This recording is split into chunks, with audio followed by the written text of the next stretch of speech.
Okay, it's 9:36, and I'll call this meeting of the Sacramento County Board of Supervisors to order. And please ask our clerk to call the roll to establish a quorum and read the meeting procedures.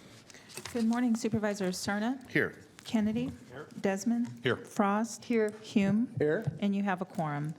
This meeting of the Sacramento County Board of Supervisors is cablecast live on Metro Cable 14, the local government affairs channel, on the Comcast, Consolidated Communications, and AT&T UVerse cable systems.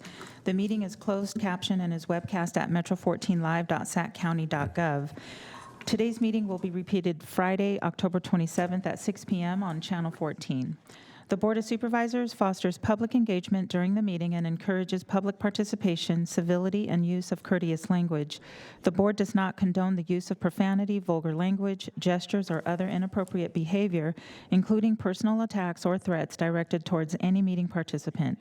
Seating is limited and available on a first-come, first-served basis.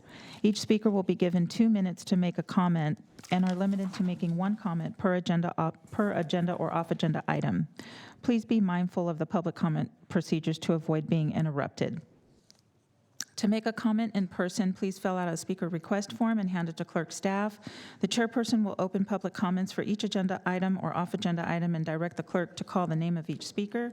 When the clerk calls your name, please come to the podium and make your comment. If a speaker is unavailable to make a comment prior to the closing of public comments, the speaker waives their request to speak, and the clerk will file the speaker request form in the record.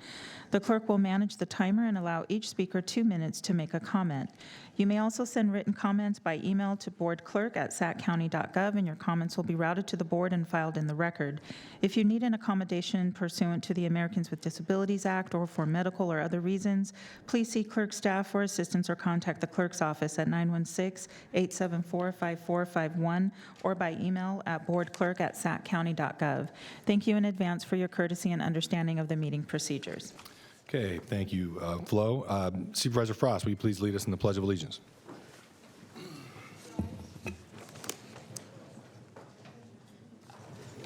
I pledge allegiance to the flag of the United States of America and to the republic for which it stands, one nation, under God, indivisible, with liberty and justice for all. Okay, thank you, and good morning, and welcome, everybody. And I apologize for my absence at the last meeting, but want to thank my colleague, Vice Chair Kennedy, for running a very efficient meeting last week. And with that, I'll turn it over to our county clerk for our off-agenda public comment. And for those of you who are just joining us for the first time, what we do is we take off-agenda comments, that is comments on items that are not specifically agendized for discussion. We take those at the beginning of the meeting for 30 minutes. If we cannot get through all the off-agenda comments within the first 30 minutes, we will hold them and do the remainder of the off-agenda public comments after the timed calendar. So with that, Madam Clerk. Okay. First, we have Elisa Dare.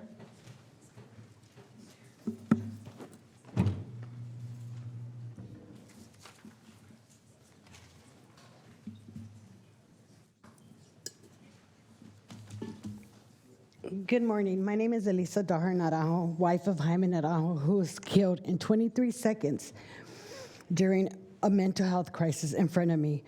I was viciously thrown to the ground.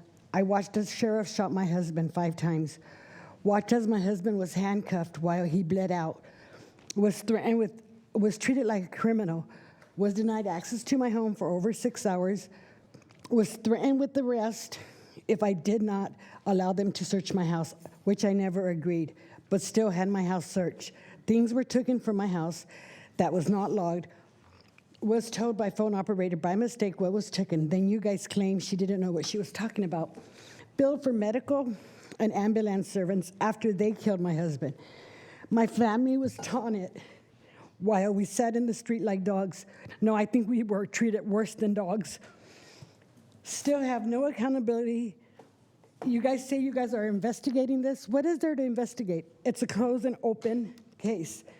My husband was murdered during a cry for help. Mr. Cerna, you said you would help us when all this happened, but now all you guys have done is swept it under the rug.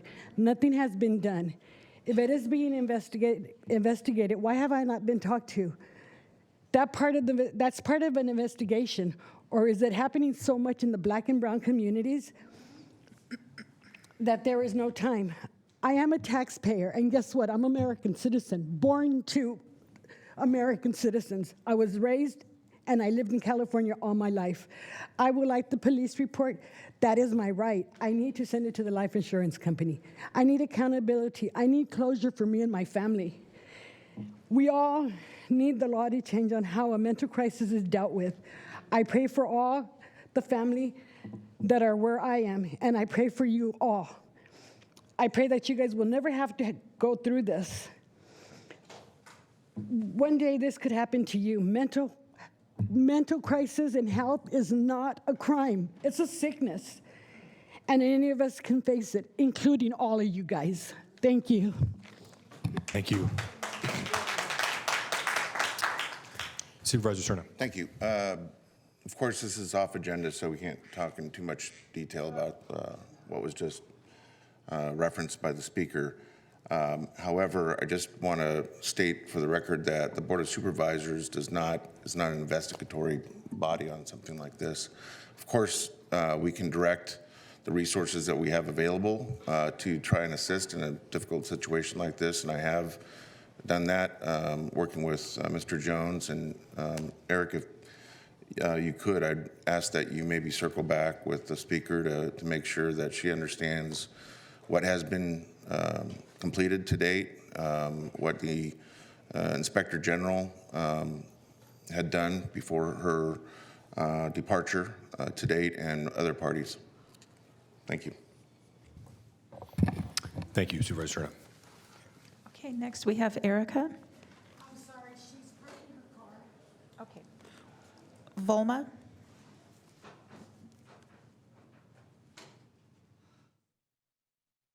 Good morning. Good morning, and thank you all for having me. My name is Volma Volsi. I am here on behalf of the Sacramento Central Labor Council, AFL-CIO.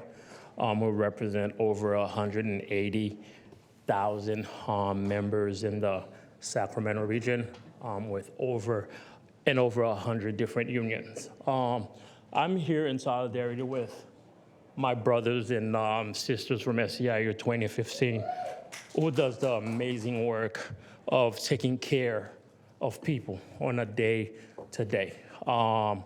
Over the past 10 months, they have not had the opportunity to sit down with anyone to bargain on their contract. Right now, I think the average they're making hourly is around $16.50 an hour. That is less than $3,000 a month. And in a place where the average rent is around $1,800 a month. Now, I know you all love our people. You all love our community. And I know you all are great, amazing leaders. So what I'm asking for is to please get back on the bargaining table with our IHSS workers here and bargain in good faith. They have been pleading, they have stayed out, they've camped outside. It's time we do something about this, and it's time we take care of our people, because they are doing the great job of taking care of our community. So I urge you all to get back on the bargaining table and make sure we get a contract for SEIU 2015. Thank you. Thank you, Volma. Let's move to Sherilyn. I'm going to give Erica time. Erica, when she comes back, we'll put her. Good morning, Sue, Patrick, Richard, Phil, and Phil. How are you guys doing this morning? I'm coming here this morning to talk about what you're allowing to happen. Now, I want you to get like Biden and jump on board. Like they went to help Israel, y'all are my ally. Come help me. You understand? Help me.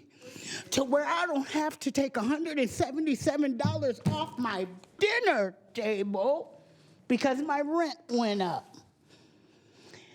I live here in America, and I have you people dictating how I live.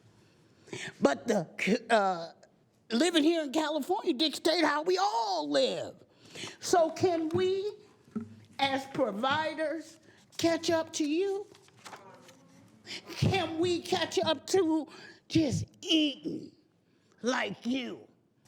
Because y'all got 36% raise. Can I come to dinner? Because that's where I'm going to be coming, is to each and every one of your house.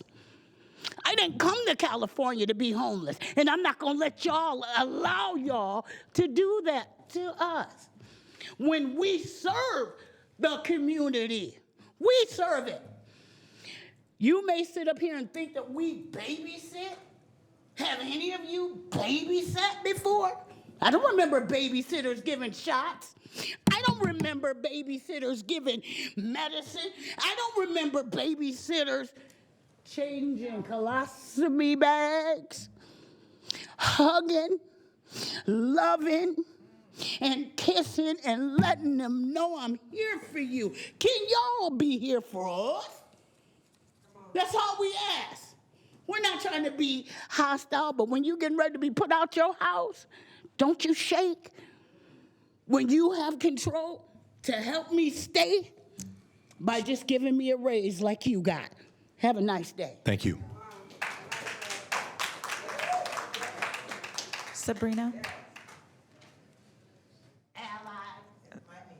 You're my allies. Sabrina? I think she, is that Sabrina walking? Let's move on to Darrow. I thought that was Oh. her walking down. Sabrina? Oh, okay, sorry about that. Darrow?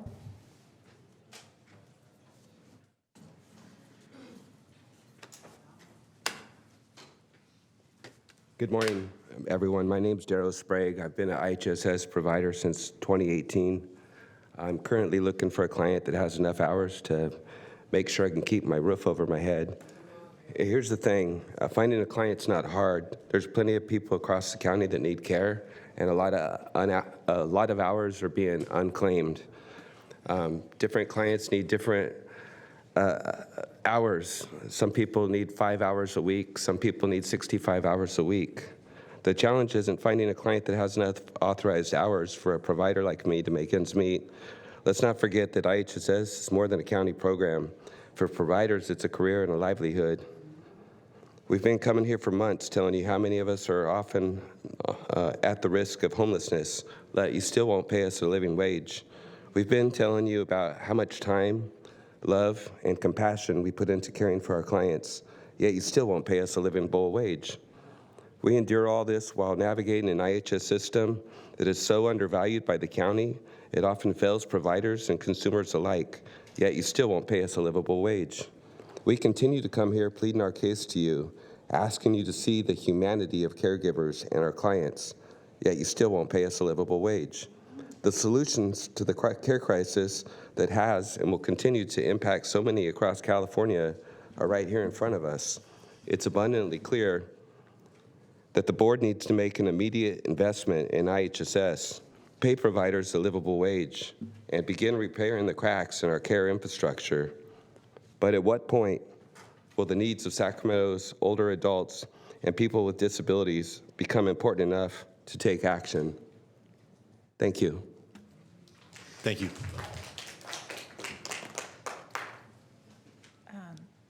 I'm just checking, is Erica here? Okay. Okay, Lupe?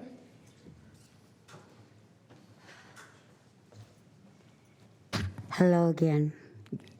Every week, I'm going to be here until you give us a better deal. Do you blame us? Have you seen the prices on the gas? Have you seen the prices on groceries? Every week, might as well get used to it. But to remember this, God does not like ugly, and the elections are coming, and guess what? We're the voters.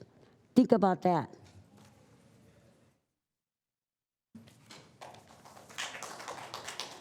Braden?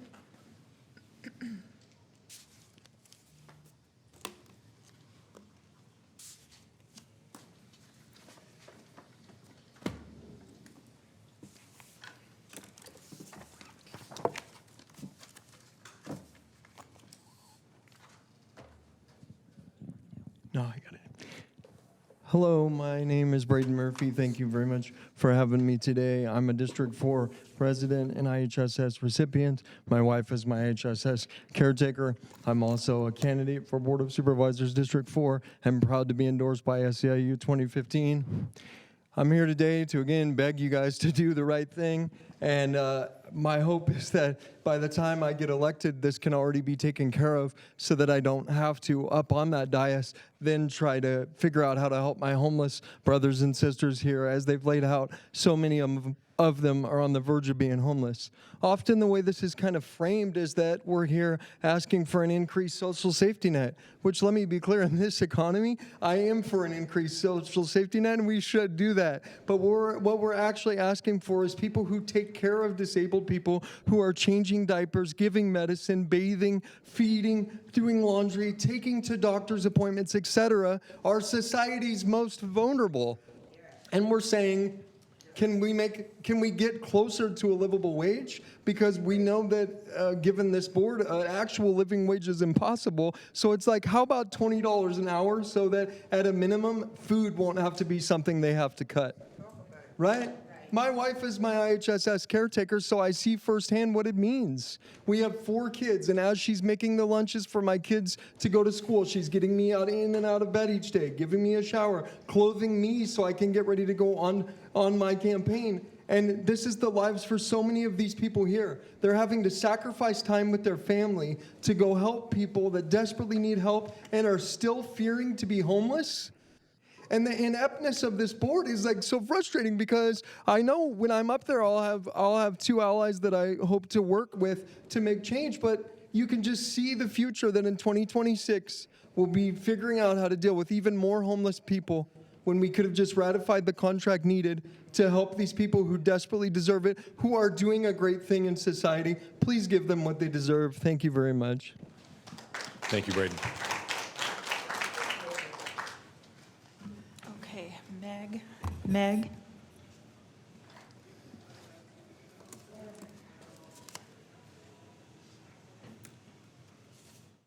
is the overhead on?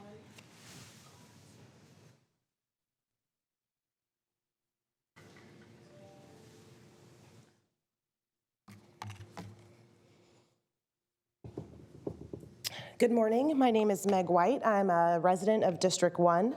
Phil Cerna, that's you. And I'm here today to talk about a neighbor of mine, also a District 1 constituent, Kaylin Footman.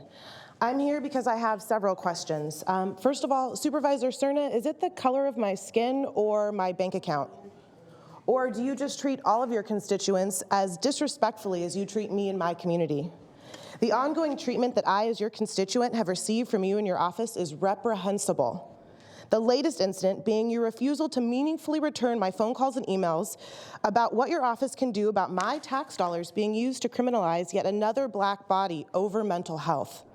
Ms. Footman and her family did everything our community services allow, and Caitlin still ended up in jail. After an unjust arrest, she's stuck in a county jail, a jail that's under a federal consent decree for inhumane treatment, specifically for people who are experiencing mental health problems. And no one in the public can see her or get her out for an undisclosed amount of time. This is what happens when someone in a manic state trusts the police. Do you understand why it can't be called paranoia if it's a reasonable fear? Her family has had no contact with her. Her attorney has had no contact with her. We're scared for her life as well as her long-term mental health. But like I said, I'm here to ask questions. If this is how we treat a Black woman who's an educator, a second-grade teacher, a Black woman who's stable with 0 record, who was held closely by her family and community, what can anyone else expect? Gabby Wallace. How many more community dollars do we have to spend on death and injury? Daryl Richards. How many more lives have to be lost? Jaime Naranjo. How many more families have to be completely crushed? Sharano Stingley. Before you fund a 24/7 non-police emergency response line for mental health emergencies? Brian Debs. And one last question. What can you do?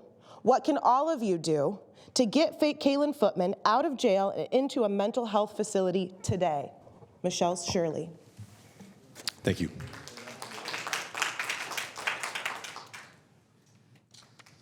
Okay, Bobby?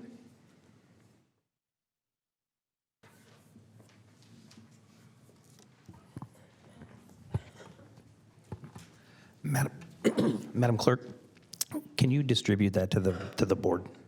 Thank you. Get it right out.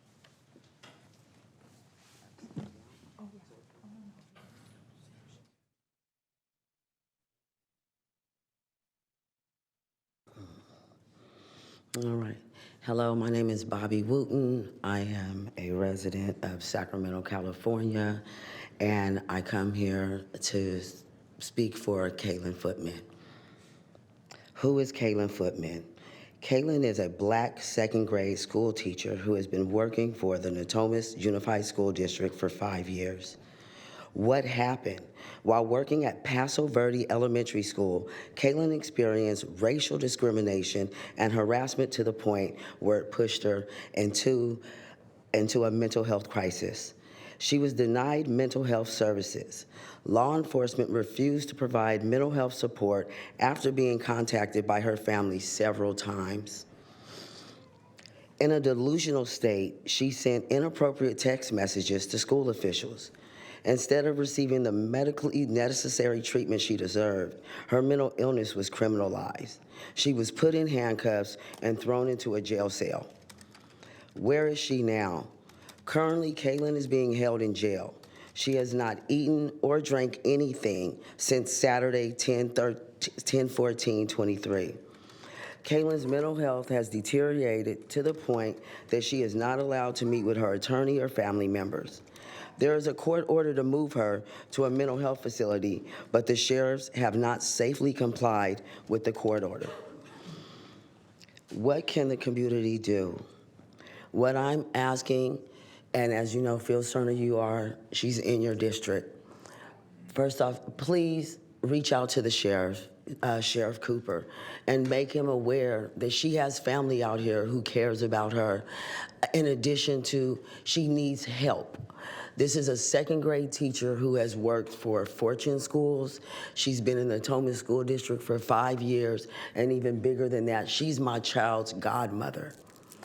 Her heart is so big. All she wants to do is teach her children, her students, that they are changers. They are people that can change the world and make a difference. So let's lead by example. Let's change what's going on in Sacramento.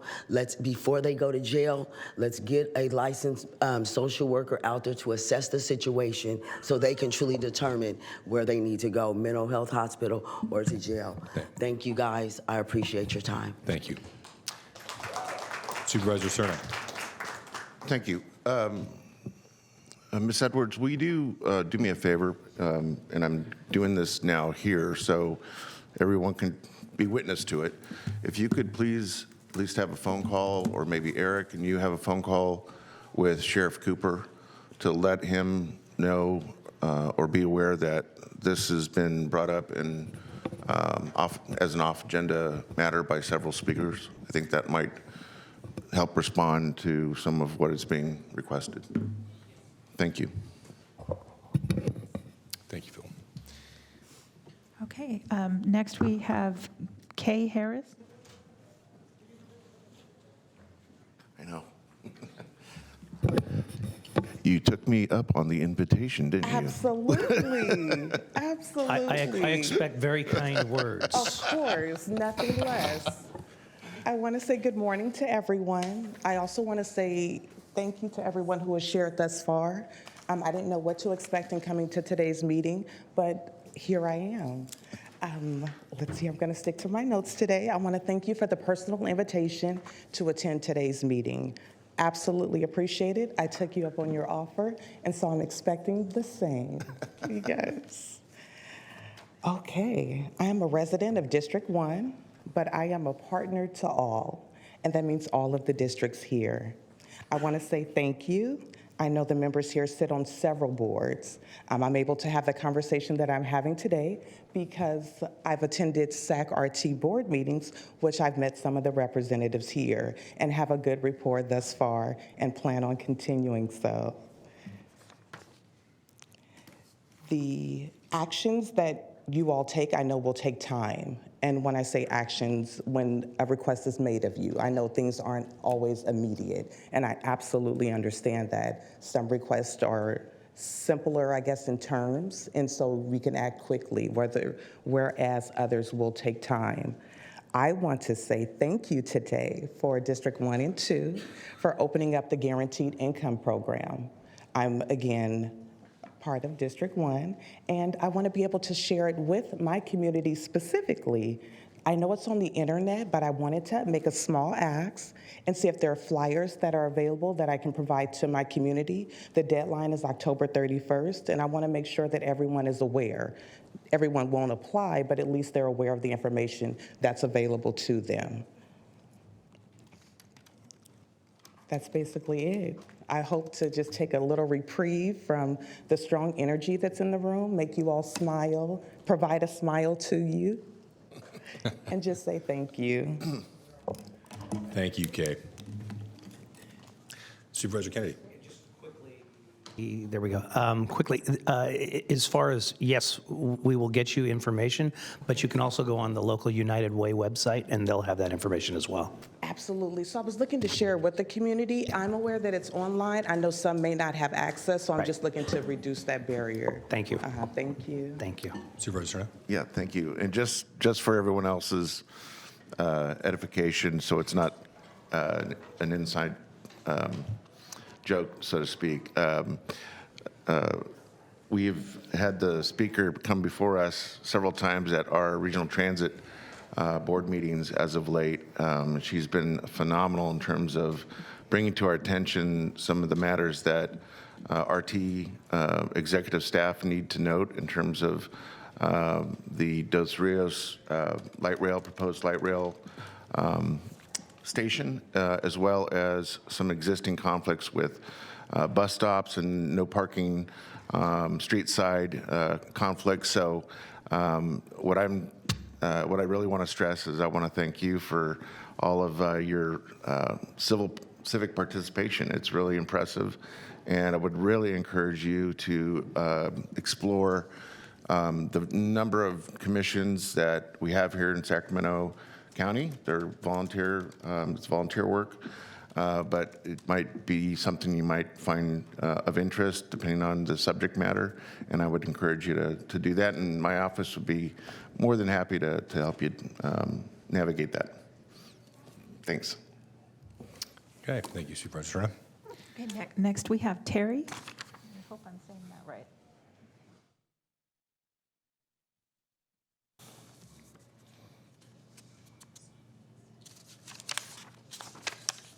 Good morning.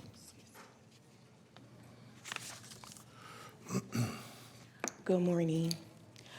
My name is Tara Harris, and I am the mother of Kaylin Footman.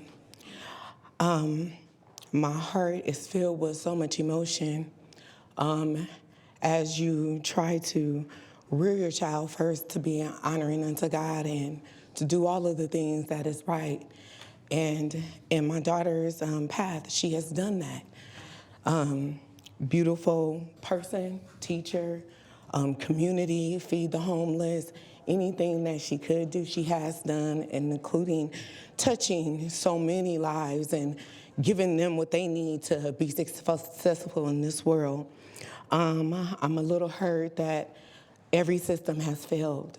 And so what I'm asking, and thank you, Mr. Cerner, for reaching out for Sheriff Cooper, to have Kaylin perfectly transferred to a mental health facility as per the judge's order, and drop the charges against her that processed, that exploited her mental unhealthiness, and jailing her would prioritize being before medical attention. I'm asking, not only for my daughter, but so many others, prioritize that there's a 24-hour, 7-day-a-week mental health intervention for all. Training the emergency responders to know that there are 2 places to take people when suffering mental illness crisis as opposed to going to jail. Support and prioritize other behavioral health drop-off sites, including those of substance use illness, like Well Space Crisis, and receiving for behavioral health, and create more mental health interventions throughout the city, and especially and hold all emergency responders accountable to these facilities and to prioritize them over jail. I also feel that it's very important to support our educators as they continue to mold and shape our leaders, and giving them the help and services that they need before they have to act. And before a crisis actually occur, we want to be preventative and not provide cure. Thank you. Thank you. Thank you, Ms. Harris. I'm quite certain that all five of us are going to be very interested to hear the results of the communication of the Sheriff's Department and are following this situation. So thank you for being here today. Okay, is Erica here? Yeah, she's here. Okay.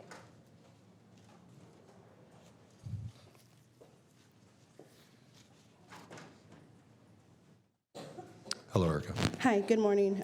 My name is Erica Naranjo. I'm here to remind you guys to make sure you guys don't forget and sweep my dad under the rug like everyone else gets swept under the rug. He was murdered by Sacramento Sheriff on 9/28/2022 during a mental health crisis. 23 seconds it took the deputy to play God and shoot my dad 5 times, killing him in front of my mom. I'm also here to stand with the family of Kaylin. She deserves to get the proper help. She's a teacher. She teaches the future, and what good is she in jail and being mistreated? She's not the first, I'm sure, of situations like this. My dad sure isn't the first of situations like this. You guys need to do better. We're human. I said that many times. We're human. Do better. This could be you guys. Mental health does not discriminate. It could be your mom. It could be your uncle. It could be your sister. It could be your friend. Do better. Stop funding sheriffs to kill us. Fund a mental health 24/7 number to call people to come out. Do better. That's all I'm asking is do better. Phil, we asked you last year, and like I said, we've been swept under the rug. Remember my dad, Jaime Naranjo. I'm sure you guys have forgotten, but I'm not going to let him be forgotten. Have a good day. Thank you. Okay, looks like that concludes our off-agenda public comment, so that will bring us to our consent calendar. Okay, for your consent items 2 through 42, I have a couple of notes. For item 5, you're introducing an ordinance amending sections 2.115.300, 2.115.310, and 2.115.320 relating to contribution limits for on-election years, and an aggregate limit pursuant to the review of biennial contribution limit adjustments, waiving full reading of the ordinance and continuing to November 7th for adoption, and approving the creation of a campaign finance ad hoc committee. For item 6, you're introducing an ordinance of the Sacramento County Code, Code repealing Chapter 2.25 relating to Sheriff's Outreach Community Advisory Board, waiving full reading and continuing to November 7th for adoption. For item 27, I do need a motion to continue this item to December 5th. This was to approve the attached salary resolution amendment to reallocate 1 full-time equivalent waste management superintendent to a principal civil engineer, and also a maintenance worker to a sanitation worker, and a maintenance worker to an administrative services officer 2. So if I could get a motion. So moved. Yeah, thank you.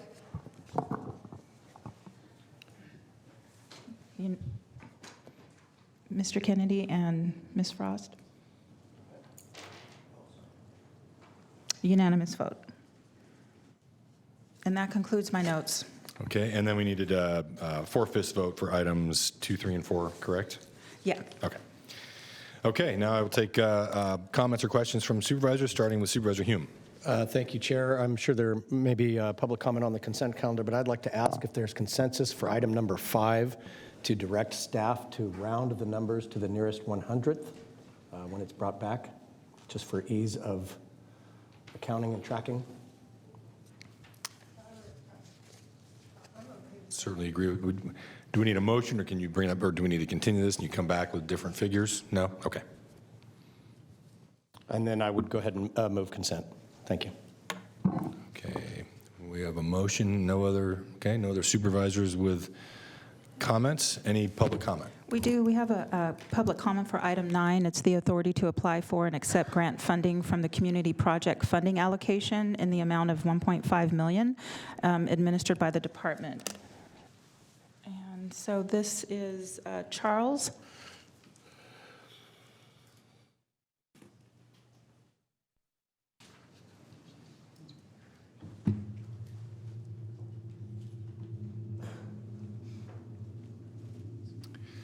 Good morning. Good morning. I met my best friend while he and his mom and his younger brother were going through the Mayfair Community Campus about 20 years ago.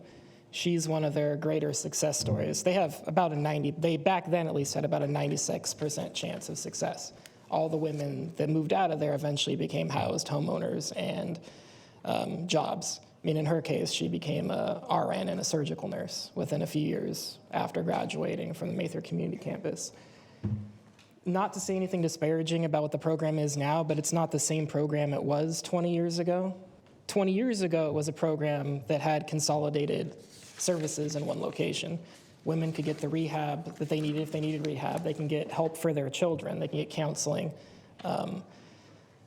job and skills training. Basically, everything was in one spot for these women, and it made it really successful. So it's something that I think we've had in Sacramento County before that's shown that when you co-locate services, it is proven to be successful in this area.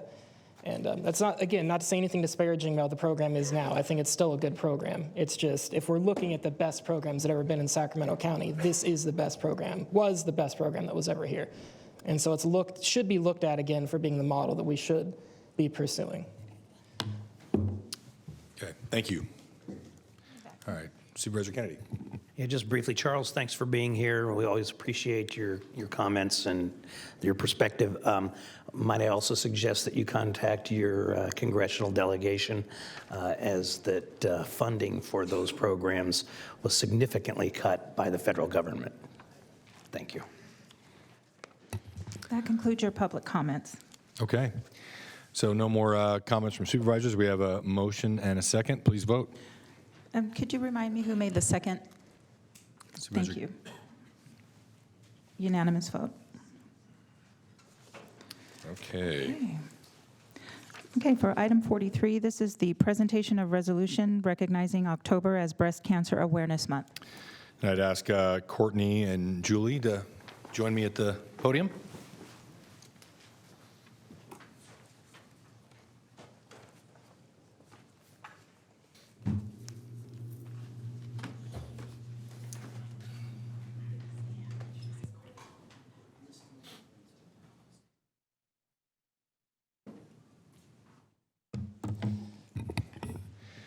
Well, good morning, and thank you all for being here. I am proud to present the resolution today recognizing October as Breast Cancer Awareness Month. And this is sponsored by the All Be Aware Breast Cancer Foundation. And for those of you who don't know, the All Be Aware is a Sacramento nonprofit organization founded in 2004 in memory of Alberta Albie Carlson, who died from breast cancer.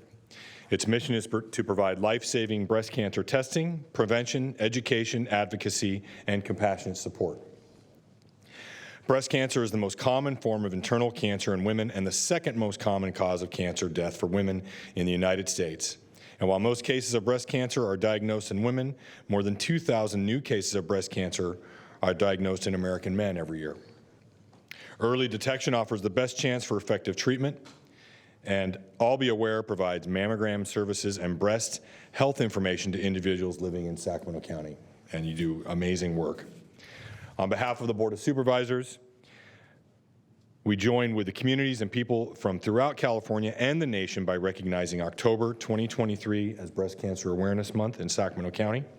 And further, we express our thanks and appreciation to all of you and the All Be Aware Breast Cancer Foundation for your commitment and compassionate work helping those affected and their families in battling and overcoming cancer. So thank you.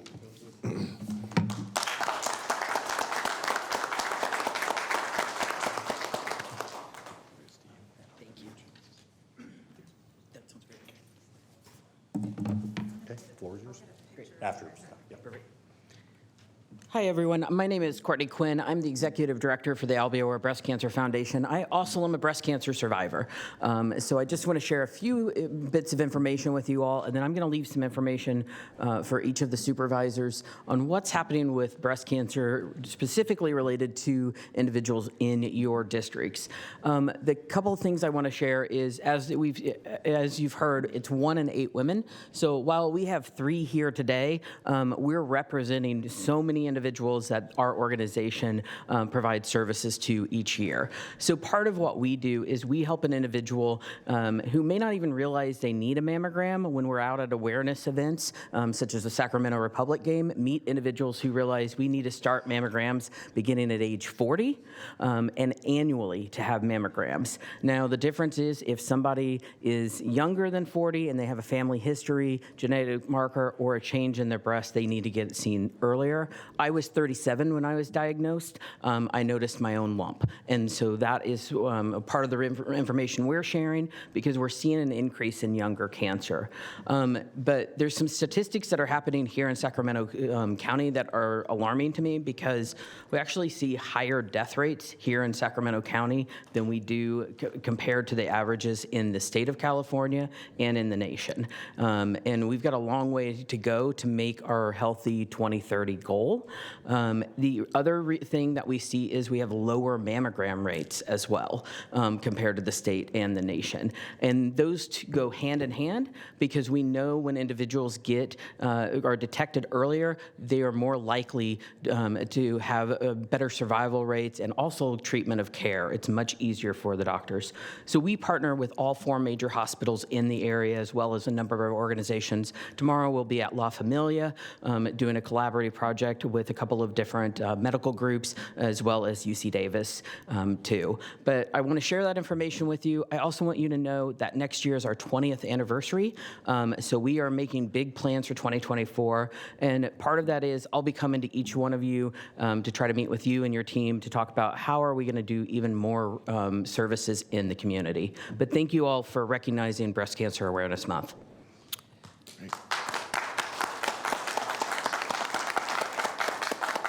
So, through the chair,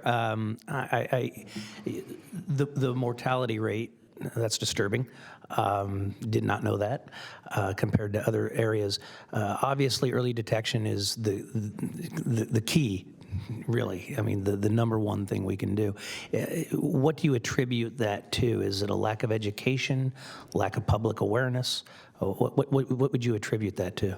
There's a handful of things. The numbers have actually worsened recently, and that's due to the pandemic. But regardless, Sacramento County was already in a problematic state. But part of it is there's a number of individuals who don't know they qualify for Every Woman Counts, which is a program, a state-run program with funding through CDC that allows individuals at certain income levels to be able to get free screening mammograms. And so that's part of the work that we do is help to inform individuals. We get calls or communications from people every single day saying, hey, I've heard I need a mammogram, but I don't know where to go. And so we help them navigate through whether insurance covers it or if this Every Woman Count program covers it. If not, we do. And then I think one of the other challenges is there's still miscommunication about when to start getting mammograms. Every single time we do a breast health class, I meet somebody who is in their 50s that their doctor has never told them to get a mammogram. And I see that much more with populations facing health disparities. And as we have a very diverse community here in the Sacramento County, that's also part of why we see this death rate higher.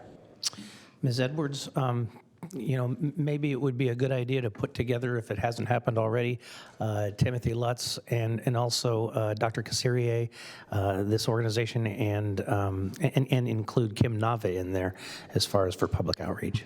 Yes, we can do that. Thank you. Thank you. Thank you. Also through the chair.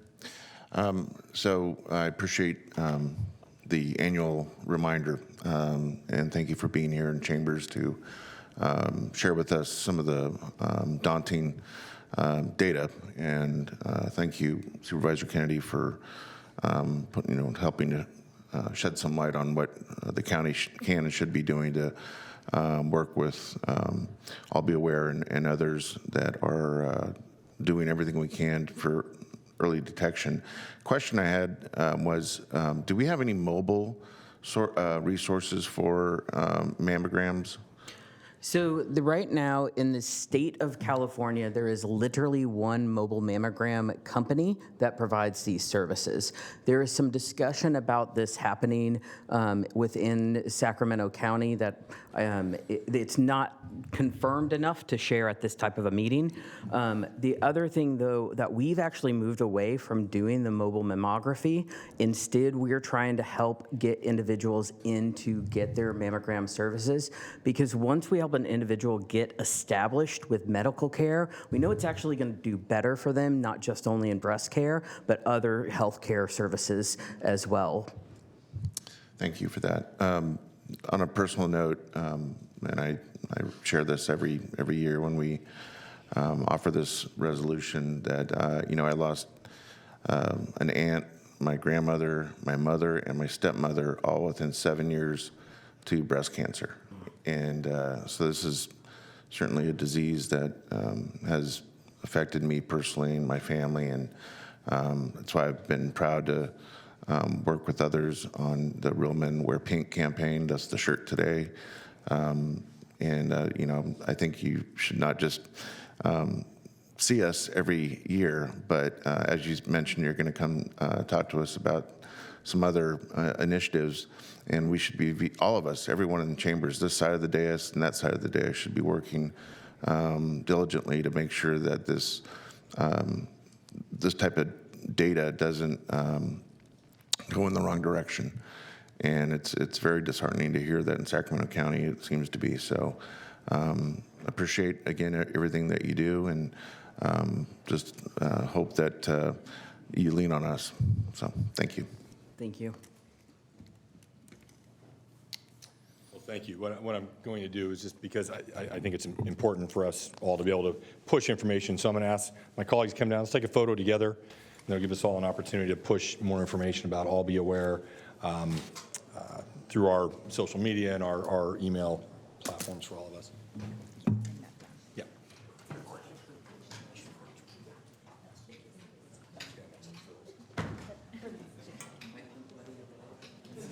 It's so fortuitous that was the clean shirt.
Okay.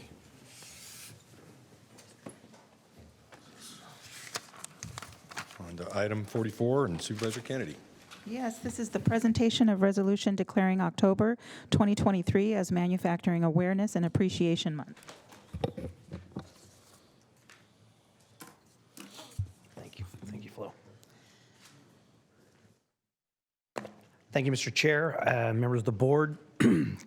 Manufacturing is a crucial part of our economy here in Sacramento and the nation, one that has been overlooked over the decades, and we've moved to a service industry focus as an economy. But here in Sacramento, we have over 4,000 manufacturers in the greater Sacramento region and 1,200 in Sacramento County alone. the local manufacturers and educational systems, such as the Sacramento Valley Manufacturers Alliance, Los Rios Community College District, Power and Alliance, Sacramento State University, California Community Colleges, United States, it goes on and on about recognizing the importance of manufacturing for our economy on a national level, but also on a local level. Increasing the exposure of manufacturing careers within our local area to our students, educators, business owners, and politicians is needed to bridge the gap in skilled labor shortage and create viable careers and pathways for students and adults.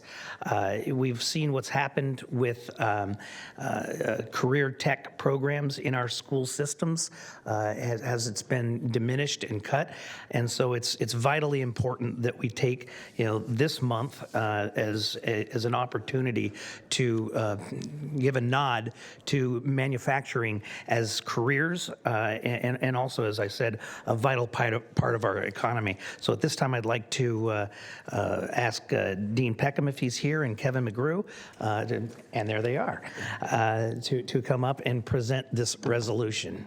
But first, you can, if you'd like to say a few words.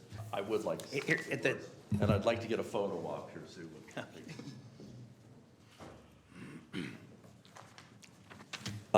Thank you very much. By the way, Siemens is in District 2. Oh, yeah, I'm going to mention that. First of all, I would like to say that as a manufacturer, we're very proud to share the month of October with breast cancer awareness. We're a little bit less known. We don't have our own color, but as I said, we're very proud to do that. Thank you, first of all, Vice Chair Kennedy and the entire board for the resolution for Manufacturing Month. My name is Kevin McGrew. I am the Director of Quality Management at Siemens Mobility, Inc., Rolling Stock. I am the Director of all quality activities and have been for 25 years. Business is booming. You may have heard us in the news last week. Amtrak President Roger Harris was here as we delivered or presented the first of 700 coach vehicles that we will be building in South Sacramento. But that's not why I'm here. I'm here because I see a severe lack of talent prepared to take on advanced manufacturing jobs of machining, welding, electrical, mechanical assembly, and test activities. I've joined with like-minded manufacturers to create the Sacramento Valley Manufacturing Alliance, specifically to focus on our common threat, lack of talented Sacramento region residents to take on these careers. Know this about manufacturing. We are a motor for wealth generation. For every $1 spent, we produce over $2.50 of output. We create community. The average employee in manufacturing, including benefits, is over $85,000 a year. We also provide critical benefits to those employees, including additional training to develop themselves and create even more opportunity for them and their families. We're highly regulated, so we have to figure out a way to compete in the worldwide market with severe and appropriate, and obviously, restrictions for OSHA, labor, environment, and in some cases, taxation. We have an extreme brain drain going on. Over 500,000 jobs are vacant right now across the United States. Sacramento region is no different. And we need help. The vast majority of the manufacturers you mentioned, Vice Chair Kennedy, are less than 50 members, 50 employees. They need help, and I've asked our executive director to say a few words about that. Supervisor Kennedy, thank you very much. Again, my name is Dean Peckham. I serve as the executive director for the Sacramento Valley Manufacturing Alliance. Manufacturing Day was first organized about 15 years ago by the manufacturers across the U.S. as an opportunity for the manufacturers to open their doors to youth and young adults and inspire the next generation of manufacturing in the U.S. In this region, SVMA celebrates October. It's a little hard to do everything in one day, so we try and facilitate tours of manufacturers for high school and community colleges and these proclamations as well. We were organized actually in 2017, so we're a fairly young organization. As Kevin noted, we were formed by the manufacturers to address the need for a qualified and well-trained workforce through our partnerships with high schools, community colleges, supporting CTE programs across all the schools in the region, and encouraging high school students to look at the region's community colleges as a viable pathway to earn a living, support their families, their communities, and contribute to the next generation of manufacturing excellence in the region. We've also embarked on developing pre-apprenticeship and apprenticeship programs to support the upskilling of the workforce. And in 2020, we supported launching the manufacturing training program for adults at the Charles A. Jones Skills and Education Center, part of Sac City Unified. It is an adult education school located at Stockton and Lemon Hill. We're also advocating and encouraging recruiting women into manufacturing as well. This has been historically a very male-dominated industry. We're trying to bridge that by supporting the schools, the training programs, and direct outreach into the communities, talking to individuals about the career pathways that are available for women. And we're also addressing it through recruiting our immigrant population into manufacturing. Many of these individuals come from their respective countries with skills. So we're trying to recruit them into the manufacturing workforce to support excellence in the region. As noted, there are over 4,000 manufacturers in our region employing about 37,000 people and about 1,200 in the county. Major manufacturers in Sacramento County, just so you're aware, Siemens Mobility, Huhtamaki, Mary Ann's Baking Company, Villar Heating, Solar for America, Lion Electric, producing electric school buses. I think Twin Rivers Unified School District is the largest purchaser of those schools, of those buses across the U.S. Other companies in the biotech industry, Gemini Bio, Orca Bio, Kratos Defense, Tesco Controls, Microform Precisions, LICAP Technologies, and last but not least, Carmazzi Caramel Corn. Carmazzi recently was a top 4 finalist in the California Manufacturing Technology Association Making It in California contest, competing against the likes of the Tesla Model Y, the James Webb Telescope, as well as products from Lockheed Martin. I think it illustrates the importance of food processing in California, that Californians appreciate their food as much as they appreciate and like their gadgets as well. So how can you support manufacturing in California and in our region?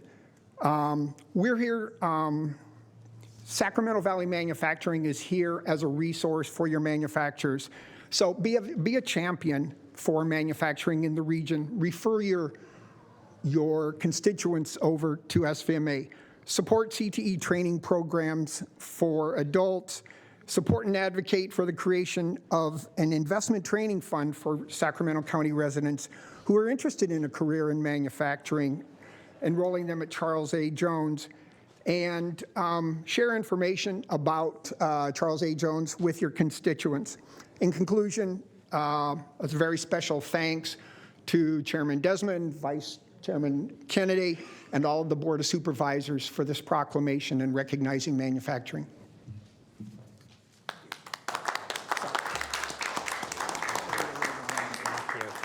And next year, Kevin, I promise I'm going to make aqua green the official shirt color for manufacturing. I appreciate that. Let's go ahead.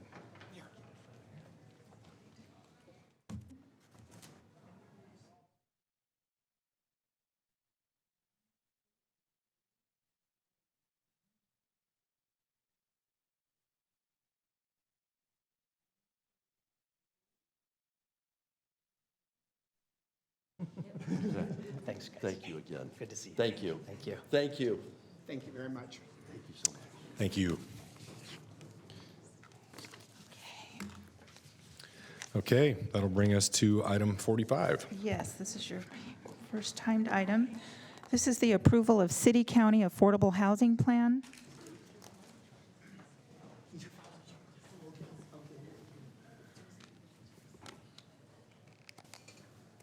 Good morning, Christine. Good morning. I think there's a PowerPoint. PowerPoint, right. Coming up. There it is. Thank you. Good morning, Christine Weichert with Sacramento Housing and Redevelopment Agency, and I am introducing the Affordable Housing Plan for the City and County of Sacramento. The plan will also be presented to the City Council this afternoon for approval. So as you recall from our workshop in July, the plan was created in collaboration with the City of Sacramento, County of Sacramento, and Sacramento Steps Forward. SHRA served as the lead entity in the planning effort and engaged the consulting services of Environmental Science Associates to assist. The Affordable Housing Plan is guided by the Local Homeless Action Plan, or LHAP, and the City and County Partnership Agreement and stakeholders. The LHAP was adopted in 2022 to coordinate efforts to address homelessness. And in January 2023, the City and County entered into the partnership agreement to address homelessness. And the adoption of this affordable housing plan is a requirement of that agreement.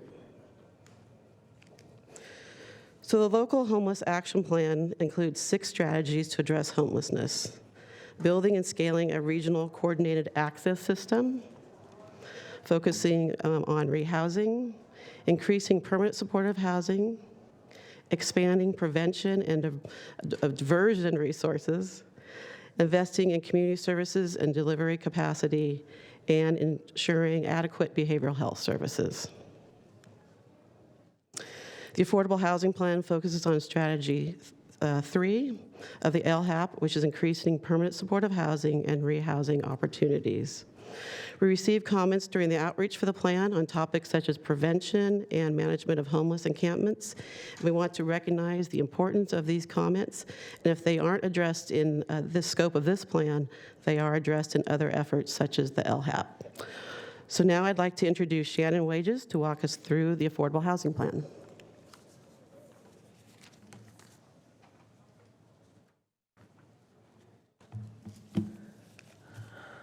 All right, thank you. Good morning, everyone. My name is Shannon Wages. I'm a principal with Environmental Science Associates, and as Christine mentioned, we helped prepare the Affordable Housing Plan. And today I'm happy to provide an overview of this plan. This is an important next step in advancing Strategy 3 of the LHAP. As the reality is, scarce affordable housing options for people experiencing homelessness limit the efficacy of the response system. Increasing permanent supportive housing options and opportunities will benefit people currently experiencing homelessness, as well as the surrounding community of housed residents, businesses, and neighborhoods. Further, supportive housing solutions are cost-effective approaches to addressing homelessness when compared to the costs associated with an individual experiencing unsheltered homelessness. And we know, as Christine said, that keeping people housed is just as important as building and securing more housing opportunities. And expansion of prevention and diversion resources are addressed in a separate plan under Strategy 4.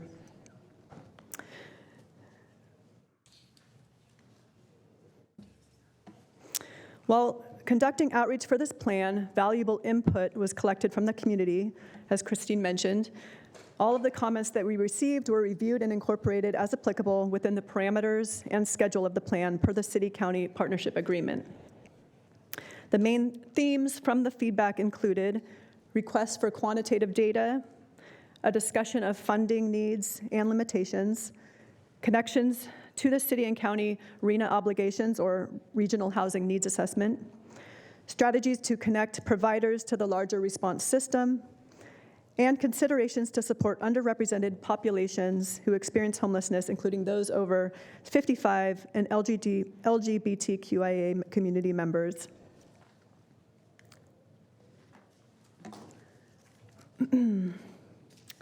The Affordable Housing Plan was created to advance permanent supportive housing and rehousing solutions in the city and county of Sacramento. In order to accomplish this goal, the plan describes gaps or current unmet needs, measurable targets or goals, and activities related to the permanent supportive housing and rehousing systems, including current activities that are ongoing and proposed future activities.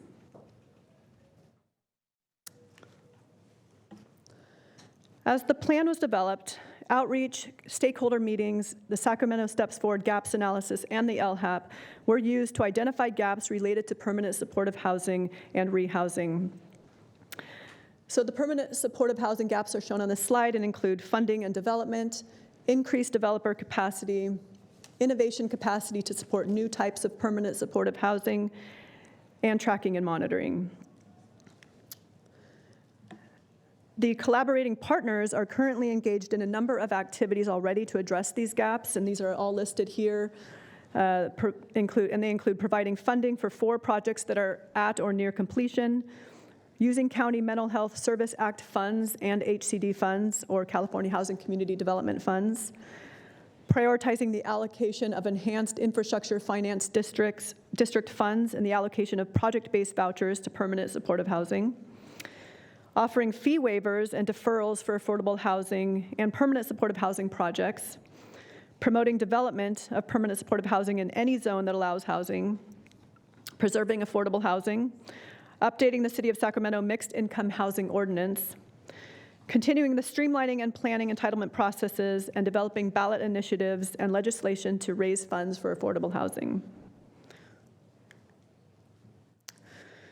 So the Affordable Housing Plan includes measurable targets, as I mentioned, for both rehousing and permanent supportive housing.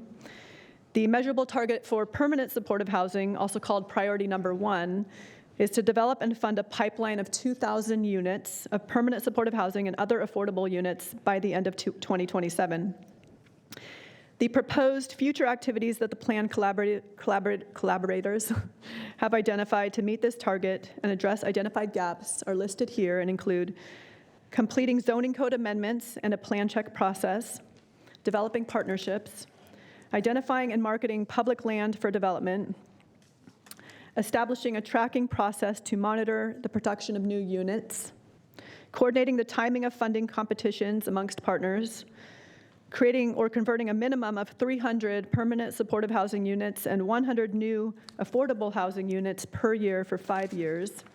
And it's important to note that this is just the first step, so the county and city have agreed to continue to meet on an ongoing basis until these targets have been achieved.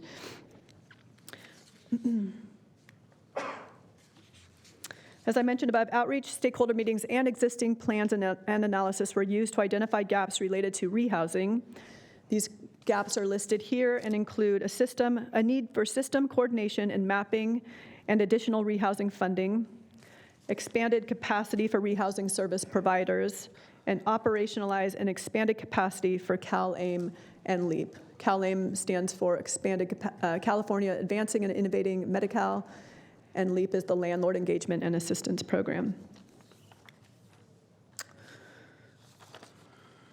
And as with permanent supportive housing, the collaborating partners are currently engaged in a number of efforts to advance rehousing, and these are listed here and include providing rental housing funding, rental assistance funding, conducting outreach to landlords regarding the Housing Choice Voucher Program, and continuing to implement the LEAP program. So the measurable target for rehousing, or priority number 2, is to develop a pipeline of 1,100 rehousing opportunities by the end of 2027. The proposed future activities that the plan collaborators have identified to meet this target and address identified gaps are listed here and include establishing service standards and performance metrics, establishing funding levels, developing partnerships, developing a landscape analysis of the current rehousing capacity and future needs, securing additional funding, identifying and allocating funding for 29 full-time case managers and 220 rapid rehousing slots per year for 5 years, and designing and piloting a shared housing program. Finally, the Affordable Housing Plan includes opportunities for community members and public officials to stay up to date on the plan's progress. The plan will be reported on as part of the annual SHRA Affordable Housing Progress Report.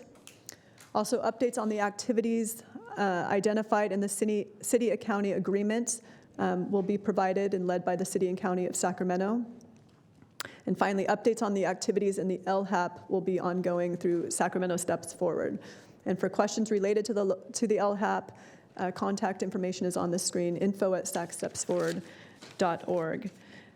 That concludes the presentation, and I just wanted to let you know that we have members from Sacramento Steps Forward and City and County here that have collaborated on this plan to answer any questions. Okay, thank you. And we do have a few questions. I'll start with Supervisor Kennedy. Thank you, Chair. I don't know who this is best directed to, so whoever wants to jump up, great. Housing choice vouchers.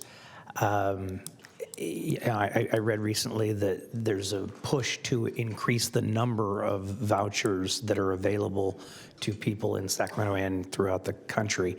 But it seems to me that it's not a question of the number of vouchers at this point. It's the amount that the voucher is. I mean, I will tell you, I met with a fairly hostile landlord in the Avenues neighborhood and asked, I said, how many housing choice vouchers do you have? And, Section 8, which is what he knew. And he said, none. He said, because I can get more off the street. Now, we used to be able to use those vouchers, and they were pretty well accepted because there was the guaranteed income. Even if it was a little below market rate, there was that guaranteed income. But now, because the housing costs and housing prices of rent is so high that the housing vouchers are no longer competing on the open market. Is that a thank you, Lachelle, for coming to the podium. Is that a federal issue? Is that, I mean, again, I'm going to preface everything I said with, to me, I'm not as concerned about how many. I'm more concerned about how many aren't being, accepted. How do we get out of that? Well, that's an excellent question. I'm glad you raised it. So one of the things that HUD has required us to do, I think it was about 3 years ago, was to go to a process of what we call small area fair market rents. So what it allows us to do is, instead of just looking at one rate for the entire city and county, we actually break that down by zip codes now. So maybe in this particular instance, the landlord may not understand that we have shifted and moved. So a voucher, let's say, in an area that has a higher cost in terms of the rental market, we pay more. So it is actually adjusted through all of the zip codes throughout the city and county. So I would encourage the unhappy landlord to reach out to us so that we can take a look at exactly that particular area and what we are actually paying. Is that something that we get, I mean, is that driven by SHRA or is that federal? The federal government HUD actually establishes it, but you'll see that the rents that we are paying are quite competitive within the market. Then why aren't people accepting them? Well, we do. We have over 5,000 landlords who are participating. But we also have a lot that, I think there's also misperceptions about the program and the fact that we do look at those particular areas. We do a rent reasonable study to make sure that we're paying at that particular amount. And also landlords come in and they can request a increase each year if the rents are going up in their particular area. So I think it's an education issue that, we continue to do that. We have landlord outreach. We meet with landlord and apartment associations. We're going to step that up and meet more regularly so that we can really talk a lot about a lot of the details and dispel some of the myths about the program. Okay, thank you. Okay, thank you, Supervisor Kennedy. Supervisor Cerna. Thank you, Chair. Appreciate the presentation. I had some questions, though. Kind of the most poignant couple of slides really had to do with explaining what I would call accountability, right, in terms of the pipeline for various types of affordable units with very specific targets. So I don't know who wants to reply, but when I start seeing that. I think it's appropriate on one hand because it is measurable and it's going to hold all of us accountable. On the other hand, it sets an expectation for the public.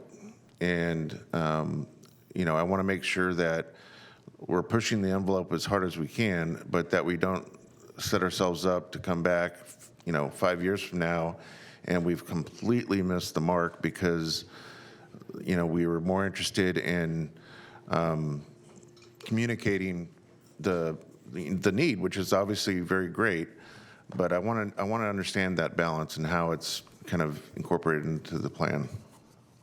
Right, Supervisor Cerna, thank you. So the pipeline plan is about 400 affordable housing units per year during the 5-year period, which comes to the 2,000 units you're referencing. 400 a year is broken into two different categories: 300 permanent supportive housing, so homeless housing, and 100 affordable. We have done a lot of looking at what it costs to create an affordable housing unit, and feel that 400 a year is something that's achievable. It is a stretch, but we do want to make sure we set a goal that we can make, but that's a little bit, it is within our reach, but we want to make sure that we're setting it high enough that we can, try to achieve that. I think of some of, you might think it's too high or too low, but that's one we think we can achieve. And I appreciate that. I think we should be aggressive, but having worked in the housing industry and certainly my experience here as a supervisor over the years tells me that there are so many unknown hurdles, right? We can have all the best intentions, but there could be a CEQA issue. There could be a neighborhood opposition issue. There could be, a lack of public properties. I noticed that was one of the bullets in the slides. And I'm not trying to be Debbie Downer here, but it just, there's a lot that has to align to make those measurable targets achievable. And I just think we need to be very clear with the public that these are aggressive targets that we're going to do everything we can to try and make, but we're going to need a lot of help doing that. And then on a related matter, and hopefully Mr. Smith back there can appreciate this one. When I see the need to have these targets and then the resources necessary to plan them, right now we have a planning department that is already stretched extremely thin. I can't speak for the city of Sacramento, but for the county of Sacramento, we have way too many vacancies. I think, if you want to call it project load, I think it's extraordinarily high right now, and we've got so many other planning initiatives going on.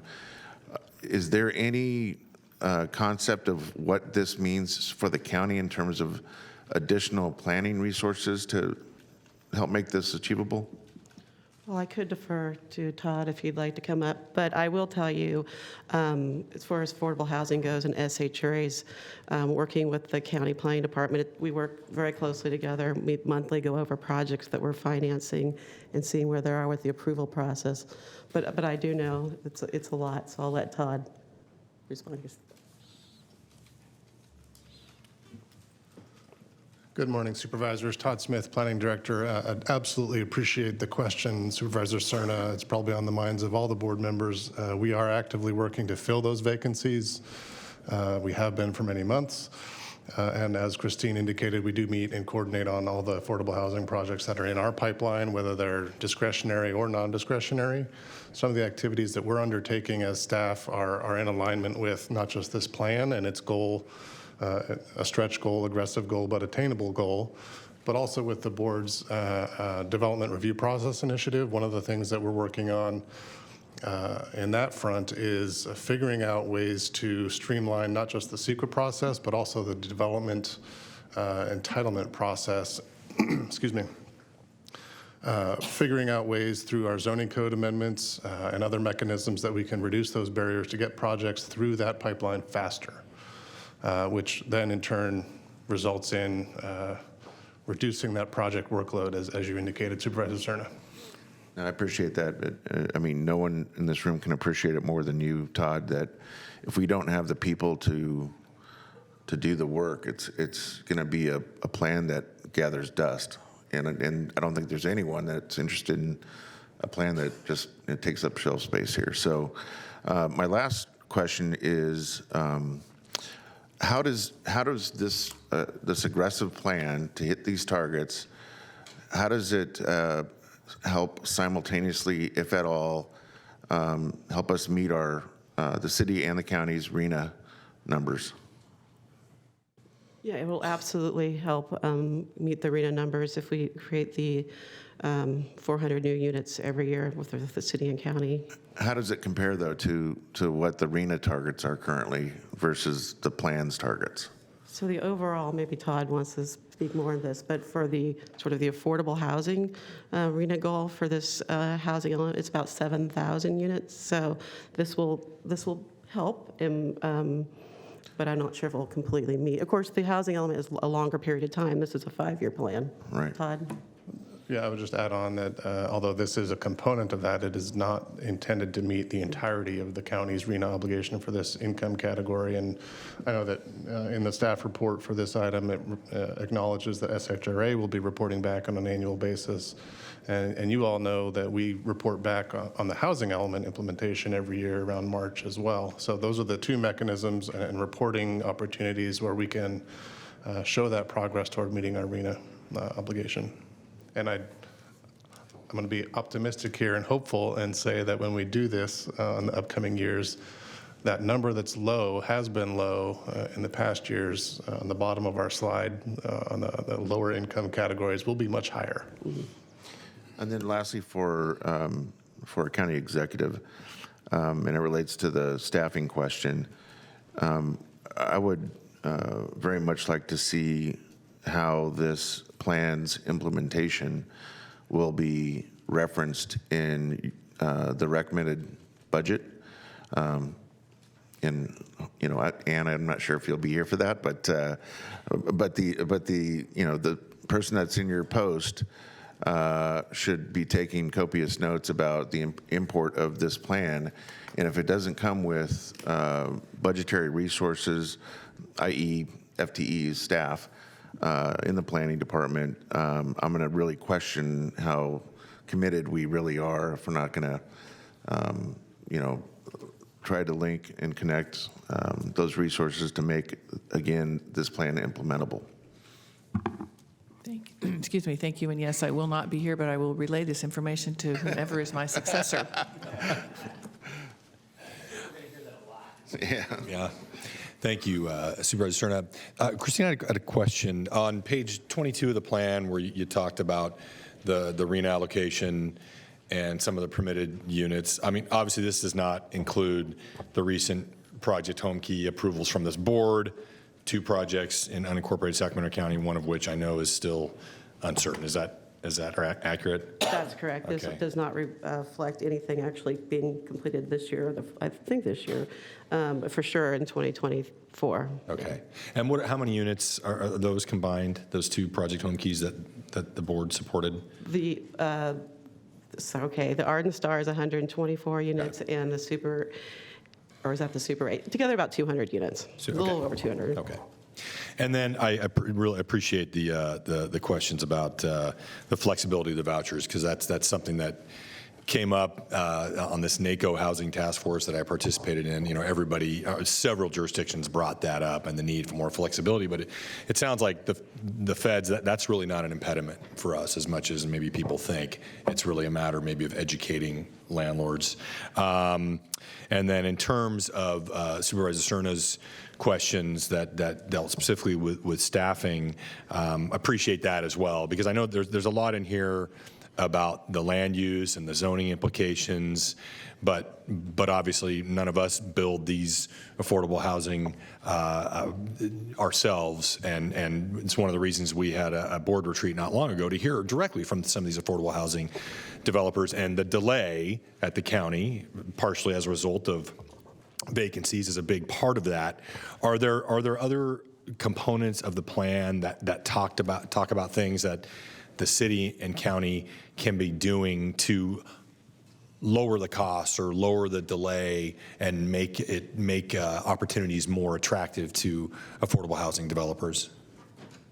I think for the county's perspective in the plan, there is more investigation to see if we can do more affordable housing fee waivers for affordable housing projects, things like that, and streamlining. Those are probably the most relevant things. What about any, because I also see, I think, I mean, you talk about the average cost of a door, $540,000. Is that in California or is that just Sacramento? Those are the costs in Sacramento most recently. It's just Sacramento. And I mean, I just think that, and I was looking at it for it in the plan. Are there any suggestions for any possible regulatory changes or other changes that could try to bring that down? Because it just, that's such a, you hear that all the time. That is such a daunting amount. This isn't, we can't just look at, okay, how can we get more money to meet that need? Is there a way, are there any strategies either from an advocacy perspective or something we can control locally where we can bring those costs down? So a lot of those costs are associated with the operation of the units that are sort of financed up front. And we've, been really fortunate to work very closely with county behavioral health, seeing some mental health services dollars put in for things like some of the case management services.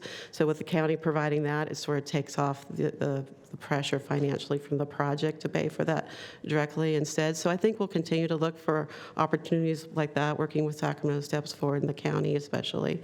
Those are kind of the things, making sure we can get those operational costs paid for.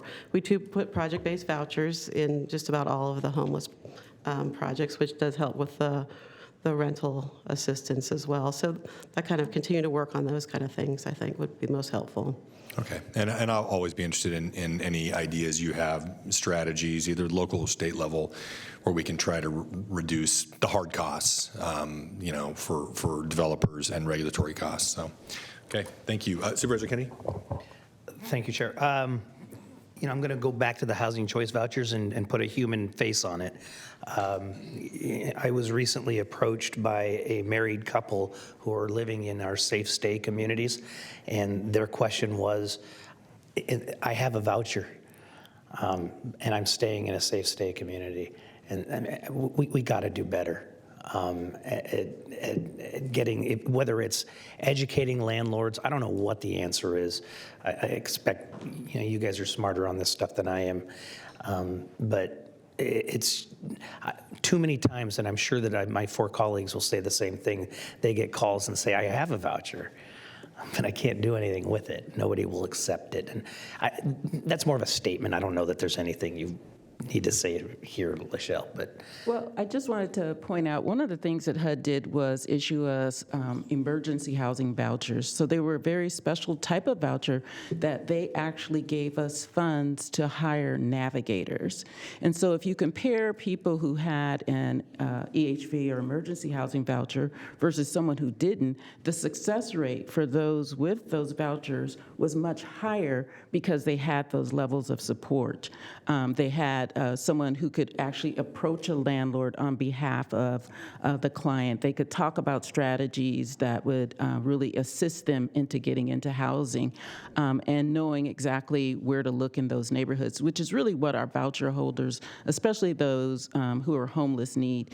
And so a part of this plan also does, the coordination with the LEAP program, which is a landlord engagement program, so that we can really try to use those type of resources and learn from the successes that we've had in those type of programs. So I think you've hit on the core of what is needed to help people transition from homelessness into housing with a voucher, and that is additional supports on that front end. And do we, this may be for Emily, I think she's here. There she is. When we do intake into our shelter system, whether it's Safe Stay or any other shelter, do we specifically ask the question, do you have a housing voucher? Yeah, I mean, certainly a part of all of our shelter case management includes creating a housing plan, which includes, do you have a voucher? Are you in line for a voucher or other subsidy programs? So yeah, and so we, in almost all of our shelters, but certainly Safe Stays, that's a very intentional part of the case management plan. Good, thank you.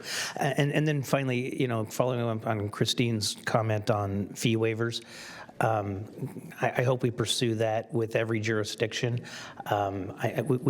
We did a project for through No Place Like Home, in which, you know, we paid the city of Sacramento almost $1 million in fees to get people off of their streets. You know, and it just does not make sense. And I'm owning it here too, because it could be switched and we'd do the same thing. So I mean, I think every local jurisdiction needs to get together, and I don't know, maybe you do this through SACOG or whoever to get everybody in the room and agree that, you know, charging each other to get homeless people off the street is a stupid idea. So thank you. Thank you, Supervisor Kennedy. Okay, I don't see any additional questions from supervisors at this point, so we'll go to public comment.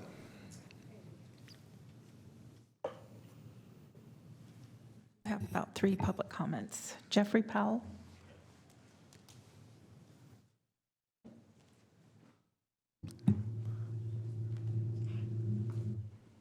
Morning, Jeff. Morning. Hello, everybody. You may know me, Jeffrey Powell. I'm a homeless navigator, substance advocate.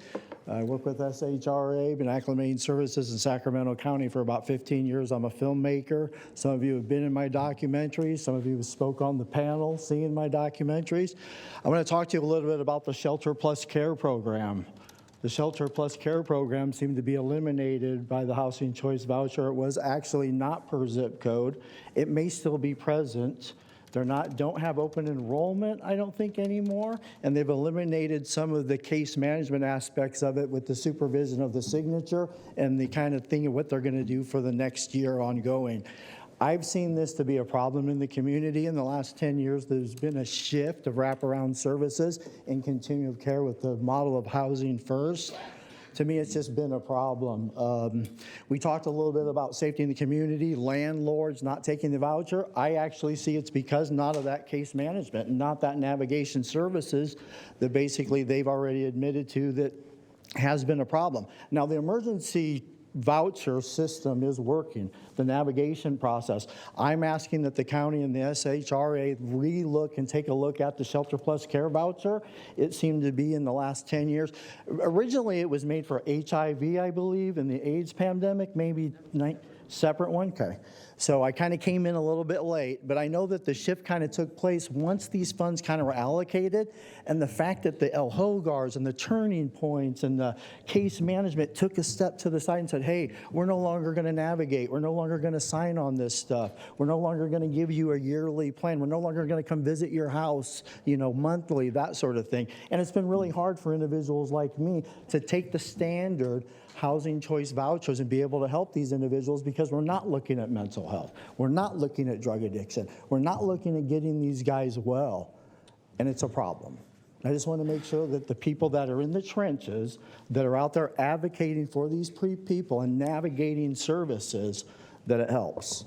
Here's one other thing I want to say before we go. Okay, then wrap up. I actually was on the housing choice voucher.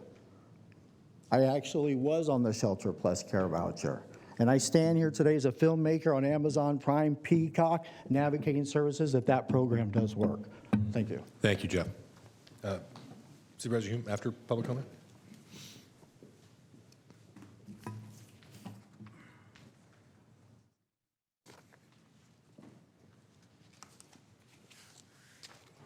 Good morning. Good morning. My name is Jonathan Cook. I'm the Executive Director at the Sacramento Housing Alliance, and thank you for the opportunity to comment on the Affordable Housing Plan. This plan could be an important step in changing the status quo, especially because it recognizes that permanent supportive housing is the ultimate solution to ending homelessness, and that rapid rehousing strategies must be strengthened. However, the plan must have more specific commitments and objectives to ensure its goals can be measured and realized.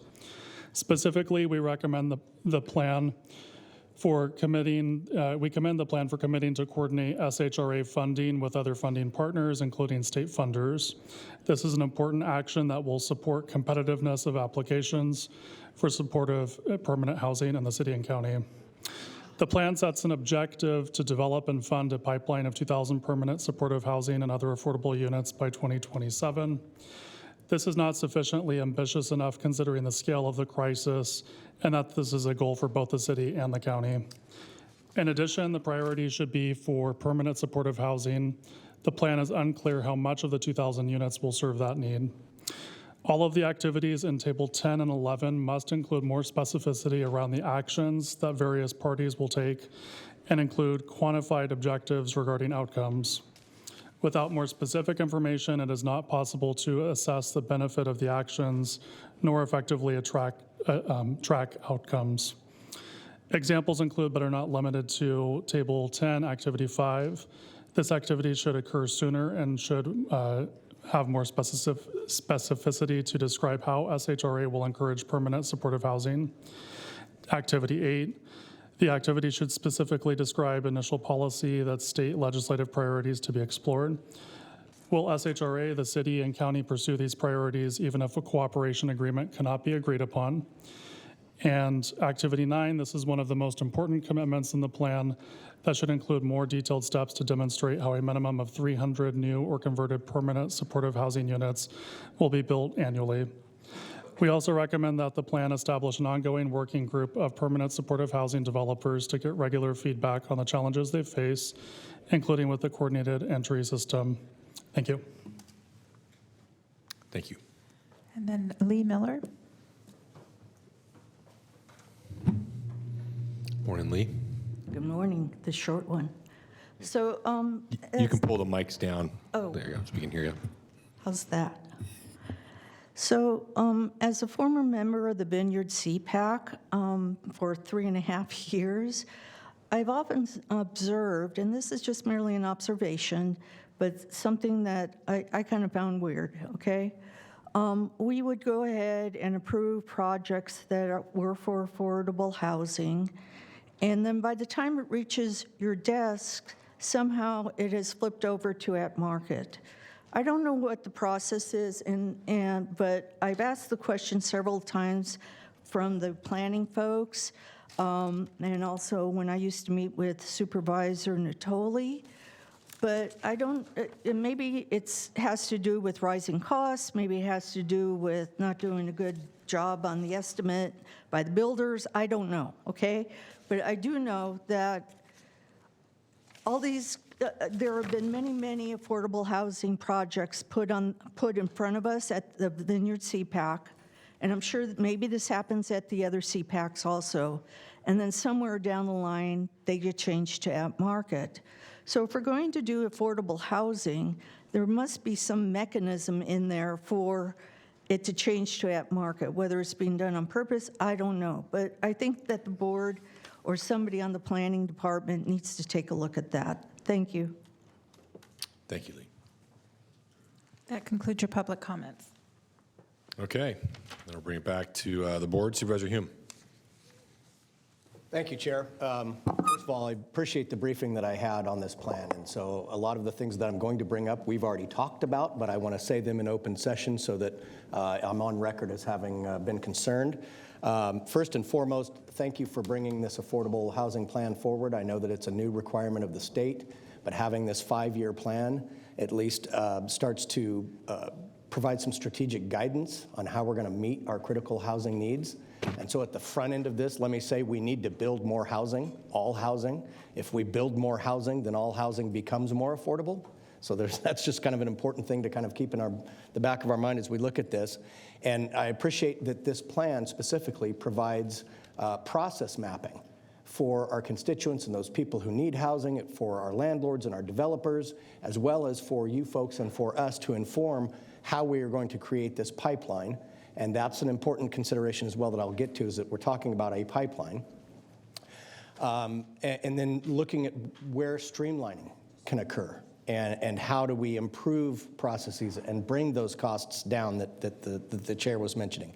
And so our county is working on development process improvements And given, that a big portion of this plan is going to be interfacing with private sector and nonprofit developers, I think we ought to have metrics that measure whether or not we're improving our processes in addition to simply funding more doors. And I think that's important to look at how we consider opportunities to find efficiency improvements that allow us to create more housing, that it's not always just looking at funding constraints. Is there a way to get more bang for our buck? And so, with respect to that, I recognize that there's an oversight committee within SHRA, and that they will be talking about some of these issues. And so the potentially, if we can expand that conversation to examine that space of what else can be done in a non-dollar related way to allow for the increase in production. And so, I think that's going to be important when we talk about metrics and how we're measuring outcomes, that it's not just, as was mentioned, pegging it to X number of units. Because somebody comes forward and says, this year you've only produced 100 units. Yes, but we have 550 in the pipeline for next year. And so we're going to be over, on an aggregate, we're going to be over, right? And so I think it's important that we look at that. But we can also say we've shaved, 5 months off of the processing, or we have whatever we've done that makes it easier as well. And I think that's some of the things that we're seeing come out of the state is how do we reduce the bureaucratic burden that is placed on getting these projects built, as was mentioned by Ms. Miller, are there things that are making it infeasible as this is moving through the process? And so it's, I mentioned that as far as that this is a pipeline number, but I would say, and I'm probably going to catch some flack for saying this, but I wouldn't focus so much on the split that's called out in the plan of PSH versus affordable. And the reason being is because PSH is obviously a very intensive type of housing that once those units get absorbed, they're absorbed for a long time. And so then really unlike a traditional affordable housing, there isn't the opportunity for turnover as people move into regular traditional housing. And so, obviously, our unsheltered population, we need to be addressing that with this, but we also need to be addressing our students, our workers, our young professionals, first responders, the folks that they need to be able to get into the housing cycle and create that track record. And so, from a very deep in the weeds perspective, and we went over this in my briefing, one of the shortfalls, I think, of this plan is that when we look at the cost per door, and whether that's in a conversion or in new construction, it seems to me to be reverse engineered from here's how much funding we need to apply and from these different sources, and not necessarily looking at what are we getting with those dollars. And so when we talk about hard costs, soft costs, operational reserves, all of the things that go into driving that cost, I'd like to know those numbers, and so we can see whether we shave those, if it's an exorbitant developer fee, whatever it is, what's behind that number, not just this is how much funding sources we can put towards that. Because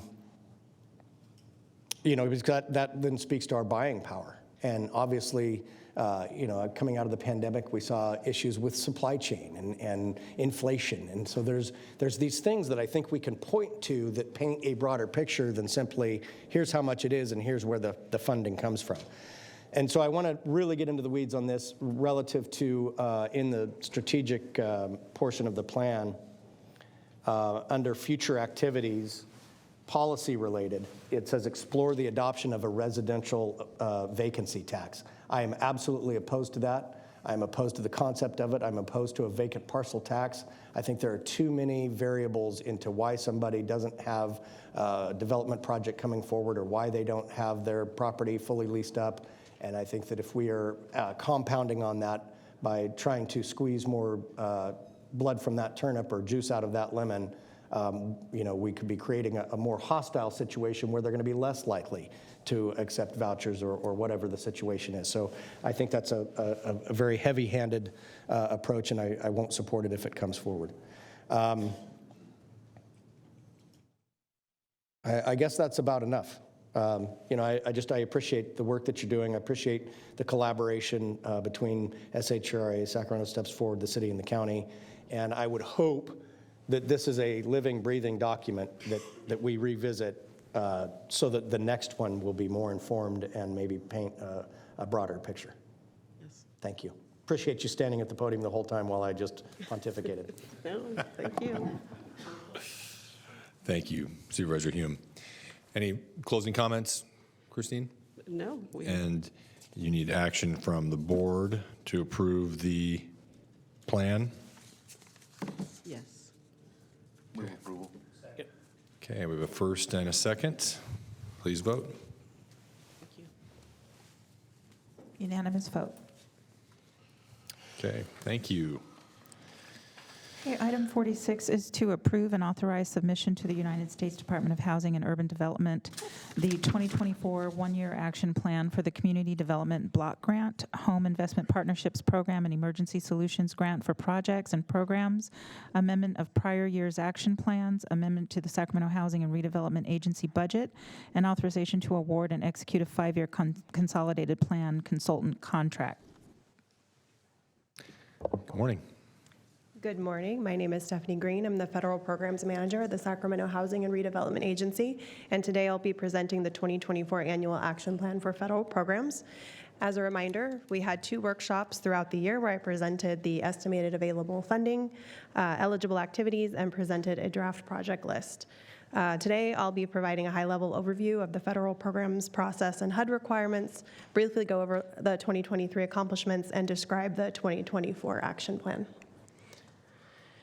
As a high-level overview, SHRA has been delegated authority by the county to administer the HUD formula program grants, and as part of that, there are steps that HUD requires us to take. First, grant recipients are required to certify annually that we will affirmatively further fair housing and incorporate purposes and policies of the Fair Housing Act into our planning processes. In compliance with these requirements, in 2019, the county, along with surrounding municipalities, completed a regional analysis of impediments to fair housing, or AI, and that identified barriers to fair housing in the community and actions that can be taken to overcome those barriers. The findings of the AI were then incorporated into the consolidated plan, which is a 5-year planning document, which HUD requires us to complete, that describes the community needs and identifies a long-term strategy to meet those needs. The current consolidated plan was completed and approved in 2019 after an extensive amount of community outreach and consultation, and it covers the years 2020 through 2024. In 2024, we'll be developing the new consolidated plan, which will cover the years 2025 through 2029.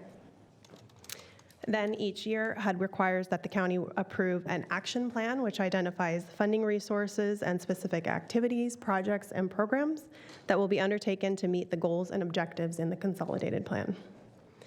The action plan describes how the various funding sources will be used, which include the Community Development Block Grant Program, or CDBG, the Home Investment Partnership Program, or HOME, and the Emergency Solutions Grant, which is ESG.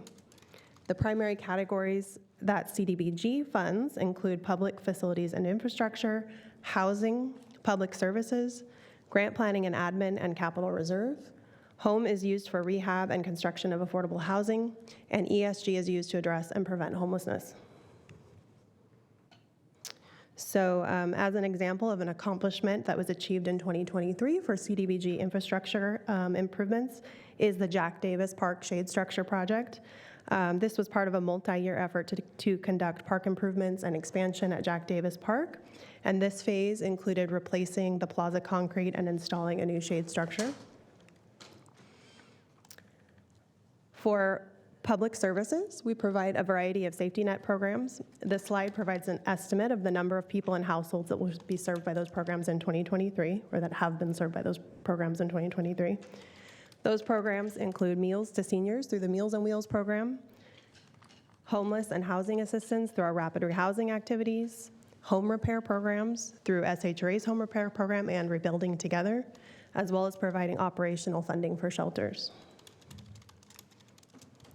Now looking forward to 2024, the next few slides go over the estimated entitlements for the various funding sources, the proposed CDBG allocations by funding category, and the proposed infrastructure projects to be funded. This slide shows that we anticipate receiving, or what we anticipate receiving from HUD for each funding source. And this is an estimate based on previous year's allocations. Overall, we anticipate receiving approximately $10 million in the county. I also want to note that in addition to our entitlement funds that we receive in 2024, other CDBG resources in the action plan include reprogrammed funds from previous year's capital reserve and program income, which is income we received from past CDBG loans.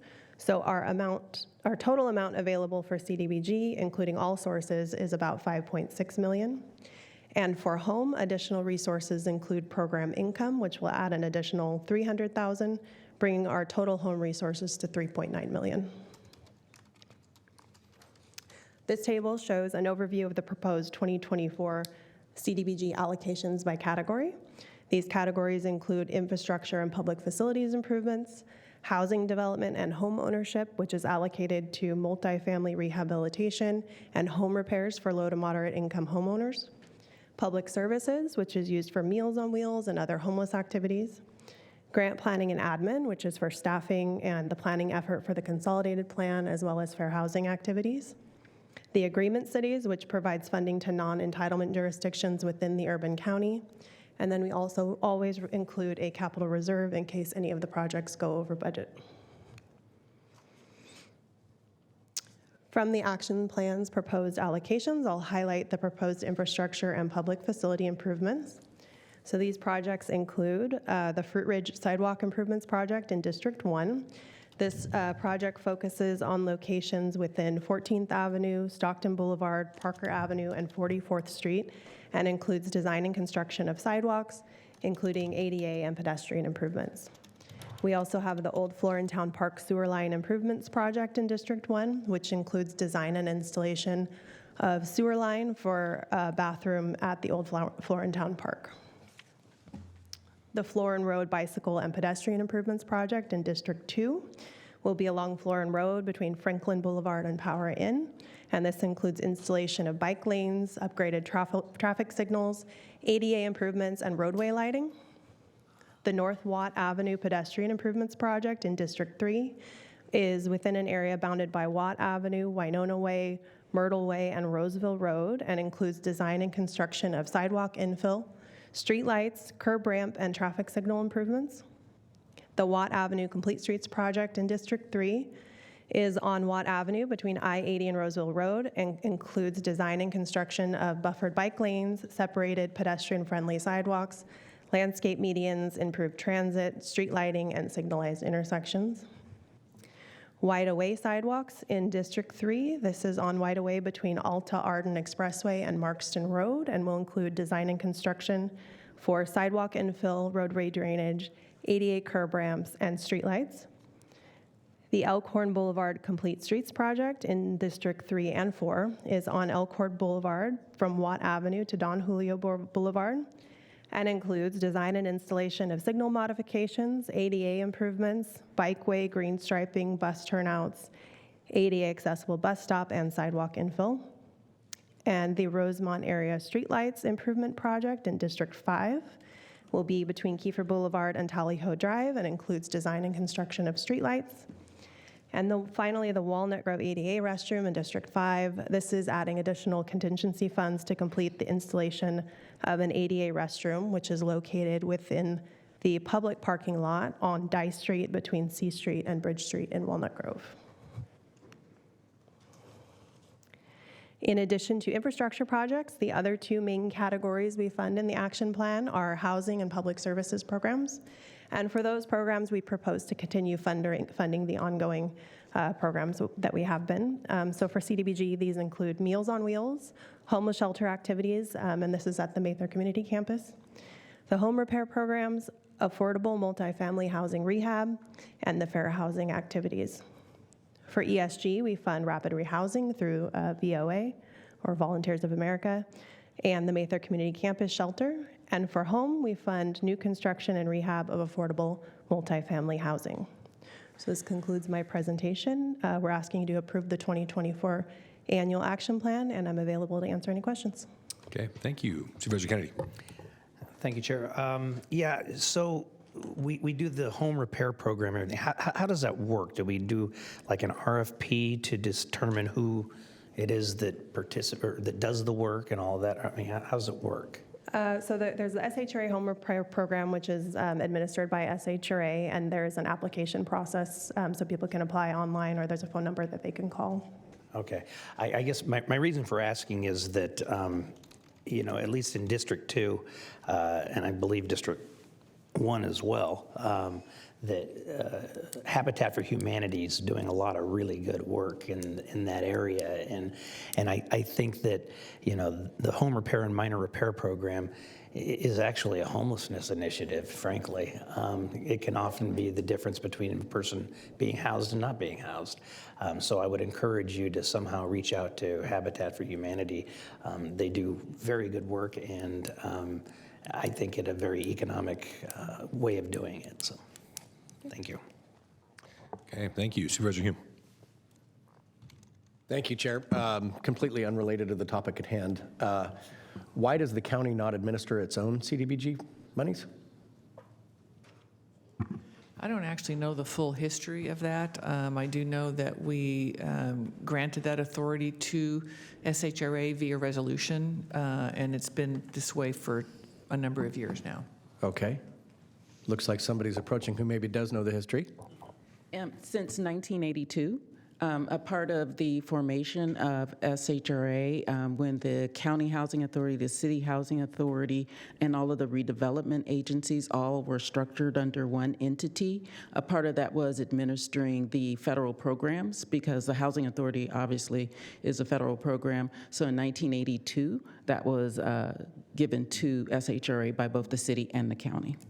Okay. By federal mandate or just as a part of the creation? That was locally in the creation of SHRA. Okay. Thank you. Appreciate that. Thank you. Okay, thank you. Looks like we don't have any public comment on this item. We do not. Okay. So bring it back to the board for a motion. Move to approve. Okay, please vote. Unanimous vote. Thank you. Okay. For item 47, this is County Service Area Number 1, Zone Number 1, public hearing on the benefit category change and levy of increased service charges for 1500 Mission Avenue. Good morning, members of the board. Joe Grassick with County Engineering here to present this item, and we also have folks from DOT to answer any questions that may come up.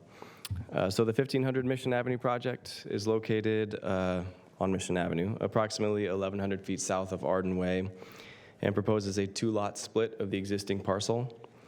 During the entitlement process, the project was conditioned to provide full funding of the street and safety light maintenance, which is provided by County Service Area Number 1 for unincorporated Sacramento County.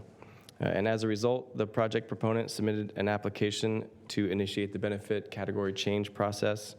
And in response to that request, a ballot and notice were mailed to the property owner on September 8th. Currently, the project site consists of a single parcel in the safety light only benefit category and has an annual assessment of $2.56. The proposed change is to the enhanced street and safety light benefit category for residential parcels. Based on current rates, the service charge for this fiscal year will be $59.52 per parcel. And if there are no questions from the board, we recommend that the board open the public hearing, consider any written and oral testimony, objections, and protests, close the public hearing, and then direct the clerk to tabulate the protest ballot. Okay. Thank you, Joe. No comments from supervisors, so I will do that now. We'll open the public hearing. Do we have any? We do not. We don't have any. Okay, then I will close the public hearing. And Madam Clerk? Okay, I'll go ahead and tabulate the ballot. I've received one ballot.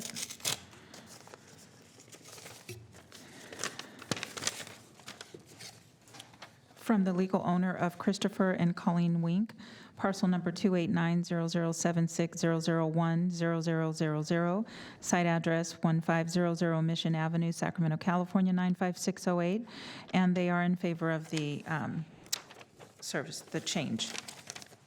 Great, thank you. And I also have resolution fill-ins to read. So in the resolution, section 2, at the close of the hearing, the board had received 0 written protests. In section 3, at the close of the tabulation, the board had received 1 protest ballot totaling 100% of the total service charges to be levied, of which 100% was in favor of the change of benefit category and 0% was in opposition. Okay. No other comments from supervisors, so the chair will then move approval of the resolution. Please vote. Unanimous vote. Thank you, Joe. Item 48 is the presentation on health services, health and racial equity initiatives. Good morning, Tim. Good morning, members of the board. I'm Tim Lutz, Director of Health Services. Really happy to be here this morning to talk about some of the initiatives that have been underway within Department of Health Services regarding health and racial equity. Within the department, this has been a strong focal point for us, just recognizing the need to address inequity across our communities, make sure that we're providing culturally relevant and respectable services, and also that we are addressing disparities in health outcomes across the community. This morning, 2 presenters, Dr. Olivia Cassirier, Public Health Officer, and Dr. Ryan Quist, Behavioral Health Director, will each talk about some of these initiatives underway within their respective divisions. Thank you. Welcome, Dr. Cassiri. Thank you. Good morning, Mr. Chair and members of the Board of Supervisors. I'm Dr. Olivia Cassiri, Public Health Officer, and as Tim Lutz has pointed out, we're here to give an update on some of the work that is ongoing in public health related to health and racial equity. So what you have here is a map of the Healthy Places Index, and it shows the dark areas show areas within Sacramento County where we have worse health outcomes. They also correlate with areas where we have a larger percentage of communities of color and disadvantaged communities. The Healthy Places Index is a project of the Public Health Alliance of Southern California. It's a data and policy platform that was created to advance health equity using open and accessible data. The HPI maps data at the census tract level on social conditions that drive health, such as education, job opportunities, and also other conditions such as clean air and water, and other indicators that are associated with life expectancy. What this mapping shows is that where we live is strongly tied to measures of well-being and life expectancy. Health outcomes and conditions that support health are strongly tied to neighborhood environments and community conditions, which are in turn strongly linked to race. The Sacramento County Public Health Strategic Plan, one of the priorities is championing health equity, and by that being able to strengthen the organizational structure within the division, with increase in staff capacity and fostering community partnerships. Building internal infrastructure is critical to lay the groundwork and to build and sustain external partnerships. You will also find that the plan that we have in public health aligns really well with the state public health department's equity plan, as well as the CDC equity plan. So how do we reach our North Star? We are moving towards equity and justice. Health equity means that everyone has a fair and just opportunity to live the healthiest life possible. Equity is not the same as equality. And to optimize opportunities, those with worse health and fewer resources need more efforts expended to improve their health. This is a quote from the Robert Wood Johnson Foundation. And the figures that you see are an attempt to explain the differences between inequity, where in the first box you see that the two individuals are trying to reach the fruits, and the fruits are falling on only one side. And the tree is also bent. When you look at equality, both individuals were given the same type of ladder, and one individual is much more easily able to reach the fruit, and the other one is still struggling. When you look at equity, you can see that one person has a longer ladder, and that has enabled that person to also be able to reach the fruit. And when you talk about justice, that's where you have additional infrastructure that actually helps to straighten the tree so that both have equal opportunity. There are several steps that we can take to reach our goal of equity and justice. And some of those, as we mentioned, is being able to build the internal infrastructure, being able to work with consultants, and building sustainable relationships inside and outside of the county. I wanted to speak a little bit about shifting power because some people might ask what that means. A great example that we have that has worked in Sacramento County is actually the Reducing African American Child Deaths, where the community brought forward disparities in outcomes, health outcomes for African American children. And the Board of Supervisors allocated money towards this project. But different from the way that it's usually done, for example, with a lot of the state and federal grants that we get, where we're given a scope of work, we're even told who we can hire and the kind of work that we can do, the Board of Supervisors chose to tell the community to develop their own scope of work. Basically said, here's the money, we know what the problem is, tell us what you're going to do to solve it. And we have seen a huge reduction in a lot of the disparities that we were targeting. And so that's what we mean by being able to shift the power, where we're actually sharing the decision-making with the affected community and working shoulder to shoulder with them in solving the issues. So we were able to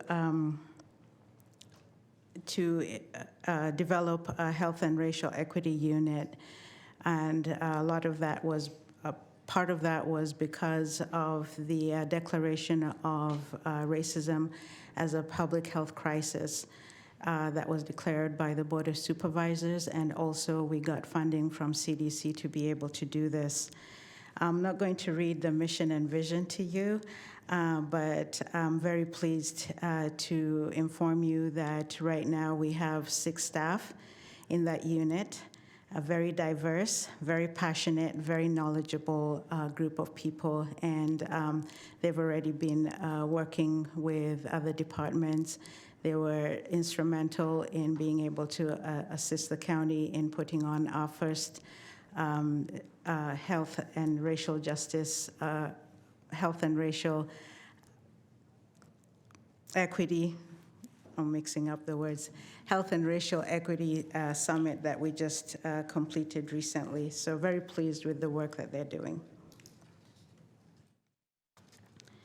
So talking a little bit about the timeline, I'm starting with the COVID-19 pandemic because that was very pivotal in a lot of ways in what happened during that year. In being able to release a lot of money, and also actually the COVID-19 did highlight a lot of disparities that we find in our communities. And then the next was the declaration of racism as a public health crisis. And as I mentioned, that really gave us the platform to be able to move ahead with a lot of the initiatives that we're working on in public health. One of those was hiring a health equity lead within the COVID response. And this position was really instrumental in helping us to build bridges with the community, to be able to hear from them. As we were building our response, especially as we moved into the vaccine response, it was really important for us to be able to work with the community. And so having that individual was very instrumental. In 2021, again, we were focusing on COVID-19. After the allocation of the CARES money, we were able to partner with Sierra Health Foundation and other CBOs within the community to build the Health Equity Task Force, as well as a SAC collab, which was about 40 or so CBOs that were working together to get information out, to get help out to communities that were hurting. And I'm very pleased to report that as a result of the work with these CBOs, we were actually able to eliminate disparities that we were seeing in vaccine rates by zip code. So very appreciative for the support that we got, and very appreciative for the partnerships. And again, this was an example of how we work on health inequity and how we eliminate disparities. In 2022, the Interdepartmental Health and Racial Equity Group was formed, and our staff are very active in that group. And as I mentioned also, with the formation of the Health and Racial Equity Unit, we were able to have resources that were dedicated to being able to work on these issues. We were also, again, with the funding from the CDC, able to contract with 2 consultants. On-track program resources is helping us to develop and implement an employee training plan. And this plan, the aim of this plan is to increase staff knowledge and build capacity to advance health and racial equity through all of the public health programs. And then with the Equity and Wellness Institute, they're helping us to facilitate an organizational assessment and develop a racial equity strategic action plan. And this will guide our work as we develop partnerships with the community. 2023, we've completed the organizational assessment, and we have worked with On Track to develop our training series for all of our staff, and we've actually started implementing that, and we're hearing a lot of good feedback from the information. There are several trainings as a part of this, so it's a lot of additional work, but everyone is appreciative that we are putting this effort into being able to provide the information and the resources to our staff. One other thing is that we just recently completed a community health assessment, and we will be presenting that report to you. And as a result of that, we worked with community groups to then develop a community health improvement plan, and we are working with public health advocates in being able to develop an action plan. There are 3 priorities that were highlighted as a result of the work with the community, and those are mental health, housing insecurity, and food insecurity. And as you notice, all of these are issues or initiatives where we're going to have to work with other departments within the county, and also have to work with other stakeholders within the community. So looking forward to being able to present that plan to you as we move forward. Continuation 23-24, we're continuing with our planning. We will have a health and racial equity toolkit, as well as starting on the training evaluation. So for 23-24, we're going to basically start implementing the plans that are developed alongside with our consultants. And then lastly, one of the things that we're hoping to start at the beginning of 2024 is to work with other departments within the county to implement what we usually call GARE, which is the Government Alliance for Race and Equity, and be able to apply for membership. GARE is a national network of government working to achieve racial equity and advance opportunities for all. And we're in good company. There are a lot of different cities and counties that are a part of this, so we are able to learn from them as well as learn from the experts.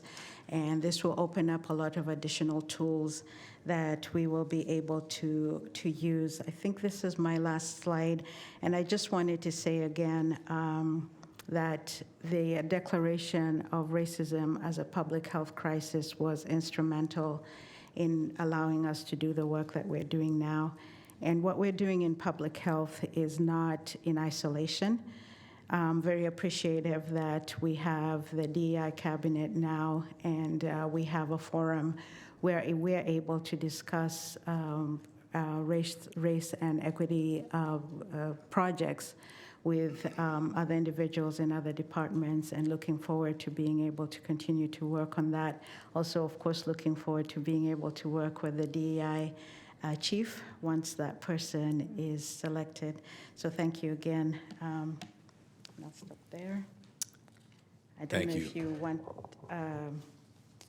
to get the presentation. We'll hear from Dr. Quist, but thank you, Dr. Kasiri, for the presentation. I mean, it's great to hear some of the steps that we're taking, obviously, in the public health arenas where we see these disparities most glaringly, where they matter, the most. And certainly that resolution preceded my tenure, but we have been doing some good work, and I appreciate your presentation, and we'll hear from Dr. Quist.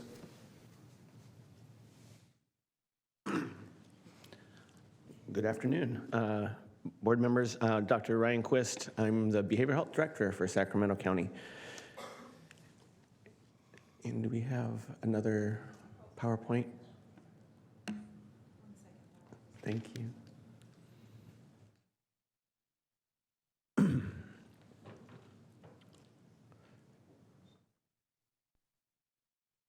Okay. Thank you. To start off, like to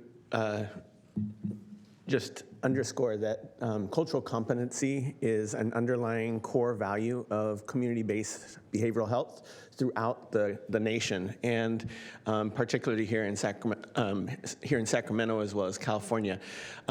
So much so that in 1997 they actually incorporated it into our requirements as a part of a mental health plan.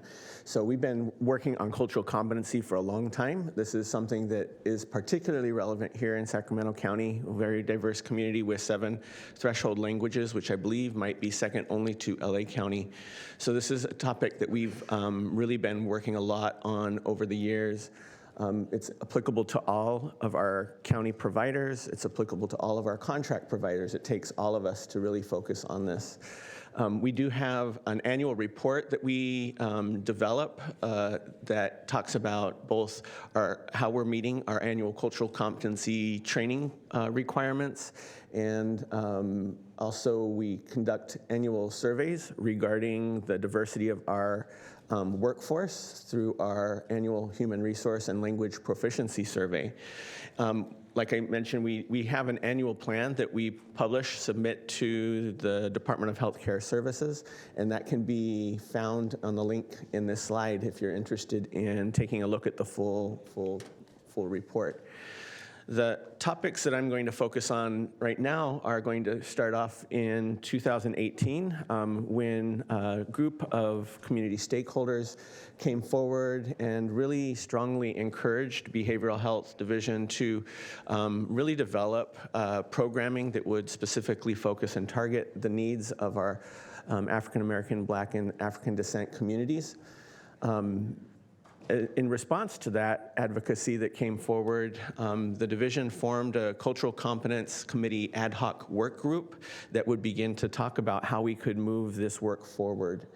We contracted with a consultant at Al James, who then helped us with organizing and holding 4 community listening sessions to talk about what should such programming look like in order to best meet the needs of this community.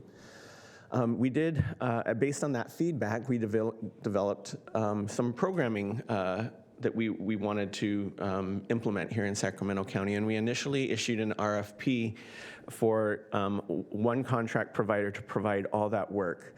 And what we found was that based on that RFP, we realized that based on the minimum requirements that were involved with responding to the RFP, that we inadvertently had actually made it so that our Black and African American owned and operated programs, community-based organizations, were not qualifying for the RFP. So that obviously was inadvertent and not something that we wanted. So we canceled that RFP. So then in 2020, we contracted with Sierra Health Foundation to help us with developing a contracting process that would be open to, available to our Black and African American owned and operated organizations. And so the Sierra Health Foundation awarded 4 subcontracts to 4 providers. The providers are Improve Your Tomorrow, On Track Program Resources, Roberts Family Development Center, and Rose Family Creative Empowerment Center.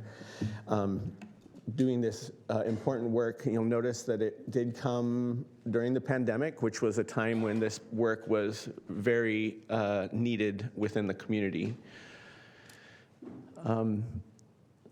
Moving the work forward, we realized that this one program, this one set of programs alone was not going to be meeting all of the needs, and so we actually worked with California Institute for Behavioral Health Services in order to develop a strategy on how we would continue making improvements to our system.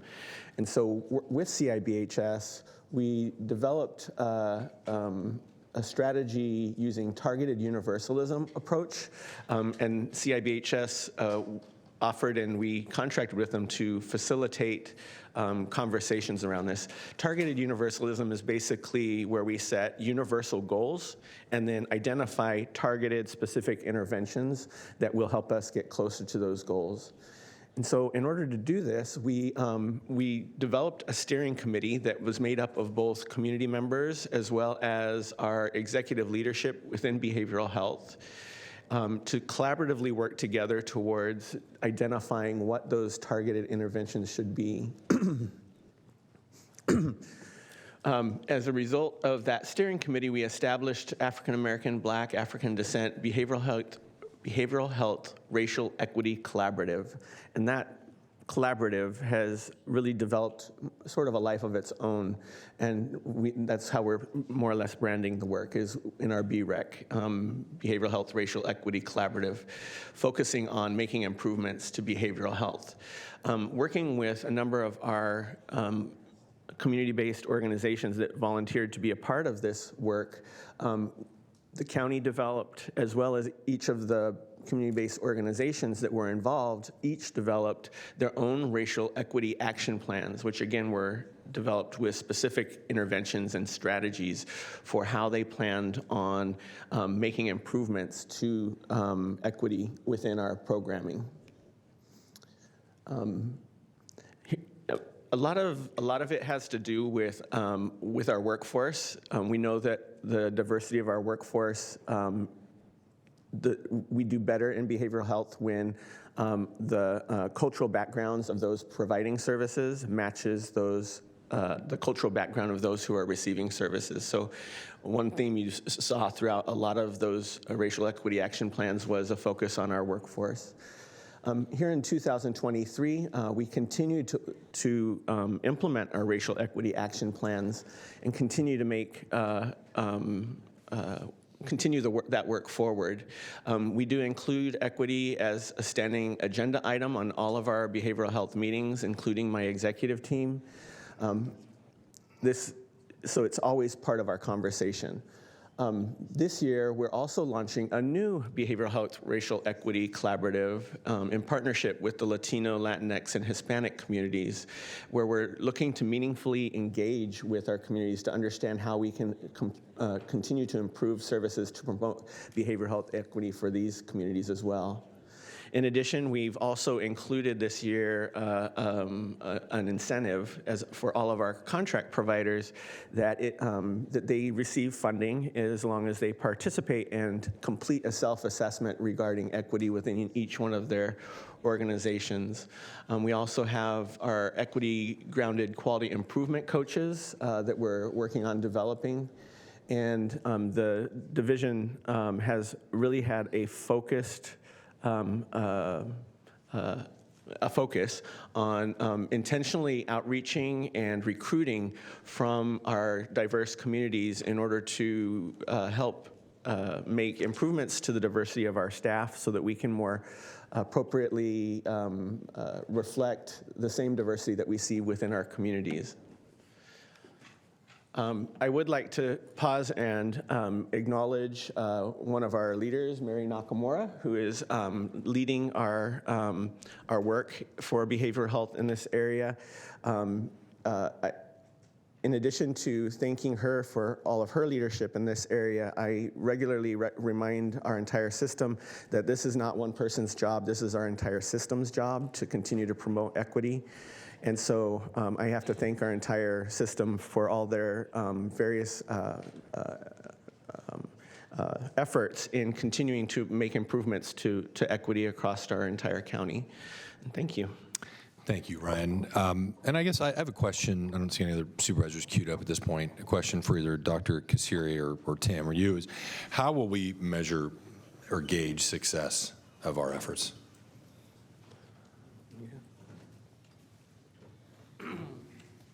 I love that question because it is the rubber meets the road.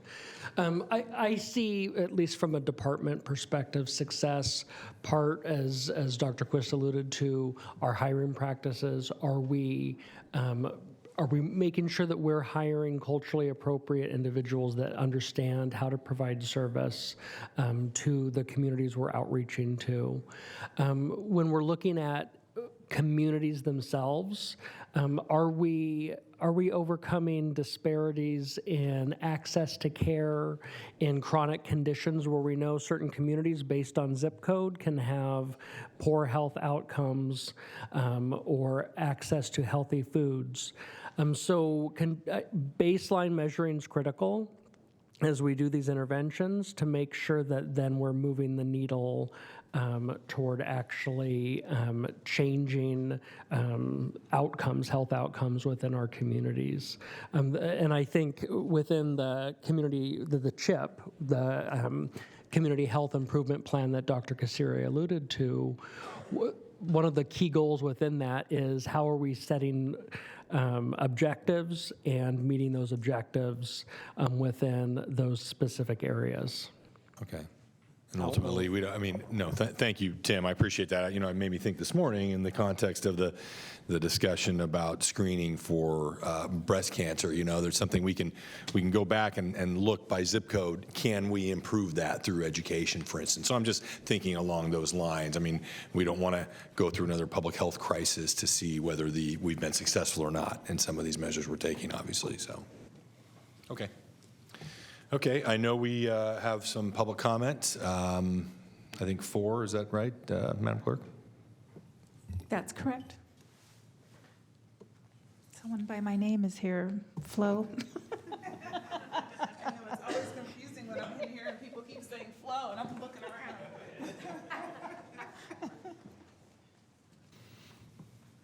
Good afternoon. Good afternoon. I was just about to say, I didn't check the time before I walked up here, so I wasn't sure how to greet you. Good afternoon, supervisors. My name is Dr. Flojean Kofer, and I am the Senior Director of Policy for Public Health Advocates. And it is a pleasure to be before you because my colleagues who will follow me this morning and I were here a few months ago and actually requested this item, an update on the response to declaring racism a public health crisis back in 2020 under Supervisor Serna's leadership. And so we are incredibly grateful for that. We also have with us this morning the petition signed by over 100 community members who are asking for a refrain that you'll hear commonly, which is nothing about us without us. We want to make sure that Black, Indigenous, and other people of color communities are included in the leadership when it comes to addressing racism as a public health crisis. And one of the ways to do that is to be able to codify the voices into the decision-making process. If it's possible, can we see the screen here? So your namesake is in charge of that. Yeah. Sorry about that. We'll stop your time here. Okay. Okay, so before you have a graphic that actually we have to thank one of many of our staff for helping to put together, but asking the question of, we say this all the time, racism is a public health crisis, and wanted to make sure that we were really clear about what that means. And so it essentially means that starting at birth, we interact with many systems and structures, and racism can show up in all of them. And so we made this as a way to be able to think about all the ways that this racism can be embedded. And it's really important for us to recognize also what the definition of racism is, because so often we hear the refrain, right, when we're having these conversations about, like, I don't believe that, my colleagues are racist. I don't believe I live in a racist community or a racist country. And certainly I hope that, popular opinions have shifted over time to be more, more respectful of our communities. But racism is also a system. And it means that in a country that was founded on, on the stolen land and the genocide of one group of people and the stolen people to work that land, that we have to recognize that that is a long-lasting impact, especially when we haven't done much to be able to repair the harms, and we've just kind of tried to stop doing as much harm. But we're still doing harm if we don't address those. And so this is a great illustration of the places where that's baked in. And so one of our asks of you this morning is just to consider, as you're making decisions, every decision that was brought up this morning impacts, is impacted by racism, from the off-agenda items to the items on the agenda this morning around housing and around infrastructure projects. All of those have a component of a racial dynamic, of racial disparities. And so it's our imperative to really consider when we're making decisions how that's baked in. And so next up, I think, is one of my colleagues to continue the conversation. Thank you, Dr. Kofer.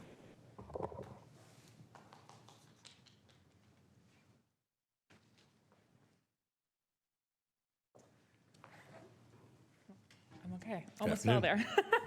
Good afternoon. First off, thank you so much, Drs. Kazirier and Quist, for great presentations. And I'd also like to congratulate the county, especially the Health and Racial Equity Unit, for the Racial Equity Summit last week. I was in attendance, and it's a really awesome step forward. Particularly the breakout sessions got like a deep dive into some of the programs and initiatives that were mentioned this morning, including First Five, including the Behavioral Health and Racial Equity Collaborative. I know there was also just a breakout I wasn't able to attend, talking about a cultural broker program within CPS. So those are all really amazing things, and want to appreciate and celebrate those things. I do want to share also on the second page this really helpful diagram that shows different levels of change. One of the conversations that kept happening at the Racial Equity Summit, I heard Dr. Kazirier and Dr. Fadal both mention systemic change, and also Dr. Radhakrishna in the opening session.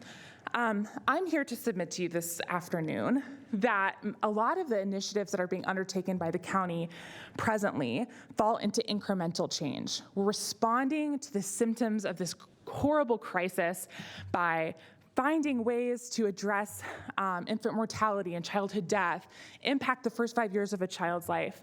But to get to structural and transformational change, I would submit to you today that that takes partnership with impacted community, and specifically resourcing and codifying participation with impacted communities. I don't think it's a huge reach to say that there are lots of programs that the county already has, including, tapping resources like the incubator leads in BCLC, or the parents who participate in the Parent Leadership Training Institute, trying to nail all my acronyms here, or the providers who participate in the Behavioral Health and Racial Equity Collaborative. That existing pool of community experts could really be a resource to the county for informing long-term policy. And my friend and colleague, Crystal Harding, will talk about more how that might look in practice. But thank you very much. Thank you. We have Crystal. Good afternoon, Crystal. Good afternoon. Crystal Harding, a proud resident of District 3, Peace and Love. My family and I have been beneficiaries of social service programs from CalFresh to Medi-Cal, Dent-A-Cal, child welfare, free lunch programs, to name a few. And I also have the privilege to serve as a resource family, adoptive parent, a program lead with the Black Child Legacy Incubator at Liberty Towers, a clinical social worker at 2 hospitals here, and I'm a parent leader and graduate of the Parent Leadership Training Institute program. So I have a very unique and instrumental perspective from both sides. And I want to just first applaud and appreciate the investment that have already been noted. Through personal and professional experience, there is most definitely a disconnect between decision makers and the people directly affected and have to live with the policies that are enacted. Oftentimes, policymakers lack comprehensive insight into the real challenges faced by the people. Now, imagine actual recipients of services being engaged as experts with valuable lived experiences who are the closest to the pain, the issue, or the concerns, and they have the solutions. We are the experts who should be sought after for our specialized knowledge, our skills, and practical contact as consultants. We can guide and advise respective entities and departments to address the needs of the people or communities they are meant to serve. Now, I don't mean a performative check-the-box survey, more so intentional engagement of experts who can assist government, organizations, and businesses make informed decisions, solve complex problems, and ensure that the services provided meet high standards, comply with best practices, and most importantly, incite and inform sustainable policy change. It's crucial for policymakers to adopt transformational, inclusive, and participatory approaches, actively involving communities and individuals who will be affected by the policies and the decision-making process. When policymakers and their staff and communities they serve work closely together, it can lead to transparency, accountability, foster trust and confidence, and thorough assessment of social determinants of health and potential impact on various stakeholders. If you haven't been through something, how can you actually speak to it? Having clear and open communication can convey policy objectives, reasoning, and potential implications to help build understanding and support more effective and sustainable policies that address the needs and concerns of the people while also achieving broader societal goals. Nothing about us without us. So thank you for your leadership, your service, time, and attention. Peace and love. Thank you. And then Debbie.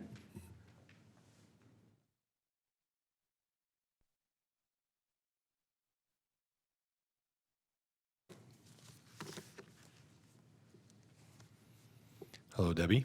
Hey, is it afternoon yet? It's afternoon. When are we going to lunch? Hey, I just wanted to thank everyone for their enthusiasm on this topic and moving forward into a beautiful world where we're all one. I totally support that. Just wanted to say that I have a couple of questions for our community and our county. What is the definition of equity?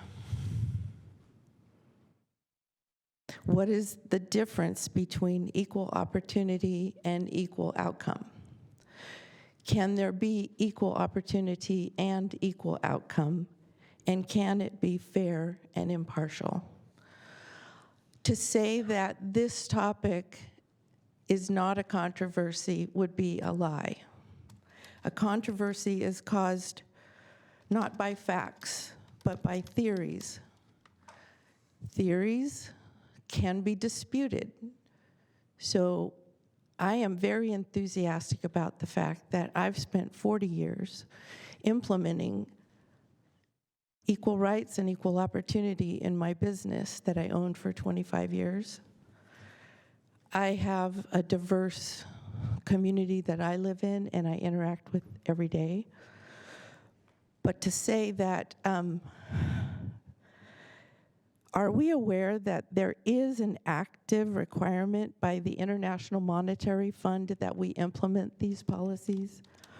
Are we aware that, did I run out of time? Sorry, microphone.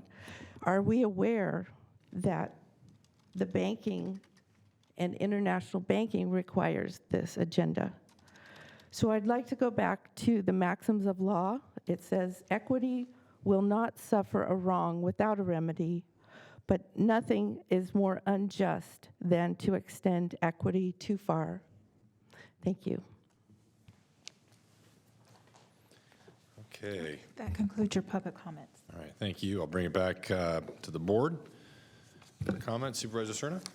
Thank you, Mr. Chair. I just wanted to extend my thanks to the first three speakers who spoke and presented very eloquently, as they always do, on this and other subjects. And couldn't agree more in terms of the message, at least that I've heard loud and clear, which is take advantage of what we have in the community to achieve what we all are focused on right now. And you know, I think we can actually, I think it was actually cited, someone mentioned it, that if you look back at how the RAACD and then Black Child Legacy campaign was stood up and gained traction, and now is completely and rightfully and thankfully so kind of owned by the community. I think that is probably the best model we have. Of course, that took several years, but look where we are now, and as Dr. Kasiri referenced, look at the outcomes that we're seeing, the fruits of everyone's hard work and dedication. And quite frankly, if that was attempted just by a county, a local government, I can almost guarantee we wouldn't have the successes that we enjoy today. So again, just want to express my appreciation to all the doctors. It was like the parade of doctors this morning. So, but I'm very optimistic and just again very heartened to see how much investment everyone's putting into this. Thank you. Thank you, Supervisor Cerna. Supervisor Kennedy. Yeah, I just wanted to agree with my colleague, Mr. Cerna, and also to publicly thank you for bringing this up originally. Oh, thank you. Okay, this is a no action necessary for the board, so thank you, and this will certainly not be the last time that we hear from you, and not the end of the work. Oh, Supervisor Kennedy, another. And thank you all for being here today as well. Mr. Chair, I chimed in there just because I'm going to have to leave at 10 to 1. I will be here for the afternoon session, but if this next item goes beyond that, I will not be here for the Okay, so, well, I'll let Madam Clerk call the next item. Yes, item 49 is the countywide fireworks task force enforcement after action review. And I know we are running late on the morning session, and I certainly feel the criticism from my vice chair here wouldn't happen under his tenure. But I believe we have, Mr. Jones, you'll kick this off, and we'll have some presentations, 25 minutes of presentations, and we'll have, I'm sure, discussion from the board and some public comment as well, correct? Yes. Okay, so I think you'll be here for the bulk of it anyway. So if you have any questions, you know, obviously you'll chime in. All right, great. I'll go ahead with the introductions. So I'm Eric Jones, Deputy County Executive of Public Safety and Justice. And this item was continued from September 12th, as you know. It is a presentation, so it's an update to the Board of Supervisors about the countywide illegal fireworks task force. Because it's a presentation, there's no action needed. And the task force leads will provide an update between various statistical information on the recent 4th of July period, as well as discussing some opportunities for improvement and refining the work that they do as a task force. The task force itself is co-led by Metro Fire and the Sheriff's Office, and then others such as park rangers and code enforcement are part of it, and you will hear from all 4 of those task force members today. And so with that, I'll introduce Metro Fire Marshal Law. Good afternoon, Supervisors. My name is Barbie Law, and I am the Fire Marshal for the Sacramento Metropolitan Fire District. Behind me today is Deputy Fire Marshal Amy Nygren. She may be able to help me with some questions that, if you have, I can't answer. Amy's our expert. So I'd like to start with an overview of our fire incident statistics for July 1 through 5. This is the heightened enforcement time period that we typically are focused on every year. So first we'll start with our total call volume. Our total call volume for Metro Fire actually represents all of our dispatches, and that includes responses to our automatic aid partners. And those partners would be the City of Sacramento, Folsom Fire Department, Cosumnes, Galt, Wilton. So that's all of our calls. Those aren't just our calls. So we did have a 9% increase this year over 2022's total call volume, and that would include medical responses, fires, vehicle accidents, hazmats, anything that we respond to. When we look at our jurisdiction specifically and just fire-related responses, we did have a 48.1% increase in overall fire activity from 2022. So we were dispatched to 160 fire incidents this year.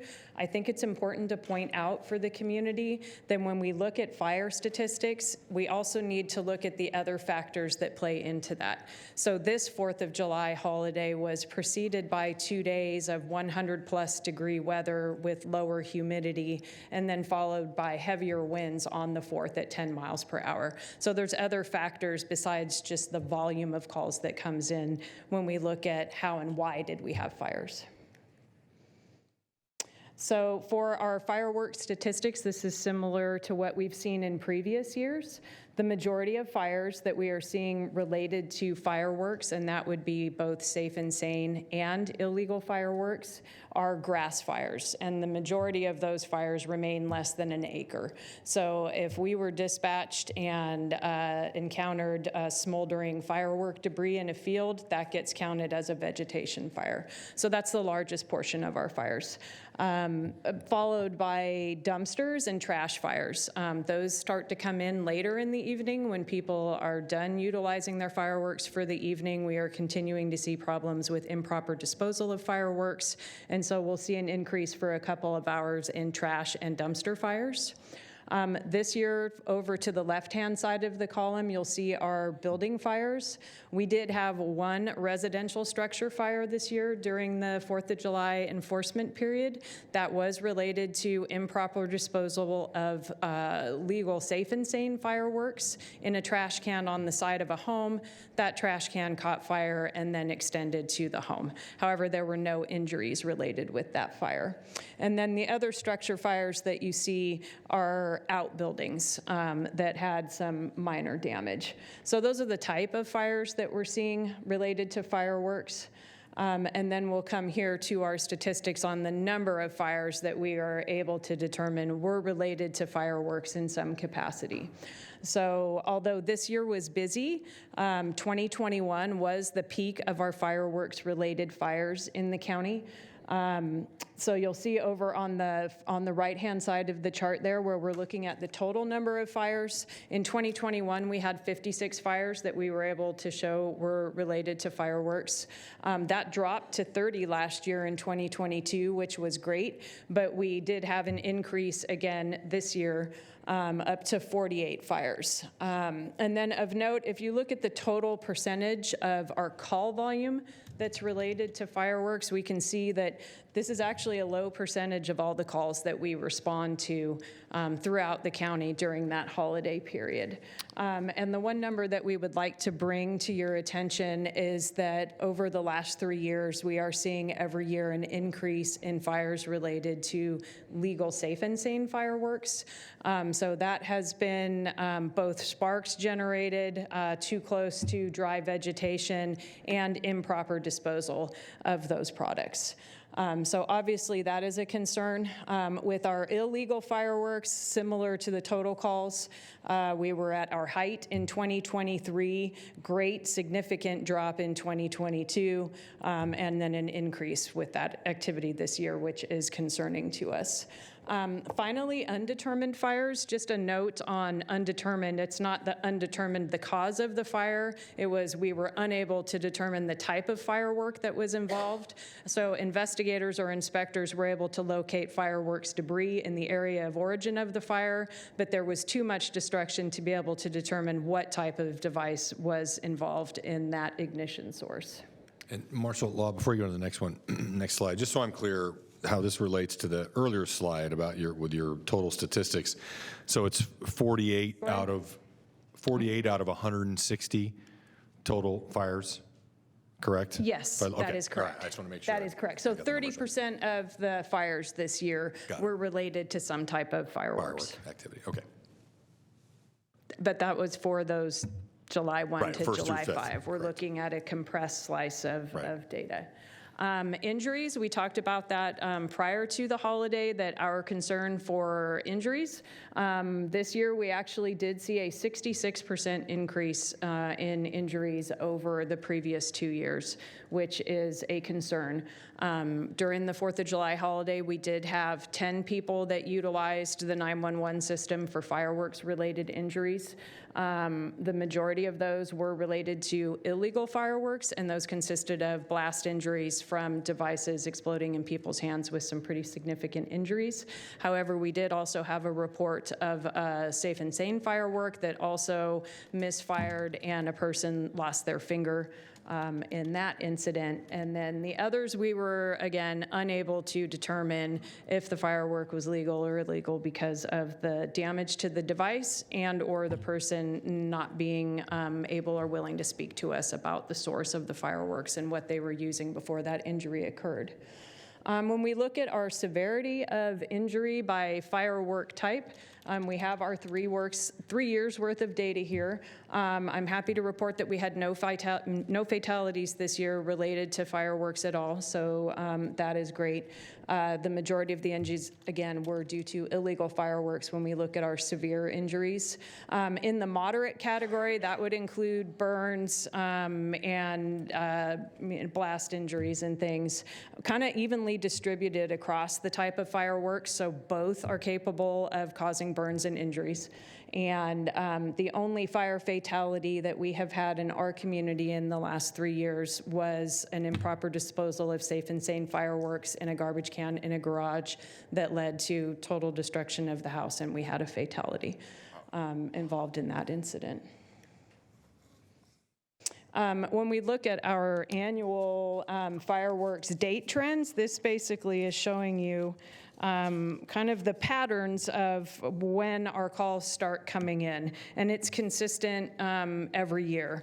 So we get an incident or two before Memorial Day, and then it really ticks up when we see the fireworks booths open for sale.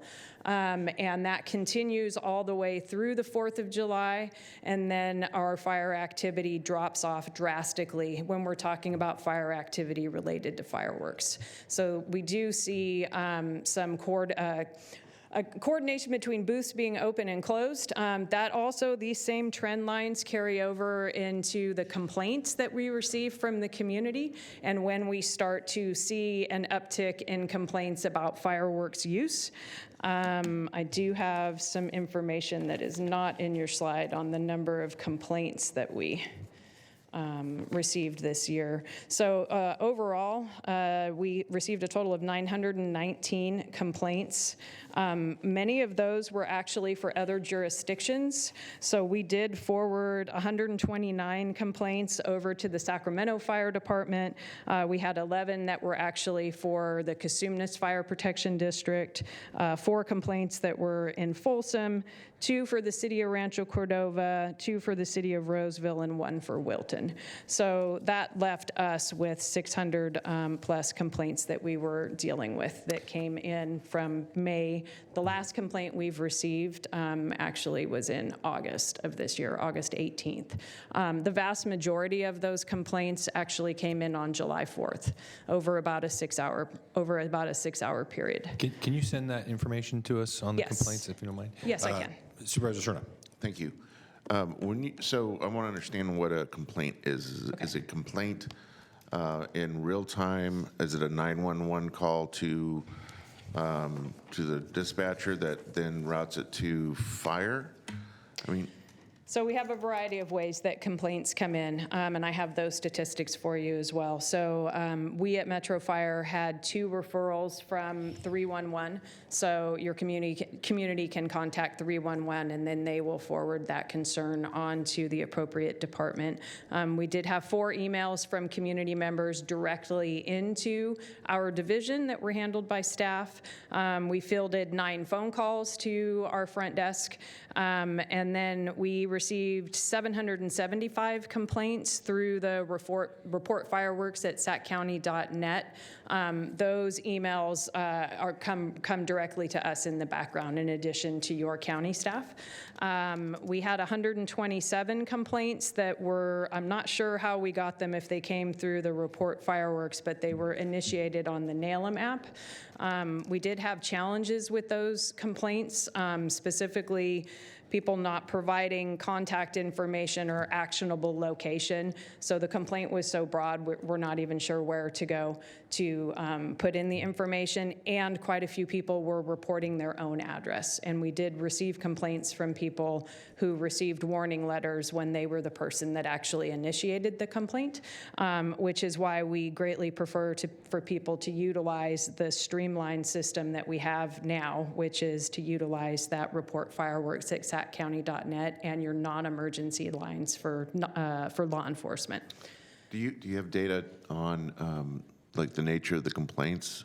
Yes. So aerial versus explosive, or that they saw something at some distance? I mean, I can provide that to you. We actually saved and cataloged every complaint that came in. If they called us, we put a summary statement in there of what the complaint was. Some of them, it ranged from a specific address and location and to, I heard a loud bang.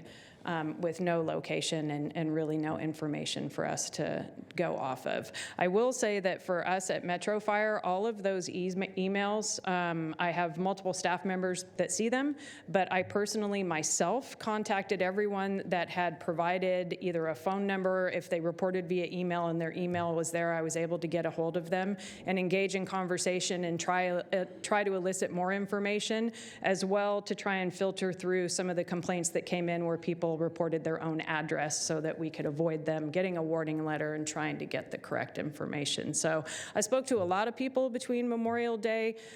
Because of the volume of complaints that came in on the 4th, it took me about a week of reaching out to people after the holiday to make sure that we had still had that contact with every community member that wanted to talk to us. thank you. Mm-hmm. So I know we've had questions in the past about staffing, and so I think it would be helpful, first of all, to understand, at least for Metro Fire, how our regular staffing works and then what enhanced staffing actually means. So on a regular basis, our fire inspectors are assigned to work Monday through Friday. They work day shifts. They're staggered throughout the day, so we have coverage from about 6 in the morning up till 5:30 in the evening.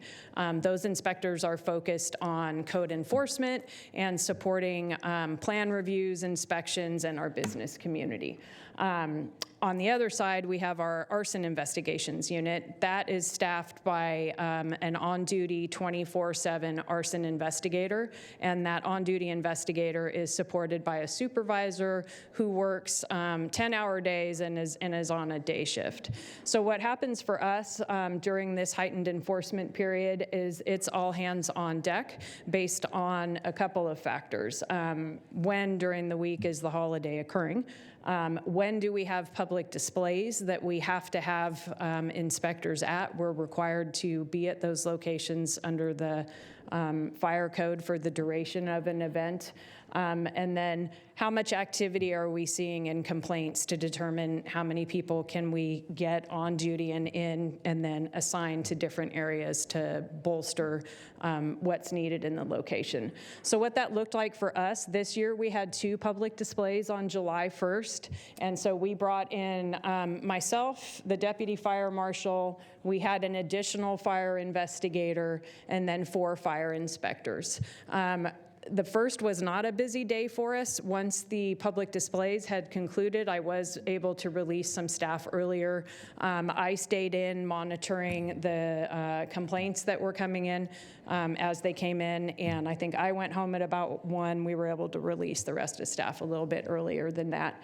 Similar on July 2nd, we had no public displays, so we didn't have as much of a need for additional people, but we did have teams out in each of our battalions to help support our arson investigators if needed. Again, they were not needed and went home a little bit early.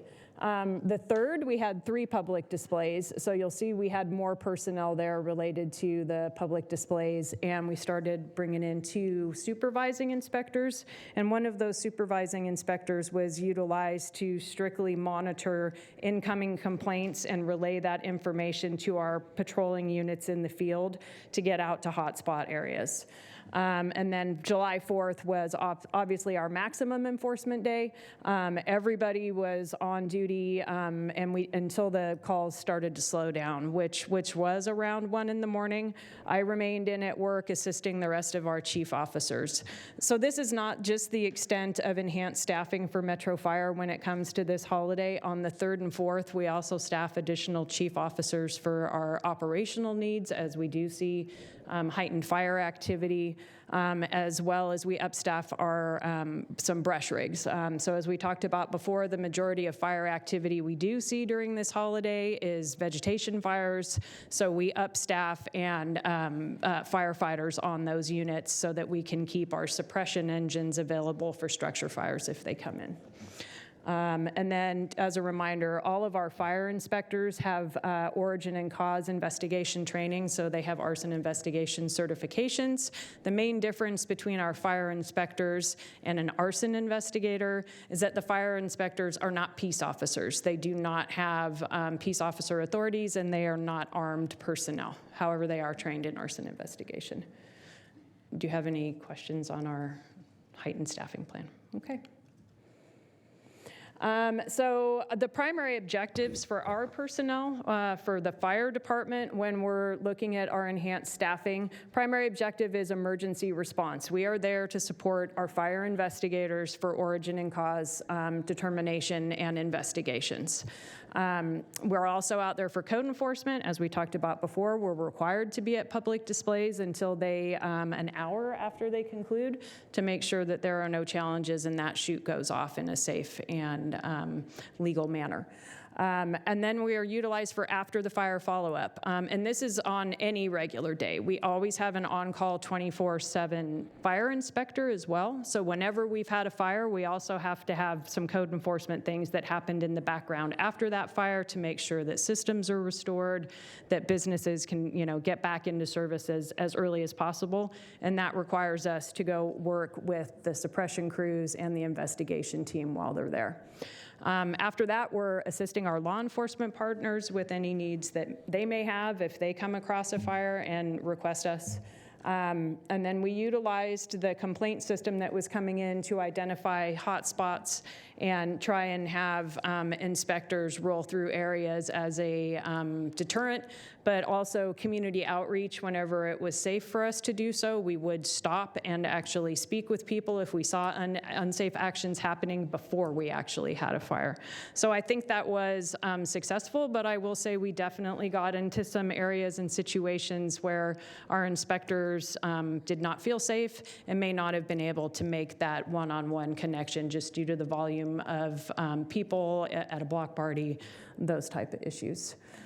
So outcomes from our activities this year, during the 1st to the 5th, we were able to refer 5 incidents over to Barry and his team in code enforcement for your social host violation.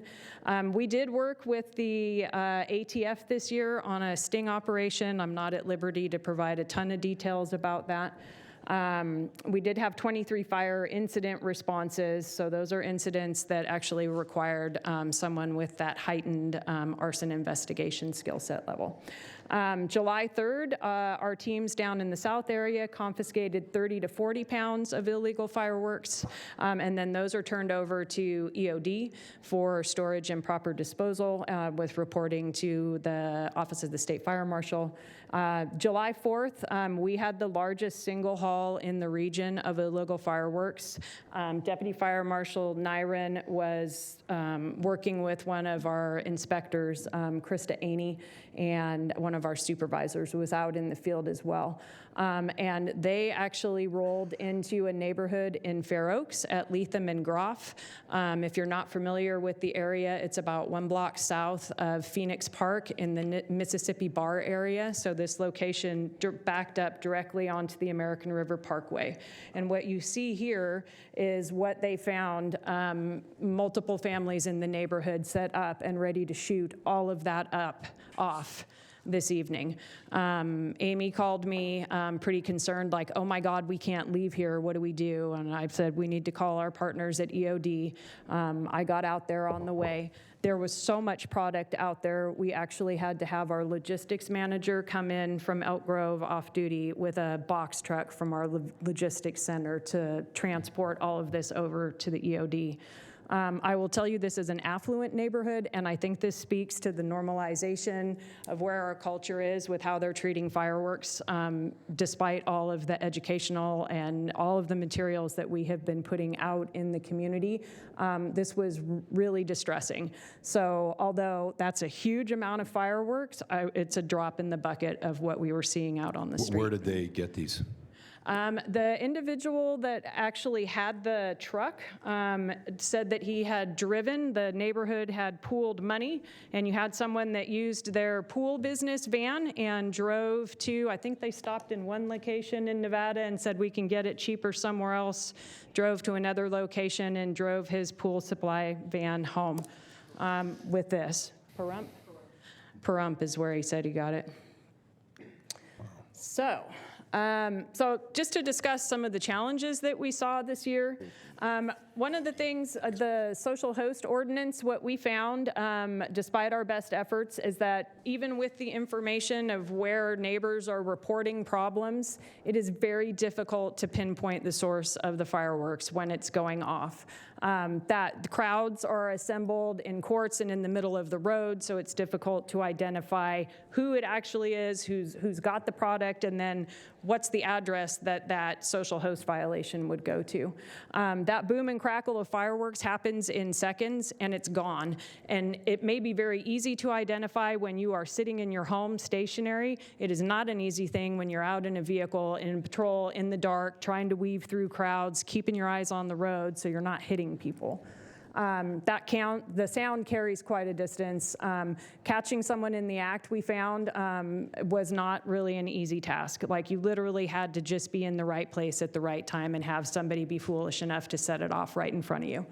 Night conditions we found to support the social host violations. It's helpful to have video and photos. However, we found the night conditions and shooting into bright fireworks does not enhance the quality of photos and that evidence. We did see widespread instances of people gathering at schools and community parks to launch fireworks. Obviously, now you don't know who is the person responsible for a social host violation.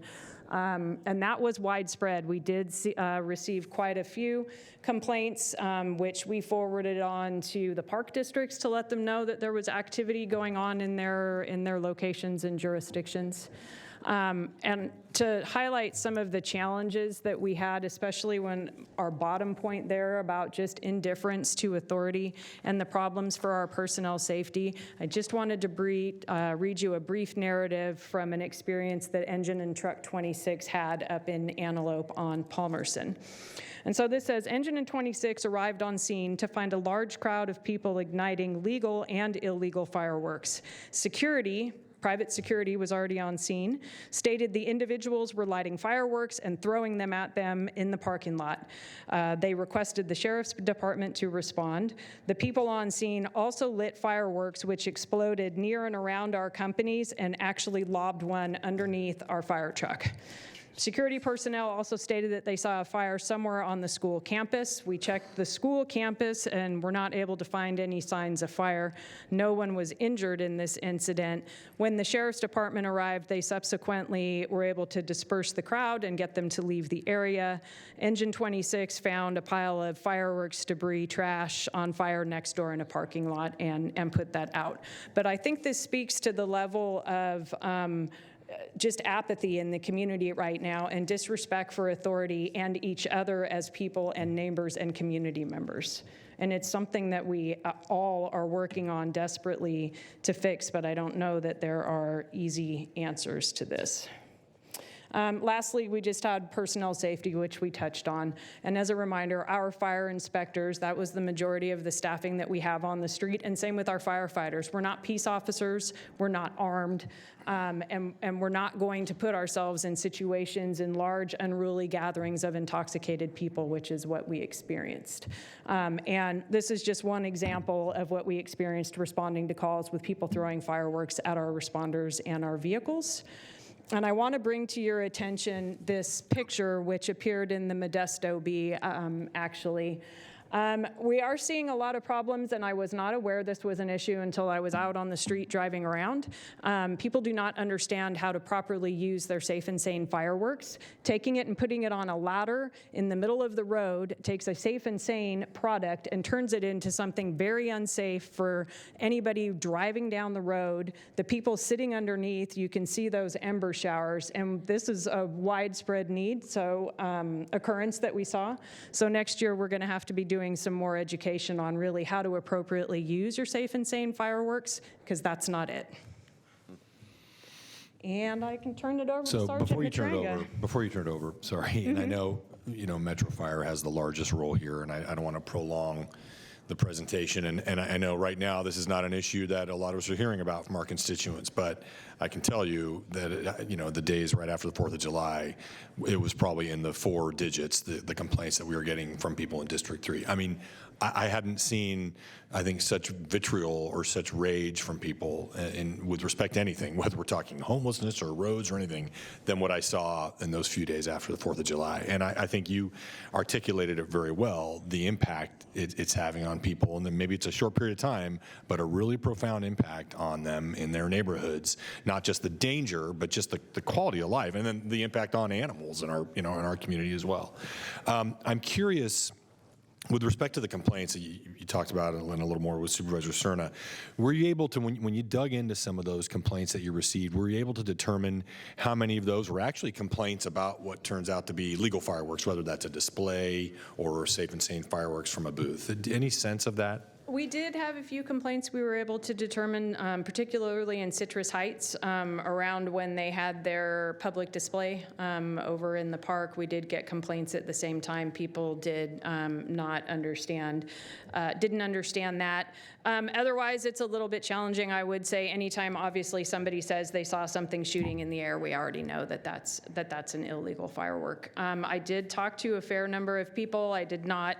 Next year, we could actually start tracking, did people specifically make comments to us about how they would like to see all fireworks not utilized in the county, as several other major metropolitan areas have done. But that's a discussion for you as a board, I think. And I think, I mean, you've certainly revealed where you are on that topic, and I'm certainly not at that point, but I think we would be remiss if we don't have a discussion about the impact that legal fireworks have on this and the displays have on this. I mean, now, Metro Fire, you're the ones, I mean, obviously you're the primary regulatory body over the booths, right? Yes. In the neighborhoods. And I think I asked this question before. Is there any upper limit on the number of safe and sane fireworks booths that people can have in the county? No. And I live in the same house that I grew up in, and it's almost dystopian what you see on the 4th of July and how much bigger it's gotten. And it occurs to me over the course of my lifetime, there used to be, the booths, they'd be a little more spread out. There were less of them. They were always there. There were some professional displays, but it is so much bigger. I mean, everything's about more, bigger, and better in terms of the legal fireworks and the displays. And we're dealing with a finite amount of space, and we have a heck of a lot more legal fireworks and displays in that finite amount of space. So I guess, can you quantify that? Can you quantify how much more legal fireworks, both displays and, safe and sane fireworks, are being used in Sacramento County, unincorporated Sacramento County now compared to, say, 20 years ago? We'd have to go back and pull some of that data. I can tell you from a fireworks booth standpoint, I was looking at the numbers recently back to about 2015. So at the height that I've seen in our numbers, I think it was 176 booths, maybe back in 2015 and 16. So the number of booths has dropped off this year. Was it 144, 154? I would say I started with Metro Fire in 2001, and back then we had probably over 200 booths at that time, and this year I think we had 154. Yeah, I think it was So you can see the drop there, and then our public displays have dropped considerably. We used to have Sunrise Mall, we used to have Cal Expo, which was not in our jurisdiction, but it was a larger display. We had a lot more public displays back then than we do now. And then in terms of, okay, so that's interesting because that obviously doesn't square with what I see, but I don't think I'm imagining it that there's more fireworks out there, that I'm hearing a lot more in my community. So notwithstanding the decrease in the number of booths, can you quantify the amount of product that's out there, I guess? Is that possible?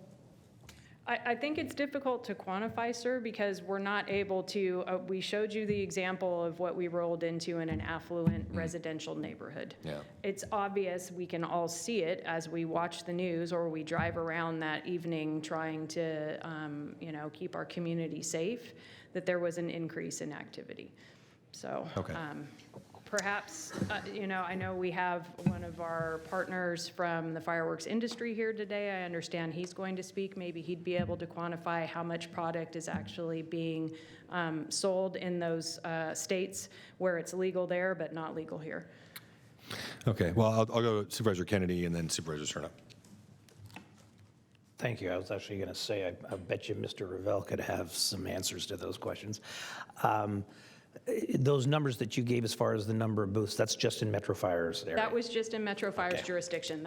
That's all we have the authority to track. Okay. Yeah, and actually permit. Because I will tell you that, my experience is the same as the chairs as far as this year. But I live in the city of Sacramento and represent about roughly half the city of Sacramento. And it was worse this year than I've ever seen in my life. Thank you.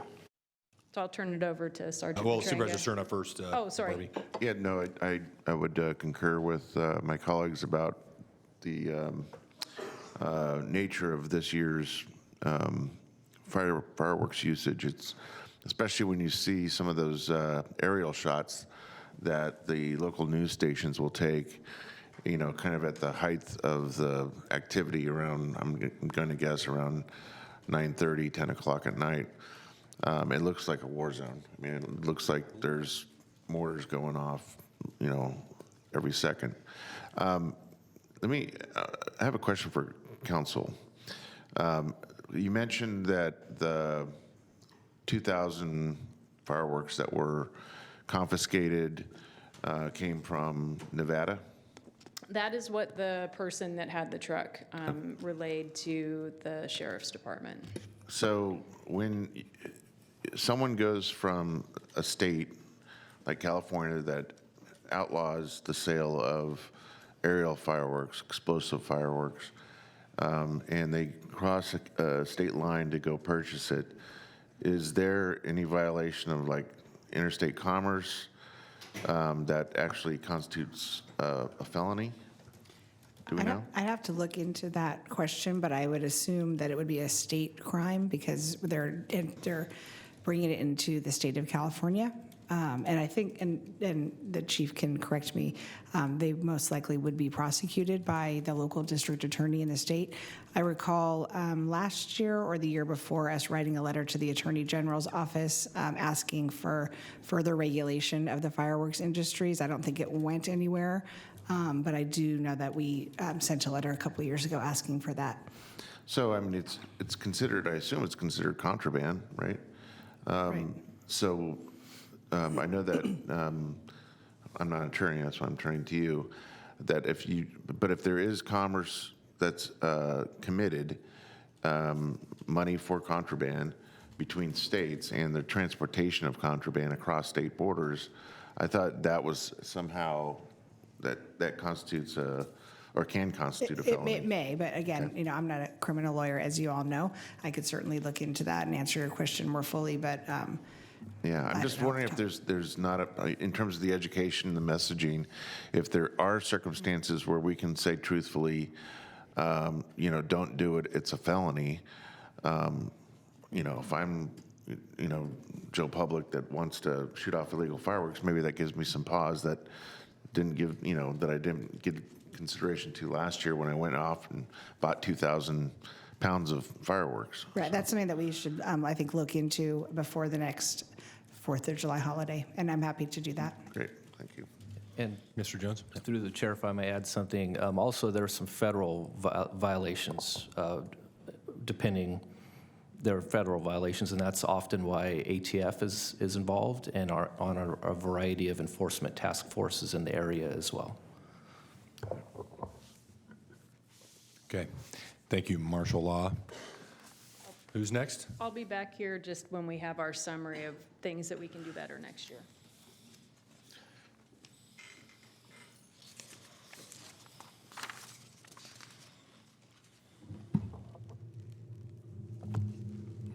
Good afternoon.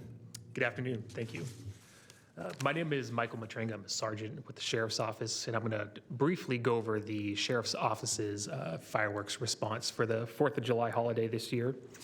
The main target area this year was along Main Street in Orangeville, specifically between Madison Avenue and Central Avenue.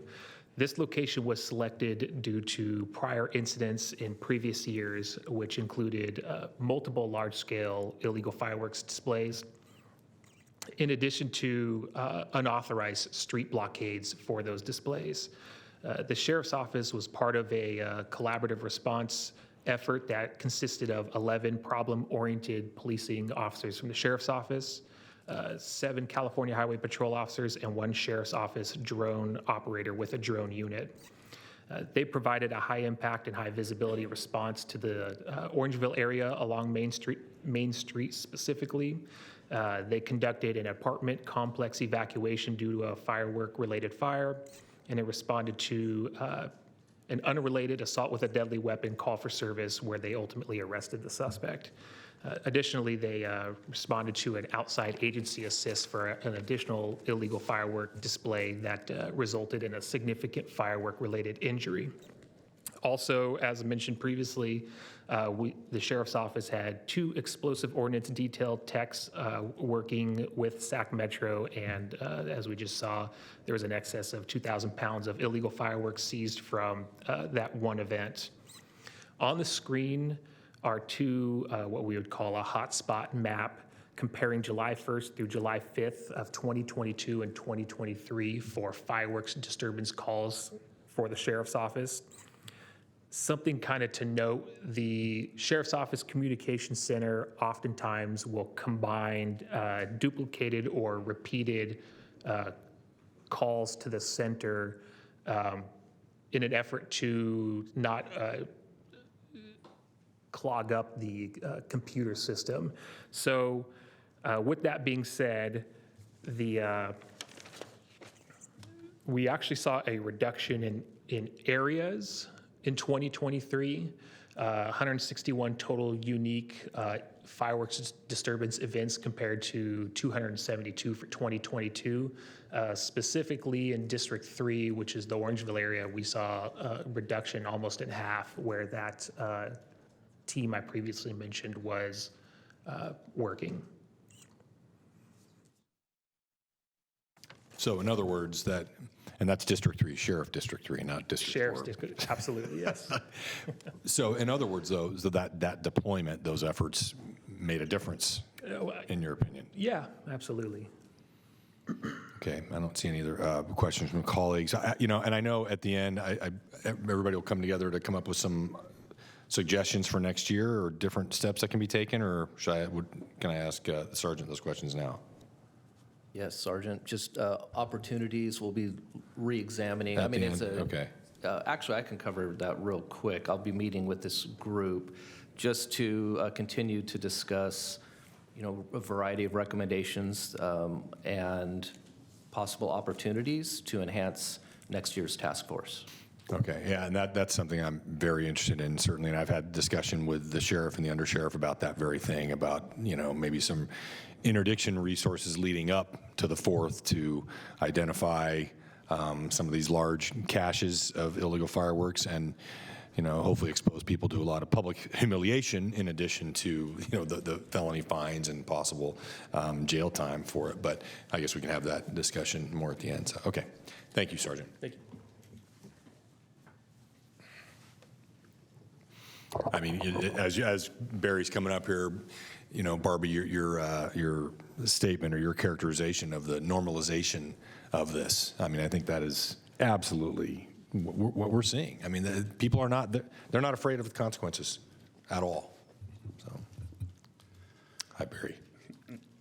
Good afternoon, Chairman Desmond and fellow board members. I'm Barry Chamberlain, Chief of Code Enforcement for Sacramento County. We'll start out with the fact that we issued 11 host liability citations, and 8 of them have been confirmed. From 6/30, advisories that were sent prior to 6/30/2023, which I stopped at 3 p.m. on 6/30 because we went on a weekend and I didn't feel like the constituents were going to get the letter in time. I sent out 636 advisory letters. There were 754 complaints received from 6/30/2023 at 3 p.m. till the end of 7/4/2023. There were 65 more complaints on 7/5, 54 complaints from the 6th to the 9th of July, 34 complaints from July 10th to 7/31, and 3 complaints in August. During the process of getting a handle on this, I found an old email that was also being sent to report fireworks at saccounty.net. It was an old email that was at some point used by the Sheriff's Department. I work with the Sheriff's Department. They've gotten rid of it, so it no longer exists. And then we put out, obviously, our outreach that we put out with the advisory letter states to use report fireworks at saccounty.gov. So that there were 778 complaints to that email. And that doesn't mean that there wasn't duplicates, because there was plenty of duplicates throughout the whole system. So the 636 complaints are confirmed, and 1 complaint specifically for the property. I did not track repeat complaints for the same property. We sent out the advisory based on the complaints that we got. So that means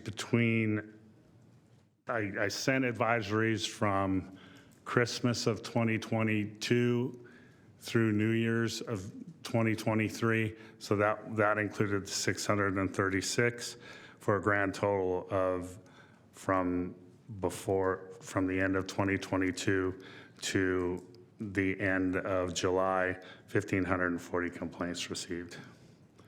So anyway, a couple things I want to talk about. One being that I ultimately sent a lot of letters to parks and schools because there was a number of complaints about parks and schools.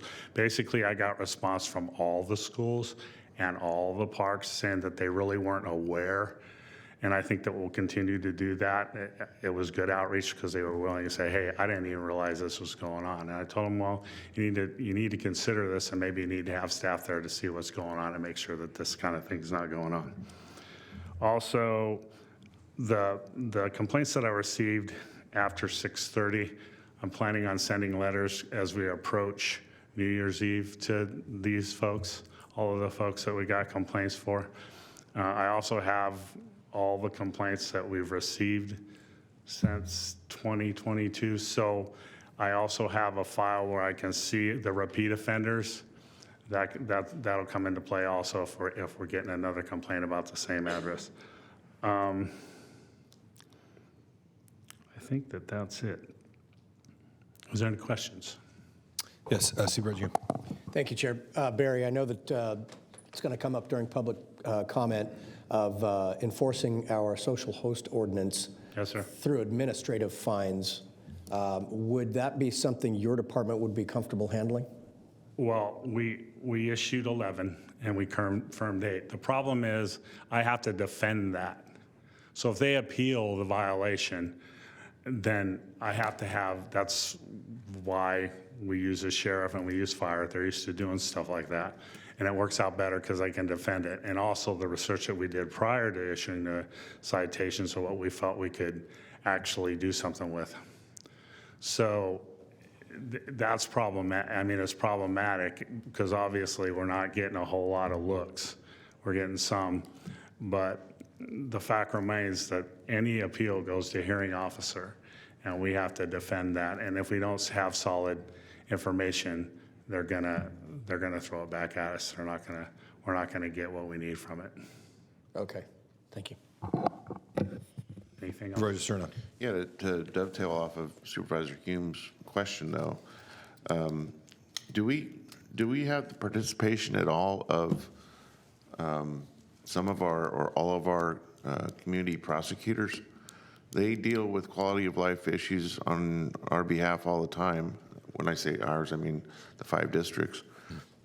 This is clearly a quality of life issue, so I'm just wondering, is there any added value of having community prosecutors, at least for the one day of the Independence Day, deploy with code? There's a severe safety issue with code going out in these areas. Of whether a community prosecutor would be able to go out there or not is another question in itself. My community prosecutor was involved in everything we did. She reviewed everything we received as evidence when we determined a list of ones that we thought that we'd be able to defend. She went through and read through them and determined what she thought we could sell and what we couldn't. But that's after they didn't go out in the field, right? What's that? They did not go out in the field. No. I'm just kind of brainstorming, wondering out loud here. I mean, what if we had roving teams of sworn personnel, maybe an arson investigator, and a community prosecutor? Would that make any difference? Because then we have kind of, at least from my layman's perspective of the situation, you have someone that can enforce the law, someone that can help prosecute the offense by way of actually seeing for themselves, whatever it is that is taking place. But it just seems to me like our biggest challenge is this whole got to catch them in the act bit. And it seems like we need more eyes out there. And I just, I just wonder whether or not that's something we ought to bring up with the DA's office. Thank you. Are the community, is the DA's office involved in all of these discussions? No.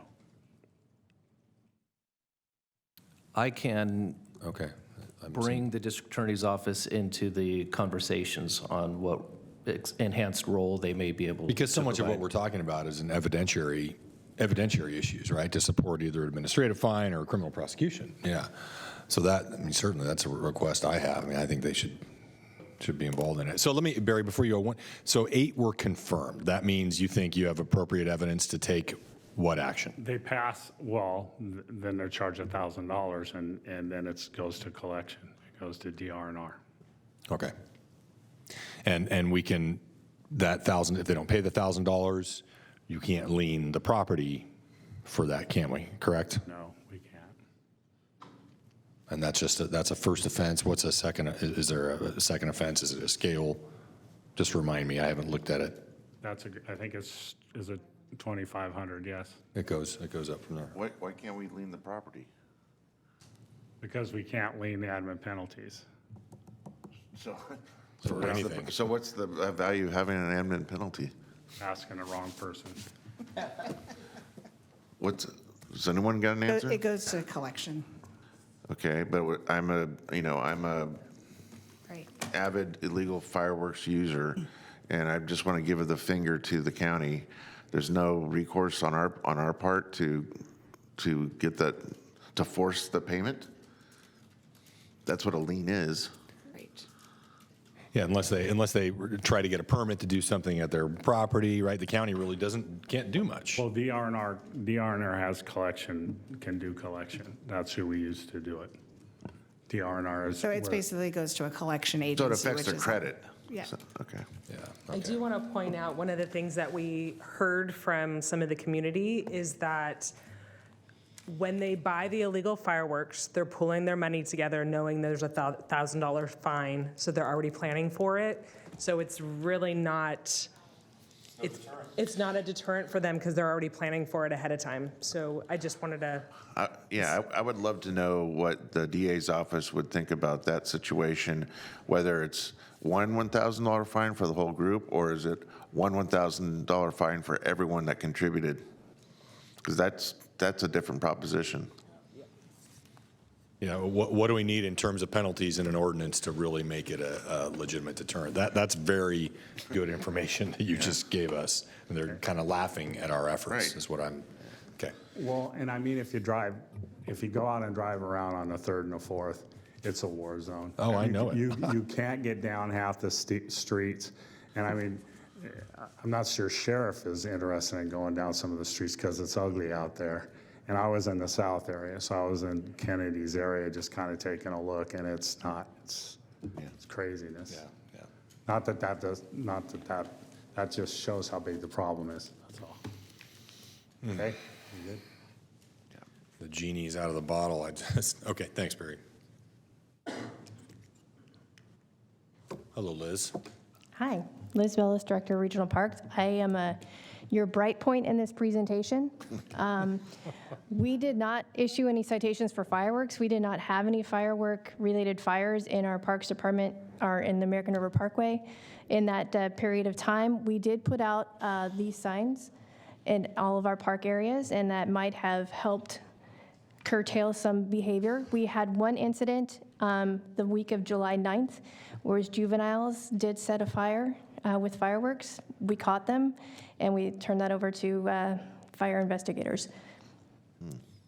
So, but anecdotally, our other park departments, districts, are very much affected. Supervisor Hume.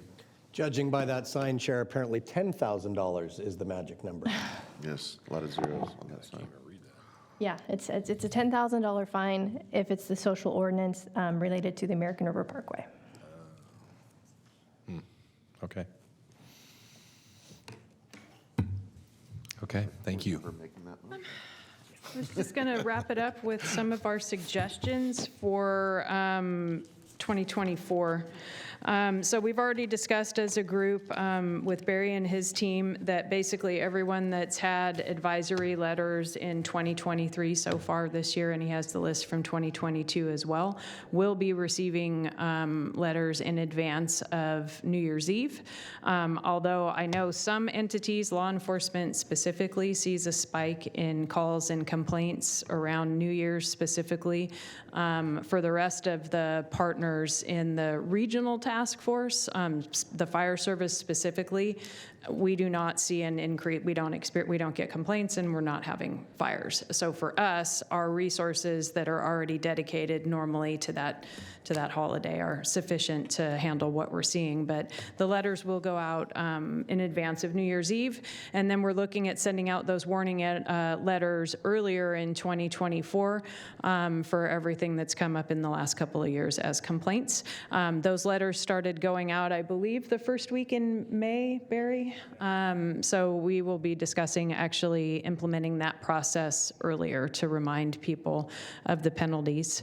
For us, as Metro Fire specifically, we heard loud and clear from our inspectors the safety issues and the compromised positions they were put into out there. So we're going to be looking at some more effective partnering with law enforcement, rather that if that looks like responding in tandem or having an inspector paired up with an actual peace officer to enhance that safety for us to be able to make some interventions. I don't think Sergeant Matranga covered it in his presentation, but I do know you guys mentioned that you had utilized drones in that area up by Main Avenue and that was successful. So that is something that the Sheriff's Office is going to be exploring enhancing. My hope, but no commitment from Metro Fire, is that we may be able to utilize our drones as well. Our program was on hiatus, but I recently heard that we are looking at revamping that program, so we may have some opportunities to partner with the Sheriff's Office to improve our capability, which also not having to be so close into these neighborhoods to get those pictures that support evidence and criminal or civil liabilities would be, I think, a big benefit. We have talked about before legislative efforts and advocacy. I am pleased to say that AB 1403 was signed by the governor recently, so hopefully we can see some benefit from that, but I do think there's additional work that needs to be done, and perhaps penalties for vendors that knowingly sell products out of state without checking where these residents live to know that they're not selling to a California resident. What does that bill do again? It provides funding. Amy, can you give me an assist on that? No, it's not an increase in fines or penalties or anything. It's for additional funding for interdiction or something. Looking at reporting data to the state to quantify the problem, funding for enforcement actions. I know that Dennis is our resident expert, so he could probably cover that for you. Host liability, we think there would be value. Obviously, I think something worked well on the American River Parkway, and we had the sign with that $10,000 fine. Knowing the number of problems that we had fireworks at schools and community parks, I think we need to look at having additional protection there. So those fines need to be enhanced for those properties as well. And working with the schools and parks to get messaging out like they were able to do along the American River Parkway may be very beneficial. We talked about this briefly, but we need to do some more work on our community messaging in regards to what safe use of safe and sane fireworks really looks like, because it's not on ladders in the middle of the street. So we obviously have some community education efforts and more fine-tuning of our messaging next year. Starting early was beneficial for us, but probably need to tie that into when the letters are going to go out and even earlier start talking about this and rolling out some education programs into schools and other locations. And then finally, as the regional group, we did have some discussion and think there may be value in narrowing the window of sales, because we do see that pattern of our complaints and fire incidents and everything is a trend line that really coincides with when our booths open and when they close.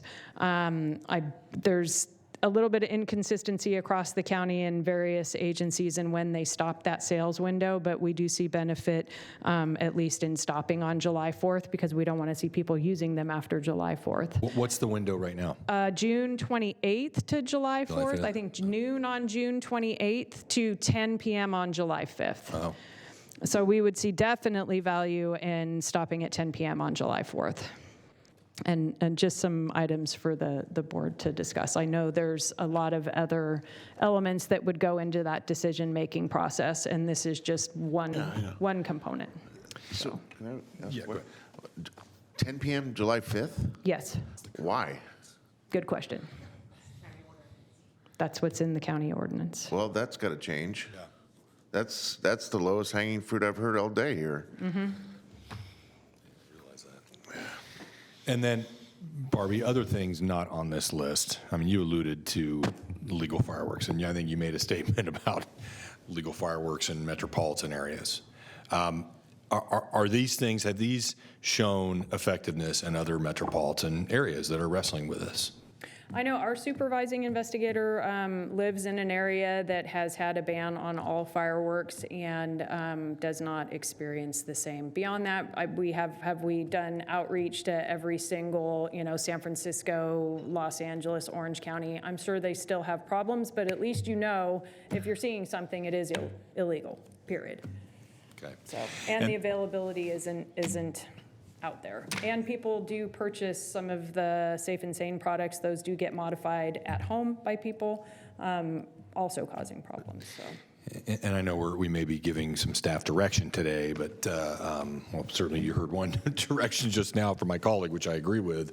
But in terms of, you talk about opportunities to pair, that's just being reactive. I mean, I do think, I'm looking over at Chief Peterson and Sergeant Matranga over there, and I would like to, have that further discussion with the sheriff about what would it take to get some, in the days, maybe teaming up them in the days leading up to the 4th, to do some more robust interdiction efforts and find out what that, might cost us. But I mean, I think we can probably do a lot more in that space, I think, too. So. I will tell you, we didn't discuss this before, but one of the opportunities that we have with the community being able to send in their written input to that report fireworks email that the county is using, we did get reports of sales sites for fireworks, and we did reach out. I can't talk too much about these, but unfortunately this year we weren't able to bring together any buy-bust operations. People got spooked, didn't show up. But that is going on in the background. Just don't think that we're just coming right. But out I know it's on finite the resources first. to do it. So I mean, Yeah. maybe. And here's another thing. I thought about this. Even if I have to fund it with District 3 TOT funds, a reward. Maybe work through Crime Stoppers, where a $1,000 reward to rat out your neighbor if it results in a conviction or. I mean, what about doing something like that? Have you explored that or discussed that in your working group? That is not one of the items that we've discussed so far, but certainly something we could bring back. I'm open to pretty much anything that's going to be successful. So Because I think people are going to keep doing those things on the ladders because it's fun. They know they're not going to get caught, but they're also inclined to, if I can get, I'll rat out my neighbor if I can get a $1,000 reward or something for it. I'll throw my own drone up in the air. Yeah, that's right. Well, I think that it's an education piece on what safe use looks like. I was really surprised to see what I saw on the street. I don't know how we got to the point where people are taking their children literally into the middle of the road. I stopped and talked to as many people as we could. So it was kind of surprising, and that tells me we've got some fine tuning on what our education messaging I think needs it's to be happening to all stop over the that. place. Okay. All right, no questions at this point, so I guess we'll go to public comment. Dennis, was that right? Oh, Dennis, are you're going to do public comment? Oh, you're the last. Okay, that's good. That'll be good. All right. Lee?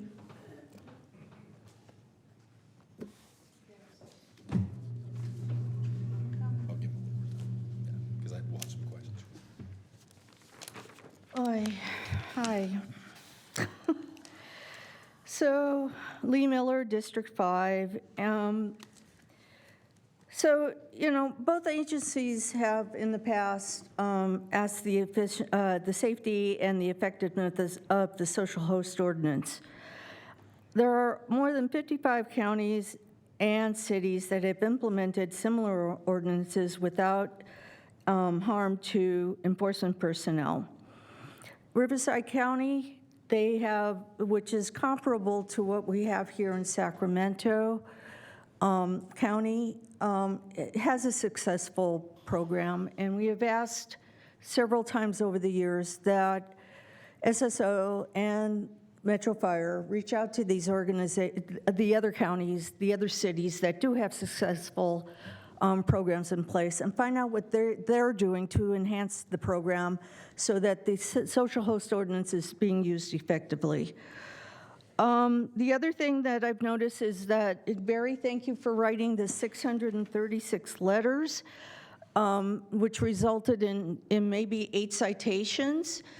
And this has been a problem over the years also, where not only SSO, but people like me don't know what to put in those reports in order to make it a successful report to turn into a citation. We talked to Eric about that last year, about an educational program that maybe needs to be done with the public to tell people what to do. The other thing is, so there are ways to educate people on that, webinars and all that kind of stuff. Also, I did a survey as Residents Against Illegal Fireworks, and we had 300 responses in a matter of a week and a half. If you go ahead and you extrapolate that 300 complaints from constituents as a sample size for our survey, we arrive at 25,319 complaints. I would really ask the Board of Supervisors to please take the time and reach out to your constituents, develop some kind of standard survey so that you guys can see where the problem areas are. I was shocked when I looked at it with only 300 results, and I showed everybody that. So I really think that part of the solution is for a survey to be issued out to constituents in each one of the districts and figure out where the problem areas are so we can keep improving it year after year. Thank you. Thank you. John? John Koskovich. Okay. Chris? Let's go to Chris.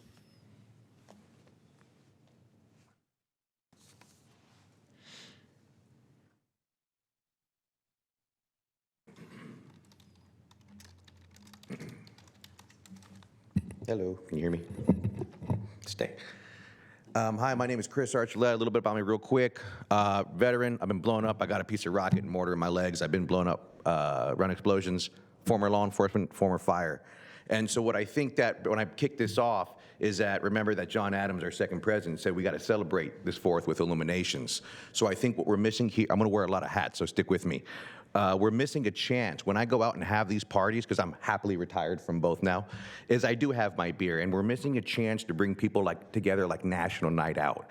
When PD comes by, checks on me, we show them what we got, we raise our beers, they're gone. And so, and they ask, hey, who's lighting the big ones? I'm like, hey man, that's not cool. I don't think it's not fair to ask our neighbors to snitch versus the legal for illegal. It's a bad look and a bad feel. So what we can do is we have our solutions in the room. What we need is a party. You guys have to have a party. You got to have these guys to see what they need, to arm them with those guys to see what they need. But I think it's really messed up to punish guys like me who have my vet friends and we have the safe and sane for the kids. And now I put it on a ladder, so I'm looking at a $1,000 fine. Man, I paid the taxes there. I paid all that. It's a bad look. I don't like it. As a citizen, I want to be able to celebrate my illuminations. I don't like the loud booms that sound like I'm going to get hit again. I don't freak out anymore, but I just don't like them. And I could see why people don't like them. But I think we got to take a moment to kind of really focus on, hey, those don't batch us in with the knucklehead, so to speak. And you're right. Now, after this meeting, what's stopping me from getting the illegals? $1,000 fine? It's like a parent with no consequence. Why should we? Why should the citizens of Sacramento respect anything coming out of here? If that's, I'm going to get a letter from that guy who says, don't do it again. Parties at my house next year. And if we're going to the affluent, I had to look that word up, neighborhoods, then charge them. Give the code enforcement dude a few dudes to charge them. They got these things called GoPros and body cams to get you're looking for a conviction for your citation. You have the bloody tools. Make sure it's constitutionally correct. Let those organizations fundraise and be a part of the community. But if you go too heavy-handed, you're going to send the wrong message how law enforcement is supposed to look in this community. And you're missing on a great opportunity to bring everybody together, especially after COVID. COVID brought our neighborhood together with these fireworks. Thanks, Chris. So you're missing on a great opportunity. I hope you guys choose right and make some decisions for the community. Thank you. Okay, Dennis. We'll give you a little more latitude. In times, I'm sure we'll have some questions for you.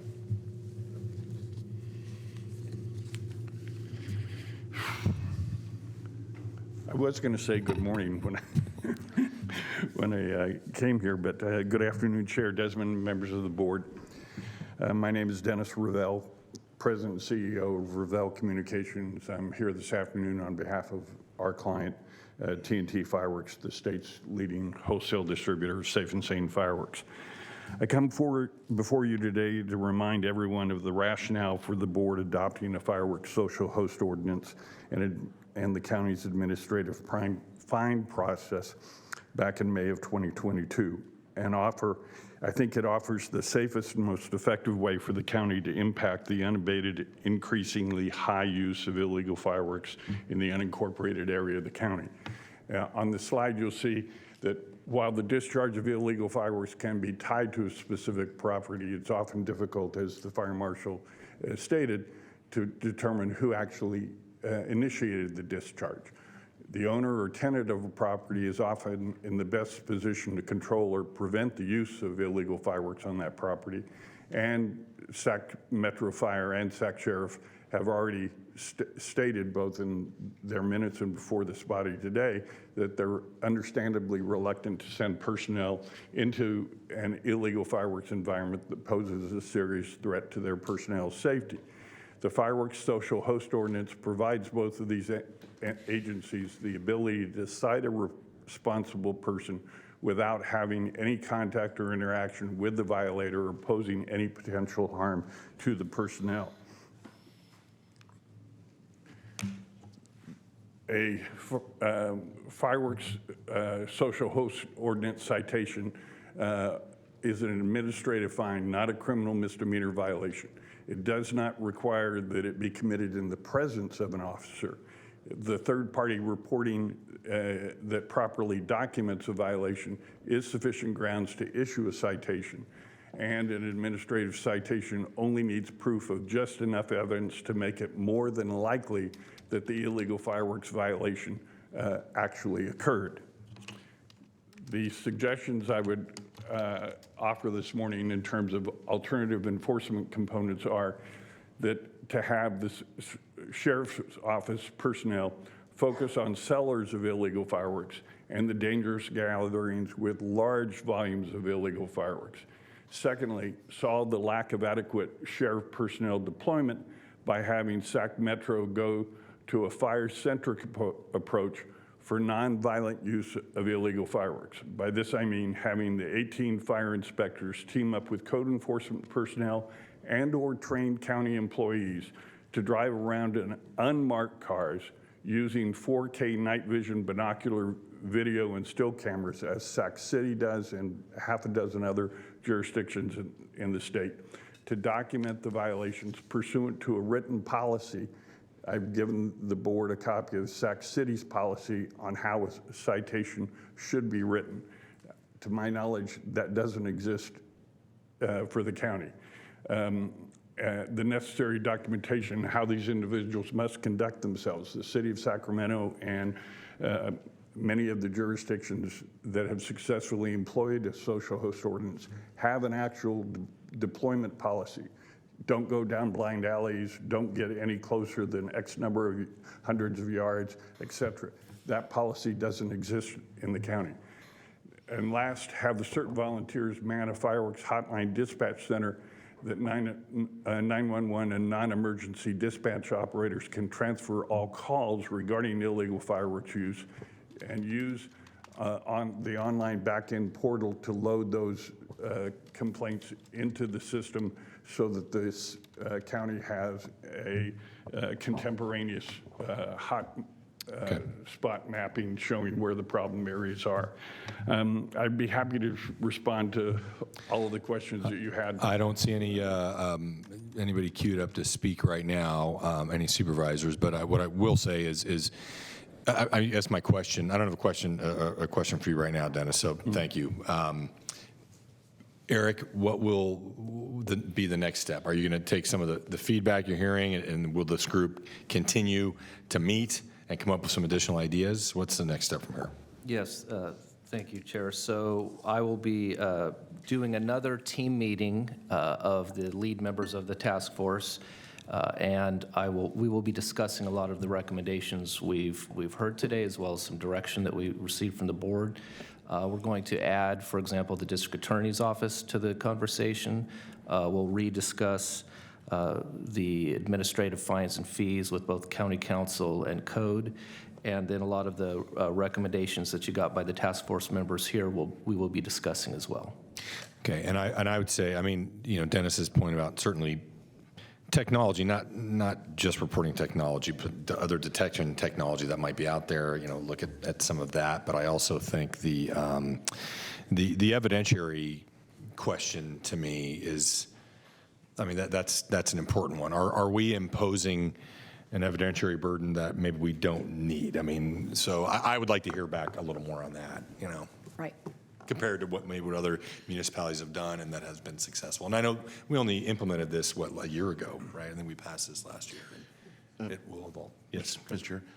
I believe last year I made a suggestion, I don't know if it went anywhere, but I made a suggestion about the Safe and Sane booths, either offering at no charge or selling at some discounted rate metal pail buckets with the strong message, this is how you safely dispose of used Safe and Sane fireworks.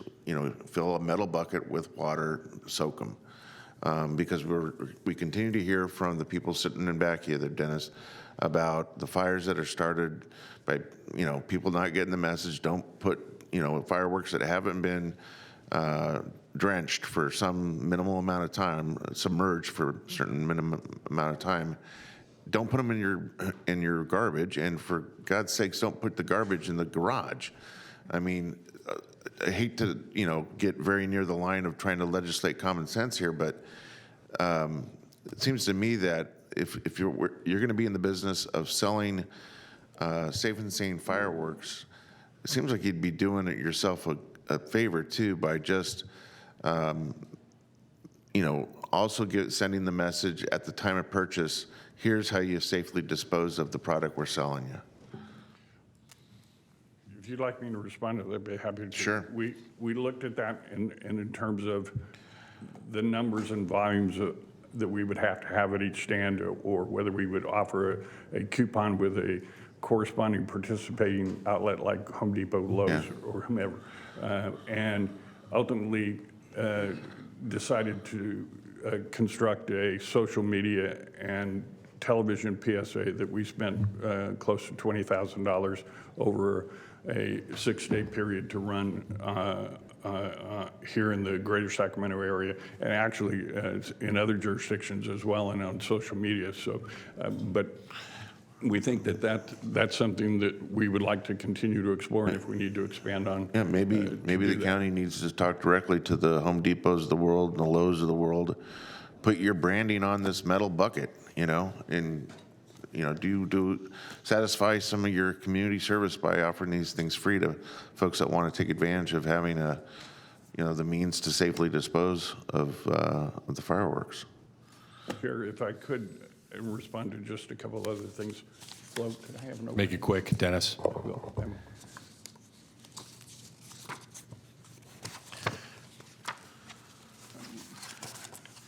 I'll be happy to share with you all a copy of this chart. This is a summary of what has happened in other jurisdictions that have a social host ordinance, and there was reference to Riverside County. And I would also point out the city of Salinas. City of Salinas has an issue with their police department being incredibly overworked and understaffed. And they put together a program in which they offered a financial incentive for city staff to be part of the deployment to document the violations. You can see that it was highly successful in that they issued 110 citations, one of which because they used what's called stacking. If someone was held up in a house who was armed and shot at 5 different officers, they would be charged with an attempted murder charge for each attempt. The same applies here. For each illegal fireworks item that is lit, Salinas cites them for it. So one individual got cited $37,500. And they were able to have significant deployment in a challenging environment using just fire and city personnel. Okay. Well, I think this can be, Eric, this could be part of the discussion or evaluation of the fines and fees and evidentiary issues. Maybe look at some of these other ordinances and some of the results. If I may, Chair, speaking to the social host ordinance, specifically about the administrative function with that, yes, we will re-examine that with county council and code. Okay. Supervisor Frost. Dennis, you mentioned Sac City using the night vision equipment and deploying extra staff and so forth. And are they having success with that? Because I have the impression they're like a war zone there also. I think we need to understand and appreciate the total of the environment we're in. We're in an environment where this problem has been allowed to develop over the last 10 to 15 years. The state has not performed its responsibility in keeping this stuff out of California. The access and the variety of materials that is easily available across the border and no attempt to stop it from coming in has brought a ton of this stuff into California. I mean, one of you asked, well, if there's any figures as to what these stores are doing. One store in a letter to the Nevada legislature said they did $45 million. And you knew it wasn't being sold to the people of Pahrump because they're restricted. They can't use it in Pahrump. So the problem has gotten very severe. And in defense of both the sheriff and the Sac Metro, it has gotten so severe that it's difficult to contain and impact. And what we're talking about is coming up with innovative ways to try and do that until the state and the federal government perform their responsibility to stop this stuff from coming in. I probably heard it wrong then. Did you say Sac City is doing that? Sac City has experienced significant improvements and citations. I think they were at 169 citations last year. Oh, wow. No? Yeah. Oh, I'm getting a different message from Metro Fire, but. The 4K binocular cameras that they use, they bought on Amazon for $150 a piece, and I think they have 8 of them deployed. Well, I think those buckets supplied by TNT, each one could have a pair of those binoculars inside. How about that? Is that what you're proposing? Okay. Supervisor Hume. Thank you, Chair. I'll try and keep my comments brief here. First of all, Dennis, thank you for this. When we had the Zoom call, I had asked for a list of the other jurisdictions. If you could take this to the next level between you and Lee Miller and actually write down what are the mechanisms that get these results and how they overcome some of the obstacles that Barry was mentioning relative to standing up in court. And then I'll just say generally, that I support expanding the enforcement of our social host ordinance, including looking at how we can stack fines or whatever else. I support the use of drones and maybe even fixed wing with a telephoto lens or something that can go back after the fact and catch explosions happening from properties so that we can, it doesn't have to be in real time. We can send somebody a citation a week after the 4th if we've determined we were able to isolate that address at that point. And then I think, as we heard, consensus from my colleagues to amend our code to stop sales on the 4th. That's it for now. Thank you. Okay. Are you interested in starting sales one day later as recommended, or do you want to continue to start on the 20th? I would support. Yes, that's what I was assuming that, but I wanted to verify. Thank you. 29th to the 4th. Yes. Okay, so Eric, we'll get a report back at some point. Okay, so with that, we're not going to have closed session.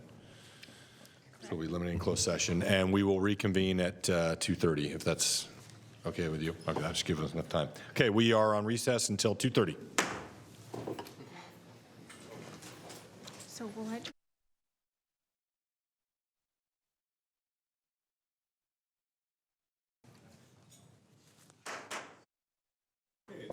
It's 2:35. I'll call the meeting back to order. Ask clerk to call the roll to establish a quorum. Good afternoon, Supervisor Cerna. Here. Kennedy. Here. Frost. Here. Hume. Here. Desmond. Here. And you have a quorum. Okay, we'll move right into our afternoon calendar. Item 50.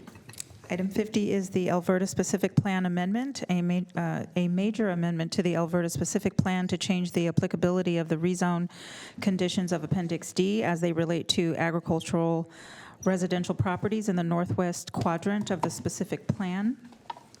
The environmental document is an addendum to Alberta Specific Plan Environmental Impact Report. Good afternoon, Emma. All right, good afternoon. I'm Emma Patton, Senior Planner, and this afternoon I'll be presenting the Alberta Specific Plan Amendment. So I'd like to get started with a bit of context. The Alberta Specific Plan is located about 10 miles northeast of downtown Sacramento at the Sacramento County-Placer County line, and it's comprised of about 1,744 acres. Alberta Road travels east-west through the specific plan area, and 16th Street travels north-south. So the yellow line on this map shows the boundary of the Alberta Specific Plan. The Rio Linda, Alberta Community Plan was adopted in 1998 and directed for the comprehensive planning of what would become the Alberta Specific Plan, which was later adopted in 2007. Since 2007, the county has approved several minor and major plan amendments and 4 tentative subdivision maps, totaling 2,386 lots. The county is currently processing 3 additional maps, which total 131 lots. On this map, you can see the approved and in-process tentative maps. Notably, earlier this year, the board approved the Alberta 245 subdivision, which consists of approximately 680 residential units. That project is shown in red on this map. While a number of tentative maps have been approved within the Alberta Specific Plan, staff in coordination with the development community have identified a number of implementation challenges related to development of the Alberta Specific Plan. To address these implementation challenges, staff conducted a workshop with the board back in June of 2021. 2 of the items that were discussed during that workshop included barriers impeding development of agricultural, residential, or AR properties within the specific plan, and the cost and delivery of roadway infrastructure. During that meeting, the board asked staff to prepare an amendment to the specific plan to reduce the barriers impeding development of agricultural residential properties and to explore possibilities to reduce roadway infrastructure delivery costs.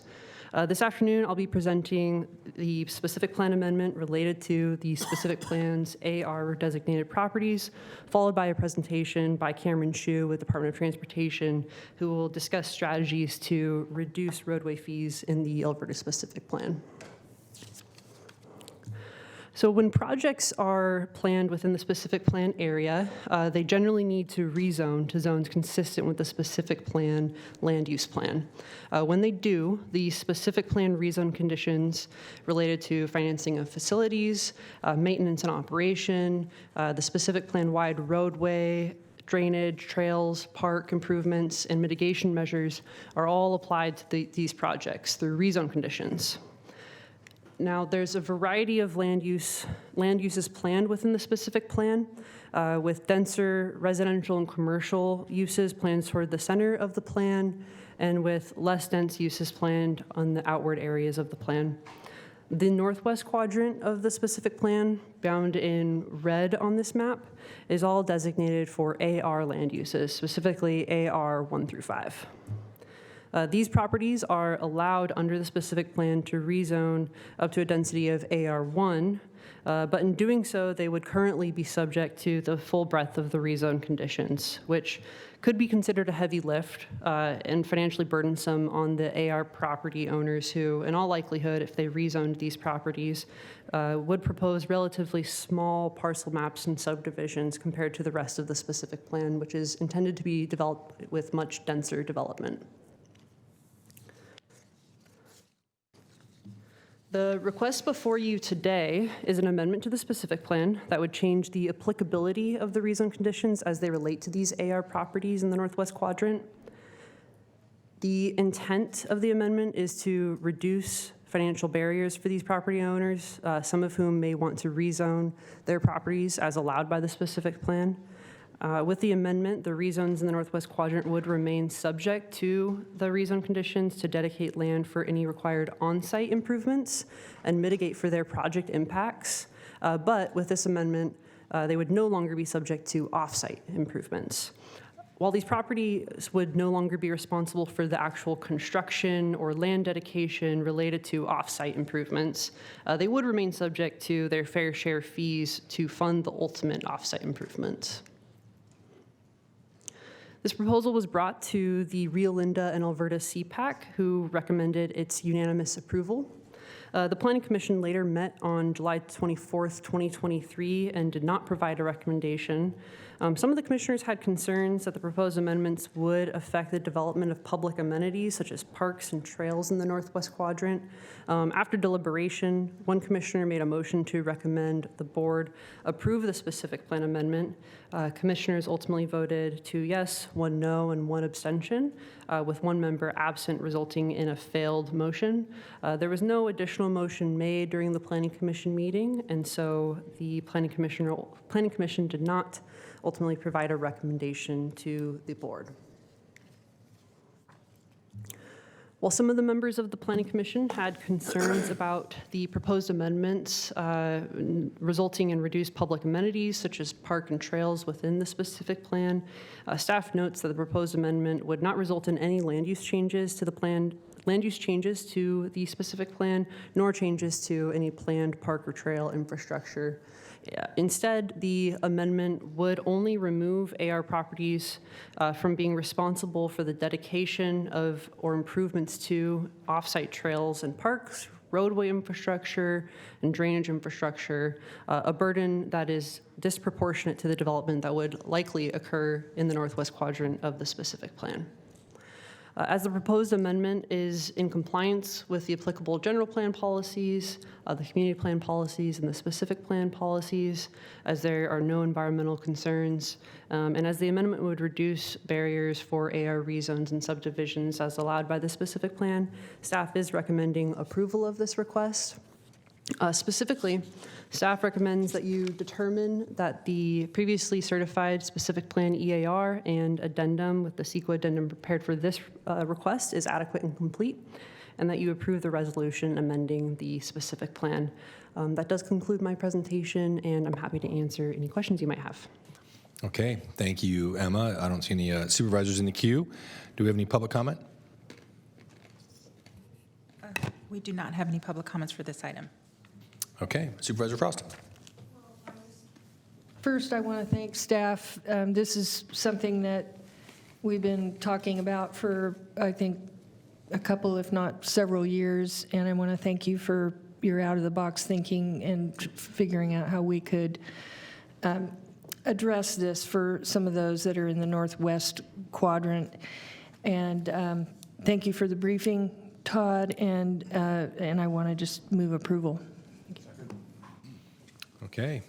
Thank you, Supervisor Frost. We have a motion and a second. Please vote. Unanimous vote. Okay, item 51 is the Alberta Specific Plan Roadway Fee Workshop. Good afternoon, Cameron. Good afternoon, Mr. Chair and members of the board. I'm Cameron Shue, Principal Civil Engineer with the Department of Transportation. Today we are going to be presenting on the Alberta Specific Plan Roadway Fee and Transportation Workshop. So this is the third one of these transportation mitigation workshops we've done here at the board, the first two being for North Vineyard Station and the Florin Vineyard Community Plan.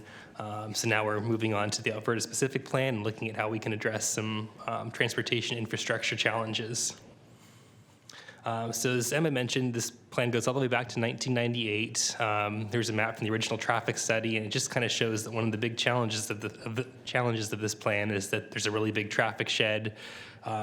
There's a lot of roadway improvements that are required all around the area surrounding Alberta. And there was a pretty large list of improvements that were determined in that original study. In total, looking at just over $350 million worth of improvements between the roadway level service impacts they trigger, touch triggers like roadway shoulders, and fair share payments. In total, the obligations of this plan come to around $75,000 a unit before other county roadway fees, making this one of the most expensive roadway projects for specific plans. So before we even started looking at the triggers and what the first phase of development would have to build, we realized that there was going to be a really heavy lift in terms of the roadway fee burden and whether or not that would make the project pencil out. And initially, this effort kind of stalled because of that. But using DOT staff time, we decided to pick this up and see if we could get it over the finish line. And we've been fortunate to have the participation of a number of the development interests out there that have sat through monthly meetings on this to give their input on the topic. So that's how we got to where we are today. So the purpose of this workshop is to really go over different fee strategies and how we can approach a future fee program for this area that'll make development more feasible rather than looking at individual triggers like we've done in the other plan areas. So one of the first things that we looked at was fair share versus construction approach. So if the project triggers a $100 million project, but only has 10% of the traffic, instead of putting the full $100 million in the fee program, we could just put in their fair share of 10%, and then the rest of the obligations would come from other regional funding sources, such as the SCTDF, which is the countywide roadway fees, and just putting the fair share instead of the total construction cost in their fee program does reduce the fees by quite a bit. Another idea we looked at was expanding the scope of the existing SCTDF roadway projects. So if there's certain improvements like culverts that would enhance existing projects in the SCTDF, rather than putting it in Alberta's fee program, we just put in the countywide fees and spread the cost out more. Along that same logic, we looked at some local signalized intersections, which is typically where a collector or a 2-lane road meets an arterial or thoroughfare for a 6-lane road. Usually those are paid for in local roadway fee programs rather than through countywide fees, although there are benefits to countywide roadway circulation. And we could look at putting those as part of the overall countywide fee program to do some more cost spreading. Another idea was touch triggers, which is when the first development touches the roadway, they're forced to make improvements, and there's some really long segments of roadways, such as Dry Creek Road or Palladay Road, where the first person to touch those roads would be hit with a lot of improvements. So we can break those up into smaller segments and look at the traffic volumes to see when those are really necessary rather than doing it right away. And then lastly, we could look at some outside funding assumptions as a way to help lower the fee burden. One of the challenges with the outside funding assumptions is getting grant funding. It is becoming more challenging to fund a lot of, especially capacity increasing projects. although DOT was able to do that recently on the Alberta Road from Watt to Dutch Haven project. And we do know there's some fair share money coming in from Placer County. So we think that probably a $15 or $20 million assumption of outside funding could be reasonable in this plan. So we put it all together, looking at these different strategies and their compounding effects. It gets the roadway fees down from starting up over $90,000 to potentially as low as $37,000 if all of these strategies are employed, and could go even less than that depending on the outside funding assumptions we put in there. Of course, one of the disadvantages is the smaller the roadway fee, the more funding gap we'll have to make up, especially early on. So with the high fee, we end up with a surplus. With the lowest fee, there's going to be a $43 million deficit to fill for the first 1,200 units, which is something that we'd have to make up for with grant funding or allocating countywide roadway fees or other sources. So to tie this back to the previous item, one of the other things we're looking at is for those agricultural residential properties, there is a requirement that they pay the roadway fees, which we don't currently have a roadway fee program. So by getting some direction today, we can come up with some interim roadway fees to allow those developments to move forward, while at the same time Alberta would be able to take this guidance and hire a consultant to establish a roadway fee program. And once we have a roadway fee program in place, we can look at the different strategies that the board's already authorized, such as moving triggers around, potentially partnering with development to deliver some of these projects as capital projects, and figure out how to make the first few phases of Alberta work. So with that, DOT is looking for some feedback about whether the board supports these different staff recommendations. Everything we've brought today is something that DOT can support. Granted, there's the different trade-offs that I discussed. But yeah, looking for some feedback on that. All right, thank you, Cameron. We'll start with Supervisor Cerna. Thank you, Chair. Thank you, Chair. Appreciate the presentation. So you've given us what we always want, which are options, which I appreciate. I would like to know to what extent each of these, or perhaps all of them will serve as a very, will serve as an example for other master plans, and can we count on them to want the same strategy deployed for their roadway, the use of their roadway fees and the timing of it? Is it going to be precedent setting is what I'm asking. And if so, what projects and how soon can we expect that it is going to be precedent setting? Yeah, I think that it is a precedent setting approach, and some of these things like adding the local signals in, I can expect that if we do it here in Alberta, that other developments are also going to want to put their local signals in the countywide roadway fees.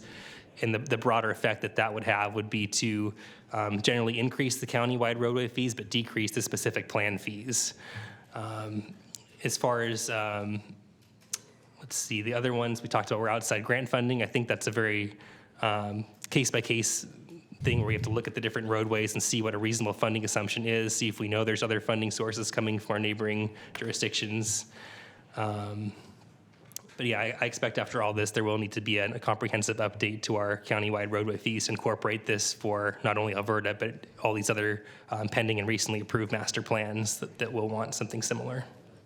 I appreciate that that staff is working with the Alberta, in this case, the Alberta specific plan proponents to come up with some options, because I completely appreciate, trying to avoid that super expensive first home. And we're just talking about roadways here. So there's obviously a whole host of other things that are fee financed. And at some point, you can kill a project pretty easily by just having it overloaded with fees, and there's no margin left. So so I get that. I guess my concern is, and I don't know how to really articulate it that well, is will any of these strategies leave a project in the future holding the bag, or the county holding the bag in terms of unfunded ability to complete roadways at some point for some project. I mean, it is a potential issue. We could come to a point in the future where a project gets triggered and we look at the level of service and say, can we push it anymore? And no, the project does need to get built. So at that time, we could end up in a situation where either we have to decide to prioritize that project with our own SCTDF money, or else maybe development has to front the money to build that project and wait for reimbursement, which is the way it currently exists today. Right, and I can just imagine at that point the uproar that I could, hear in the distance, that they want to be treated just like everyone else at that point, and we kind of find ourselves in the complete 180 of where we are today. So I guess what I would like to know is like which of the strategies in staff's opinion minimizes kind of that risk the most. That's kind of how I want to understand these options. Really, that comes down to strategy one, I would say. Whether do we program the full dollar amount for what it's going to really cost to build it, or do we just put in the fair share amount? But that at the same time would make the projects questionable in terms of their feasibility, correct? Right. Okay. So it's kind of like, do you have a higher fee that you know will have the funding available at the time it gets triggered, or do you have a lower fee, give them a more certain path to starting, but then have to look later on when there's a funding gap? Well, I can sense my colleague to my left is just itching to chime in here. So Well, I think Mr. Vicari is also you want to chime in on this, Ron? Sure, Ron Vicari, Director of Transportation. One of the things I did want to add is that some of the strategies that we're employing here are to basically newer developments already have the ability to utilize those strategies. So this really is looking at an old development that has some very difficult, we're not able to employ the strategies that we already have in place. So a lot of these strategies will allow this development to also take advantage of strategies other developments are already utilizing. Okay, so that's good. I mean, it's good to hear you say it that way. Otherwise, I'm kind of left with the opinion of this being so precedent-setting that it sets some new standard that we can't at some point in the future meet, and thus my comments about some future project that is just not going to be feasible whatsoever because we have to load everything we lost for years in terms of the fee structure on that project to get the roads built. So what I'm hearing you say is that what you're proposing with these strategies is a way to gain parity, I guess, with some of the other master plan projects? That's true, with the exception of what Cameron mentioned earlier, which is we do anticipate that there'll be some plan areas that also want to include signals, local signals in the plan area. So that's a new option that we think may be somewhat precedent setting, as you mentioned. The other thing I'd like to add is we certainly nowadays utilize our SCTDF fees and look ahead at all the different plan areas to see where really the need is, and we strategize and use that funding. So we are in essence going to be required, there's going to be a need to really focus in on looking ahead, trying to be a partner with development, make sure that we don't hit those situations, get out in front of it. In addition to that, we updated our credit reimbursement policy, so we could find ourselves in a situation where a particular improvement needs to be built and there's not funding at the time, which case, like we always have had, the developer, as Cameron mentioned, we would utilize SCTDF fees, we'd try to get outside funding, but there still is that option that the developer would have to front those fees. But we do have a credit reimbursement policy in place now to assure a timely,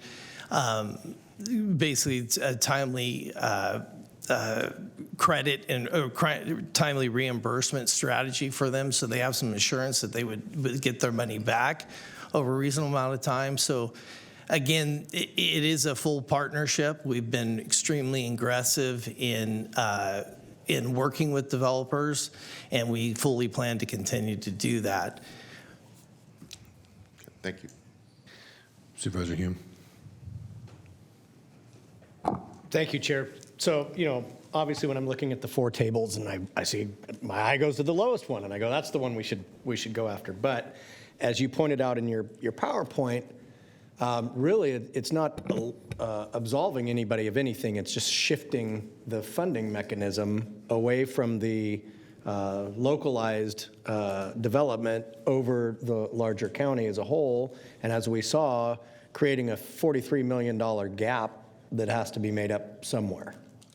Am I interpreting everything correctly so far? Yeah, I guess the one way I'd clarify is it's not spread necessarily evenly over the entire county. It's still based on fair shares. So we have different fee districts in the SCTDF. So people would pay fees based on what fee district they're in. So the Alberta, the fee district that Alberta is in would probably have 95% of those local signal costs in it. Okay. Versus folks that are the south end of the county would probably be paying less than 1% towards the signals.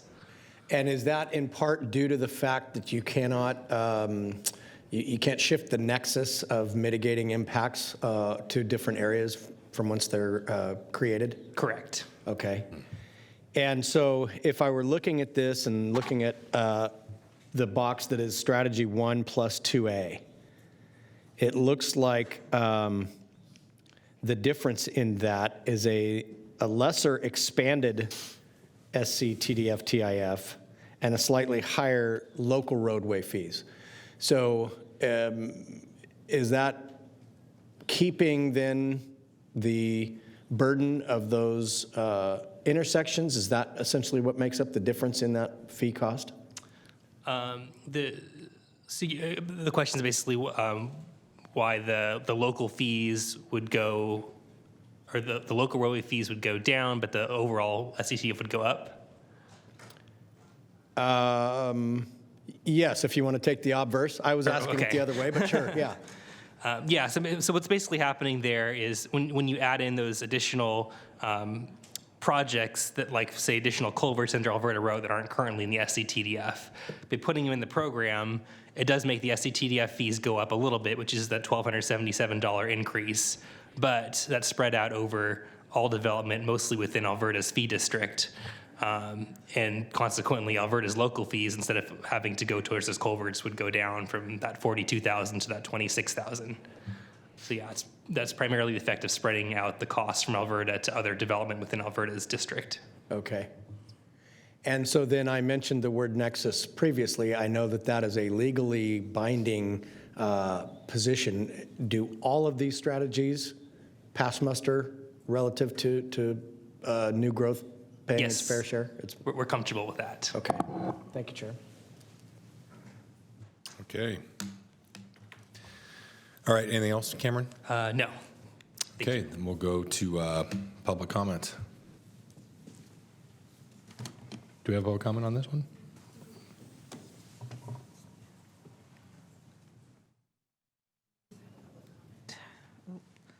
Laura Zuckerman?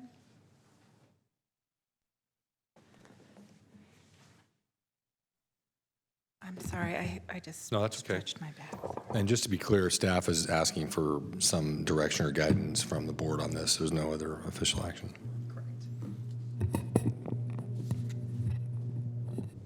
Good afternoon. My name is Laura Zuckerman, and I appreciate your guys' time today. I'm with TCS Planning and Town Development, and I work with Jeff Pemstein, and we manage the Alberta Owners Group. On behalf of the Owners Group, we're appreciative of the county's time and effort working with us through these triggers and the numerous meetings that they've had to get to this point.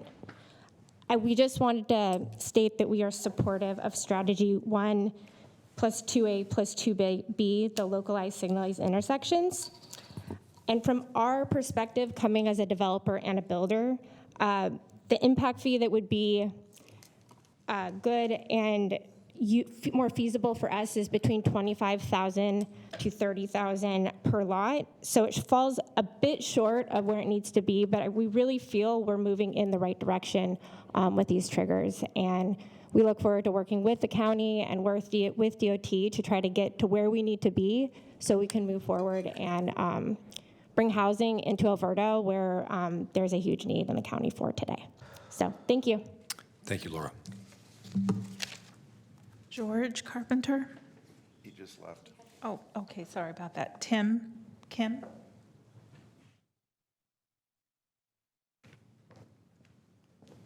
Afternoon, Tim. Good afternoon. Chair Desmond, members of the board. I am Tim Kim, and good to see you this afternoon. Appreciate your time on this. So we are one of the owners in Alberta Specific Plan, and I personally have been working on this project for about 17 years. The owner bought it a little over 20 years ago, so long project. Interesting that we've always thought, hey, the costs are way too high. How are we going to make this work? And we've spent a lot of time working with our engineer, who's actually here today, doing cost estimates, running residual analysis. And then, so our project is about 300 acres spread across 3 properties. 2 of them are in that pending list, so I'll be back to see you soon for those tentative maps. But so we have over 1,000 units, plus we have commercial, like the town center and some other commercial. So we did all this analysis on cost, and part of the market was strong for certain product types, so we went out to market. And it's interesting because I kept saying it's too expensive, but we thought, well, the owner said, let's go out to market, let's prove it, and maybe we'll get a good offer. And so we had a tremendous amount of interest, and so it was good to see that people had interest in this area, and they were folks looking to do entry-level housing, which is right for this area. And I had about 10 groups come and talk to me, and gave them all the cost estimates, all the information. They ran their numbers, and not a single one would make an offer, but they all started with a very high interest. And they said, these numbers, you can't even make an offer because the infrastructure, you basically have 0 land value. So we appreciate all the work that staff's done. It's a great approach. I agree with what Laura said, that we highly recommend you look at the 1 plus 2A plus 2B. That gets you to $37,000 a door. We too were hoping to be more in the $20,000 to $30,000 a door to make it pencil. So appreciate your time. Happy to answer questions. Thank you, Tim. That concludes your comments. Okay. I don't see any supervisors queued up. Supervisor Hume? Yeah, I'll go ahead and lead out on this one. I mean, I think there are certain impact mitigation fees that get paid that are maybe a little more nebulous. Roadways don't fall in that category for me. If we don't have a way to build that road and maintain that road, it's not going to happen. And every year, we agonize over how to spend the paltry amount of roadway money that we get for maintenance. And so to the extent we're adding more roads, we're increasing that need and making life more and more difficult. And so I heard the speakers, and I heard the desire to get this down into the $25,000 to $30,000 range.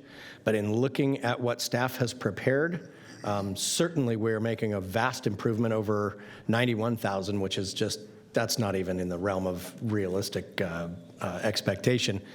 But when you look at the whole, that adding 2B, which is the local signalized intersections, onto the strategy, it jumps your gap at the end of the 1,200 units by $9 million, which is roughly $7,500 a unit, which is what the difference between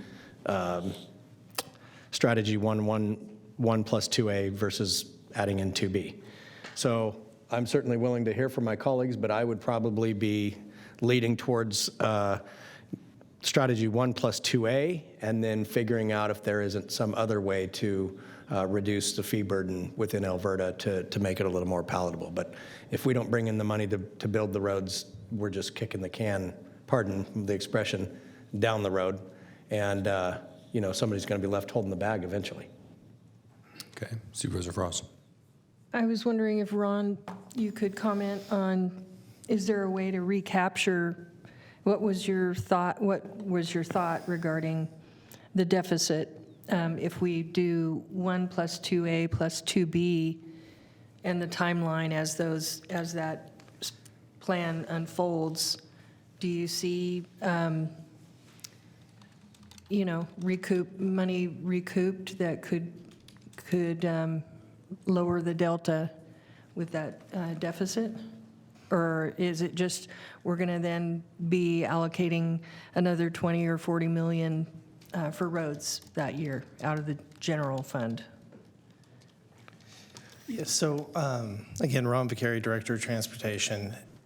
All of the strategies that we've put forward are things that we can support. I think the most significant and probably the strategies that get us the farthest forward are the ones that are being recommended. And I think one thing that's maybe missed is this allows us then to also look at triggers, push triggers to when they're actually needed by traffic modeling, which we have the ability now in-house to do, so we can start to slide triggers.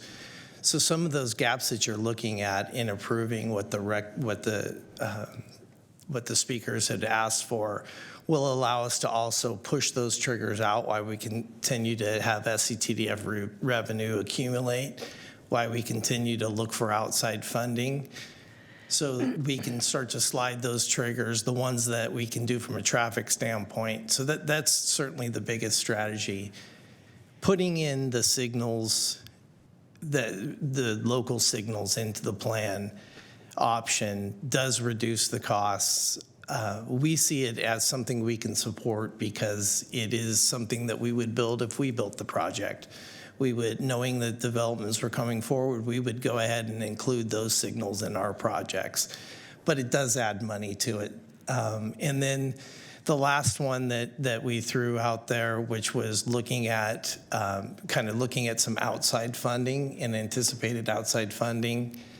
We feel comfortable in that $15 to $20 million range because we know we're going to get money from Placer. That's already in the pipeline. We did get awarded a contract on on Alberta Watt to Dutch Haven.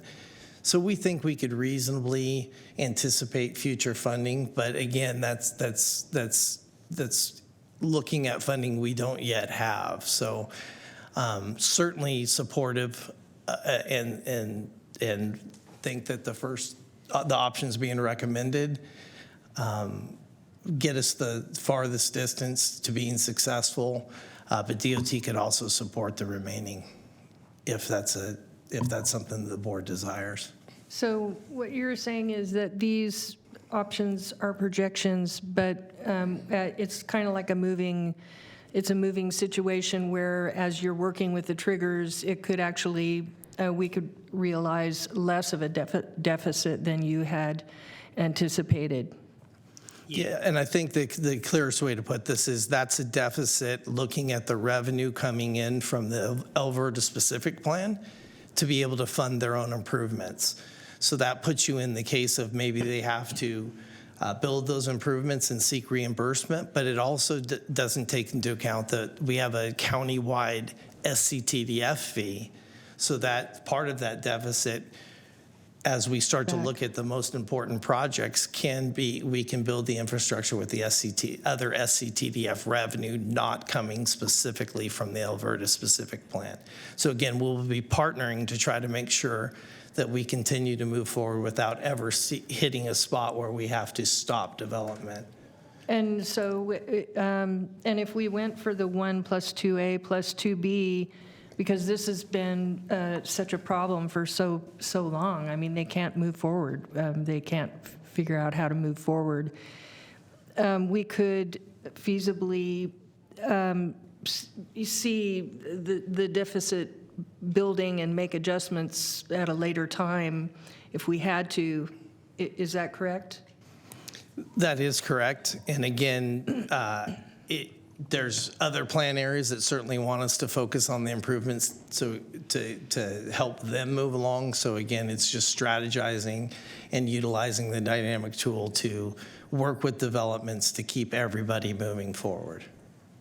Well, I just want to say that I really appreciate the flexibility of that scenario, and I feel like I want to give them what they need to move it forward. So, I know there's concern about that deficit, but it seems like it's not a for sure thing. It seems like it's not written in stone. It's a moving situation. And given that and what you said, I would support 1 + 2A + 2B. It seems like it would help them, give them the help they need. So, thank you. Supervisor Cerna? Thank you. Can someone give me an idea what strategy 2 plus 2A plus 2B versus 1 plus 2A, between those two options, what would be the total fee load per door? And I'm talking everything. Oh, okay, so everything, not outside Not just of DOT, roadways. not just transportation, but the total fee burden per door. So there's not a fee program in place for Alberta yet, and so that's very hard to determine. We know that there's substantial other issues that need to be worked through in water and other areas. The development community has not put forward the effort to do that because the infrastructure burden was so high that what we're hoping is we start to get to a number that shows a path forward, and we can start to look into all those other areas.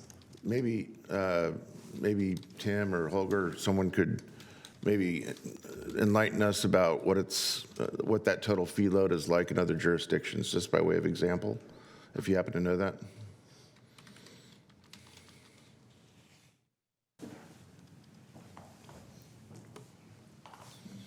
Thank you again. Holger might actually have a better number, but I don't know if the microphone. He pointed you out. I'm not sure if the microphone goes high enough, though, so I might have to. Yeah, so I work in a lot of jurisdictions up and down the whole state, and for single family, and I'm working a lot here locally, like Folsom, for example, and a little bit in Rancho Cordova. Although I don't know the latest numbers, maybe Holger does. But we're seeing on single family probably 100 to 125,000 a door probably, and which feels high to us because this number used to be about 50. And so we're seeing that in some of the higher markets. So when we look at 90-something thousand just for traffic, and we have a high burden for water here and sewer and school, and we have affordable and stuff like that. So Holger and I were just huddling. We actually ran those numbers. I don't have those with me. He was mentioning maybe they're close to 200. I'm thinking they're a little less than that. For a standard 2,400 square foot 3-2? Right. Here we have our 3 to 5, like 3 to 5 units per acre. And so our density is running about 4 per acre. And so up in this area, we're definitely north of 150. Holger was thinking maybe we're close to 2. But this would make a significant difference. And, I appreciate the comment that, hey, where else can we look at, which I think Supervisor Hume said, hey, where else can we look at fees? And that's what we're looking at too. This is the first step. If we can get this down, it's great momentum. Then we really get some momentum and start going after a few of the other things to get it all to work. Thank you. Okay. Thank you, Supervisor Serna.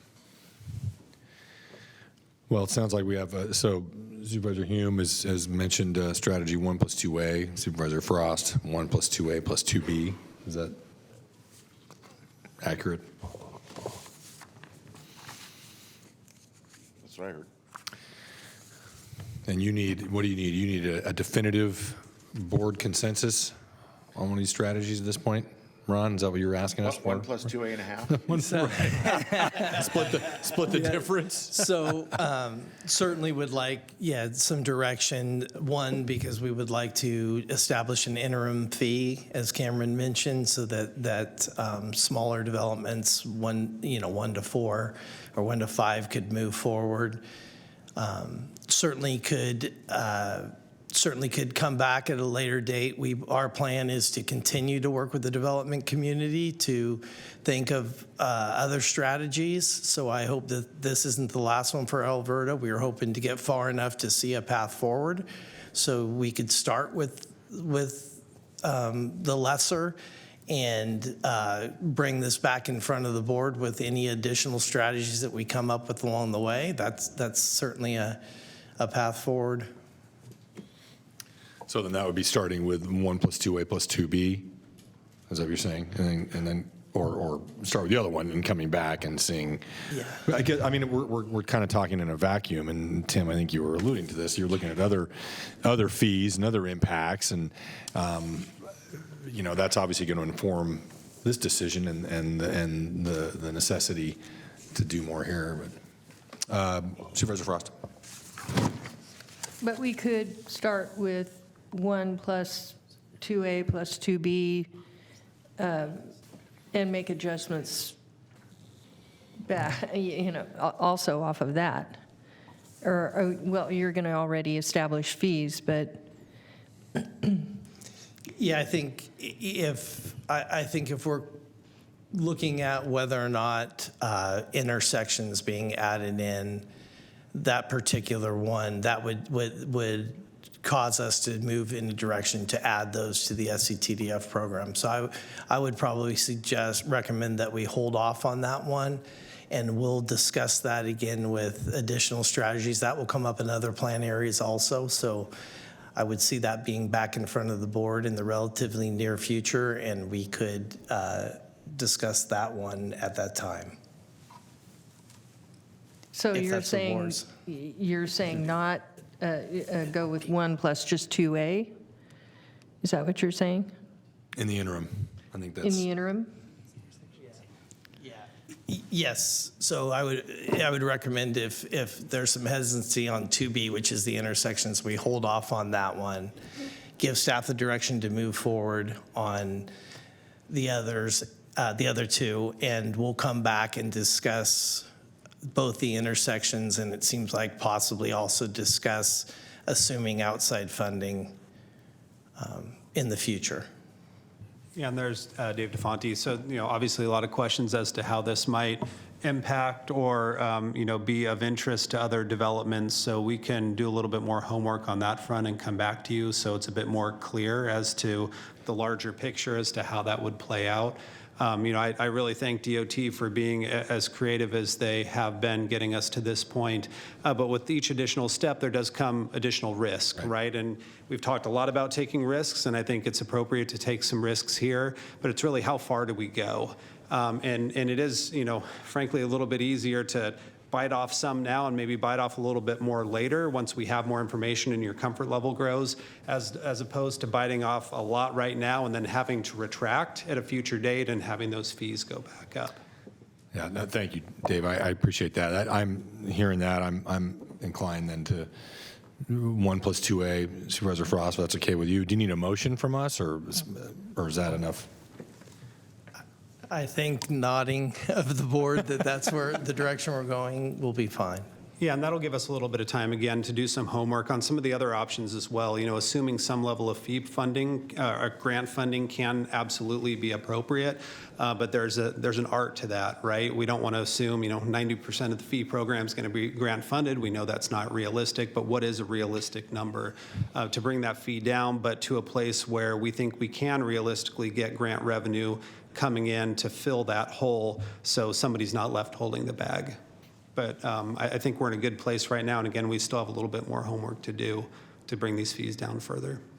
Is that okay with you, Supervisor Frost? That approach? Yeah, I support bringing them down. Okay. Thank you. All right. Thank you. Thank you, staff. Thank you, DOT. I agree with that comment about appreciate your creativity. Okay.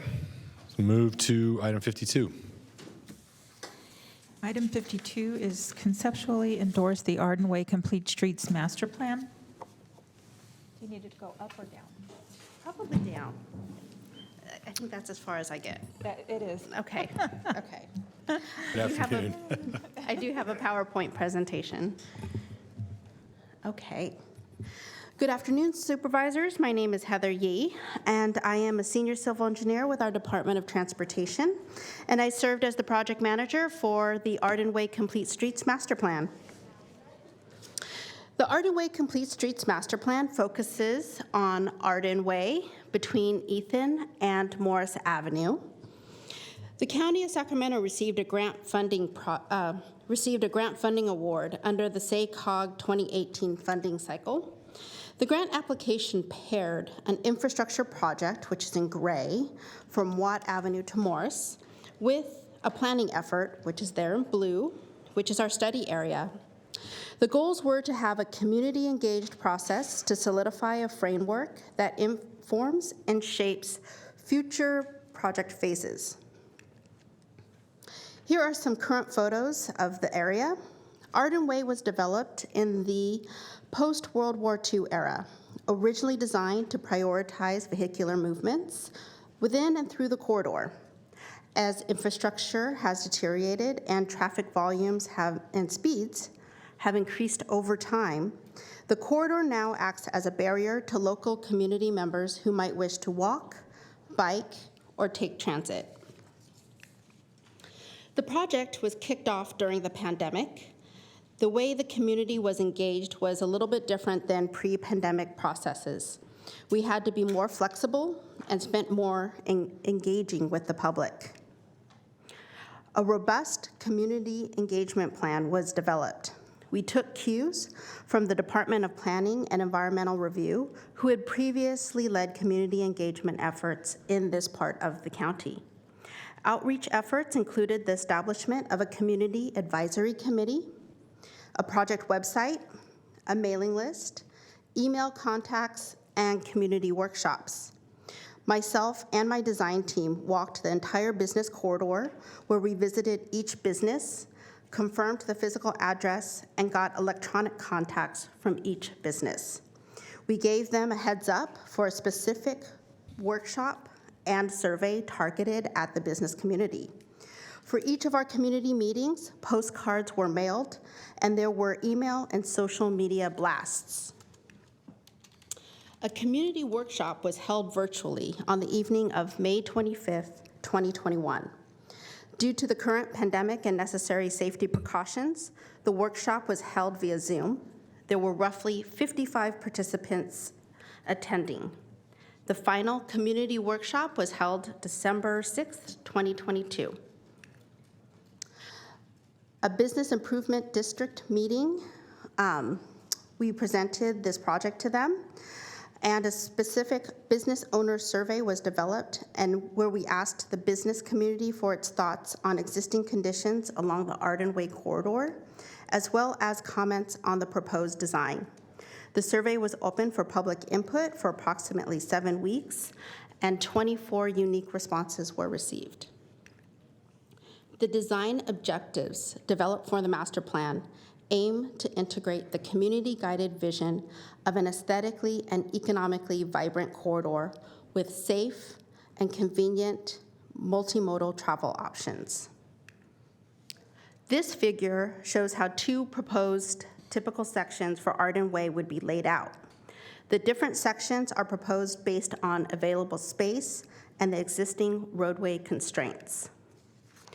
This is section A, which has the widest right-of-way in the study area and has the least constrained portions of the corridor. The proposed concept includes creating landscaped buffers, primarily on the north side of the roadway between the bike lane and sidewalk. The landscape buffers would incorporate new tree canopy where available. Section B is the most constrained. It narrows and does not allow for a landscape buffer. In this instance, a 1-foot trapezoidal delineator is proposed as a buffer between the bike lane and the sidewalk. The Department of Transportation has not yet secured funding for construction past the Phase 1 project. This is an example of a conceptual roadway on Arden Way. We would utilize these images to secure future grant funding. Today's staff recommendation is for your board to conceptually endorse the Arden Way Complete Streets Master Plan as a framework to inform the future phases of Arden Way. SACDOT will continue pre-construction efforts and will apply for additional grant funding for the subsequent phases of the project. With that, I'm happy to consider any of your questions. Thank you, Heather. Oh, Supervisor Serna. Thank you. Thank you for the presentation. I just want to confirm with you that that whole stretch of Arden doesn't have any on-street parking on either side, correct? It does not. Okay. Where I was going with that is I just want to make clear that we weren't going to start doing what is being done now in some parts of the city where the cars have been, the street parking has been pushed towards the crown of the road, leaving the corridor for the cyclists between the sidewalk and the cars. I think that's great in terms of safety, but in terms of the amount of kind of unsightly bollards or plastic bollards and whatnot, it looks so busy and really detracts, I think, from streetscapes. That's just a personal editorial. Thank you. With this proposal, we're trying to move away from those delineators and bollards that you are mentioning, which is why we would be putting the bike lane behind a curb and gutter. Great. So it provides that physical separation without the maintenance of those bollards. Very good. Thank you. Okay, great. Supervisor Kennedy. Thank you, Chair. And thank you, Mr. Cerna, because I absolutely hate that. Yeah. Matter of fact, I was parked 2 inches into the striped zone, and I got a $50 ticket the other day. Yeah. Someone's got to pay for Howard's. Anyway. So I guess one of the things I wanted to ask, we talk a lot, and a couple of us up here, or 3 of us up here, are on the RT board. Are we conversing with RT as we're going through this for potential BRT lanes and just overall coordinating with RT on this? Steve White, Chief Design, Department of Transportation. We haven't considered BRT here. That's not in the general plan. We're just having our typical conversations with RT just to coordinate when we get to the construction phase. I understand it's not in the general plan. I get that, but the volume's being turned up on BRT, not just at the RT level, but nationwide. I think a large percentage of FTA funding is now going to BRT. So I think this is something we're going to see more and more of. So I would not just bring it up in a benign way, but I would be proactive and talk about it. Yeah, and I would just add, we're not doing anything that would preclude it. Okay. Thank you. And certainly the conceptual design would be more accommodating to a future BRT, right? Because you have a lot of turnouts or pullouts for. We do have pullouts for the buses, and with the median and the shared center turn lane, that could be repurposed in the future. Okay, thank you. And then another question I had about, I mean, I'm a big supporter of this project. I think these are great. I'm going to start incorporating trapezoidal delineator into my everyday vernacular. But Heather, the documents you showed or some of the renderings, it shows that two-way left turn lane staying, but on the rendering here in the PowerPoint at the end, it doesn't have it. Will you be doing away with all the two-way left turn lanes? No, we were actually, Heather and her team were very sensitive to that, and that really was some of the feedback we got out of the CAC. I mean, certainly in some places where you're going to have the landscaping, of course, but, okay. I just wasn't sure because I'm looking at the. We're very sensitive to that. We put it where we could without having a big impact on the ability to navigate the site and make lefts. Okay. Okay, any public comment on this item, Madam Clerk? Do not have any public comments. Okay. Well, I will move approval of the conceptual design. Second. Okay. Please vote. Okay, thank you, Unanimous Heather. vote. Okay, for item 53, this is the Leary Road, Sanchez and Brower Williamson Act contract amendment and lot line amendment adjustment. A board review to rescind and re-enter into Williamson Act contract to amend an existing contract, and a lot line adjustment for properties located at 13900 and 14003 Leary Road in the Delta community. The environmental determination is exempt. Well, good afternoon. Good afternoon. Todd assured us all this is actually a really simple thing you're trying to do here, but this is It's very procedural, so I'll walk through it, should be very quick. So Jessica Brandt, Principal Planner with Planning and Environmental Review. I'm here to present the Leary Road, Sanchez and Brower, Williamson Act contract modification.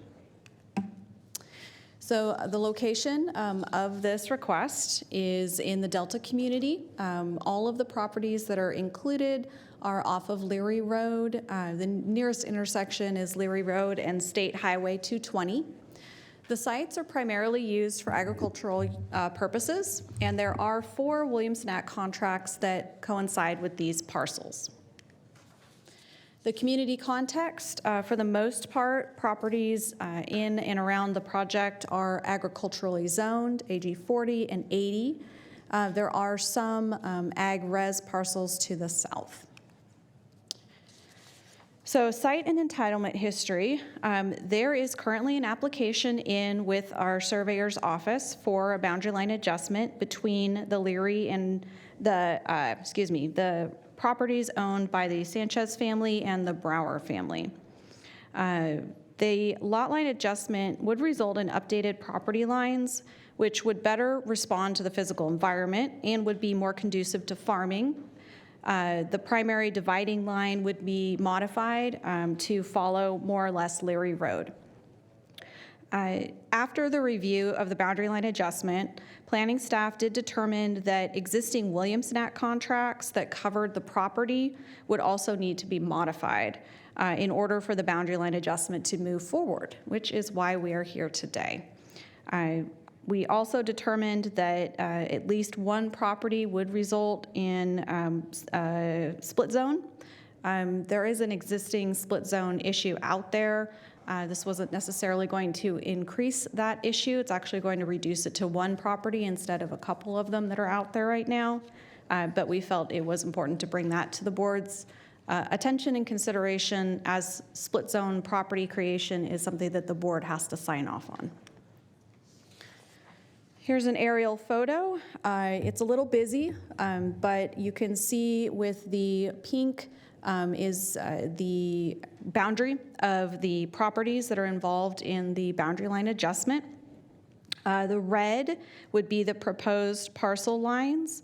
There will be one parcel on the north side that will remain undersized for the zoning. It's proposed parcel 1. However, it is ending up larger than the original parcel that they were working with. The balance of the parcels do meet the minimum lot sizes. It would be proposed parcel 1, 2, 3, and then 4 would be across the road, across Leary Road, and that would be the largest parcel at over 300 acres. So as I'd mentioned, we're here because the Williamson Act contracts that cover the property do need to be modified in order to reflect the new boundary lines and ownership that is resulting from this boundary line adjustment. And so here's the procedural part. The entitlement that's requested is a board review to rescind 3 Williamson Act contracts, amend 1 Williamson Act contract, and simultaneously re-enter into 2 new Williamson Act contracts. That's the simplest. Right? Easy peasy. And then that will result in all of the contracts being consistent with the lot line adjustment. It will also pull part of the Sanchez property out of another Williamson Act contract that will remain over property owners' properties that are not part of this boundary line adjustment. And then also a request to have the board approve a lot line adjustment that will result in a split zone property. I think I covered everything. Yep. So we did take this to the Agricultural Advisory Committee on June 21st of this year. They did recommend approval to the board. We did not take this to the Delta CMAQ. Boundary line adjustments aren't usually brought to our CPACs. Some project analysis. We do find, staff has found that the request is consistent with the general plan, the zoning code, and the Williamson Act with approval of the split zoning. And then the Williamson Act contracts will be consistent with the proposed lot line adjustment. And the lot line adjustment will allow the parcels to be more conducive to farming. Staff has concluded that the applicable findings for modifying Williamson Act contracts can be made in this case. And approval of the lot line adjustment will concentrate the split zone issue into one resultant parcel. And so this is staff's recommendation. We do recommend approval of the following, and I'll read them briefly. Recognize the exempt status of the request, approve the rescission agreement for the existing contracts and the amendment of one of the contracts, enter into 2 new contracts, adopt the resolution that authorizes the split zone property, and then direct the planning director or designee to process the lot line adjustment that was submitted in 2020. And that is the end of my presentation. I'm happy to answer any questions. Okay, thank you. No questions. Any public comment? We do not have any public comments. Okay. Move approval, Chair. Okay, first and second, please vote.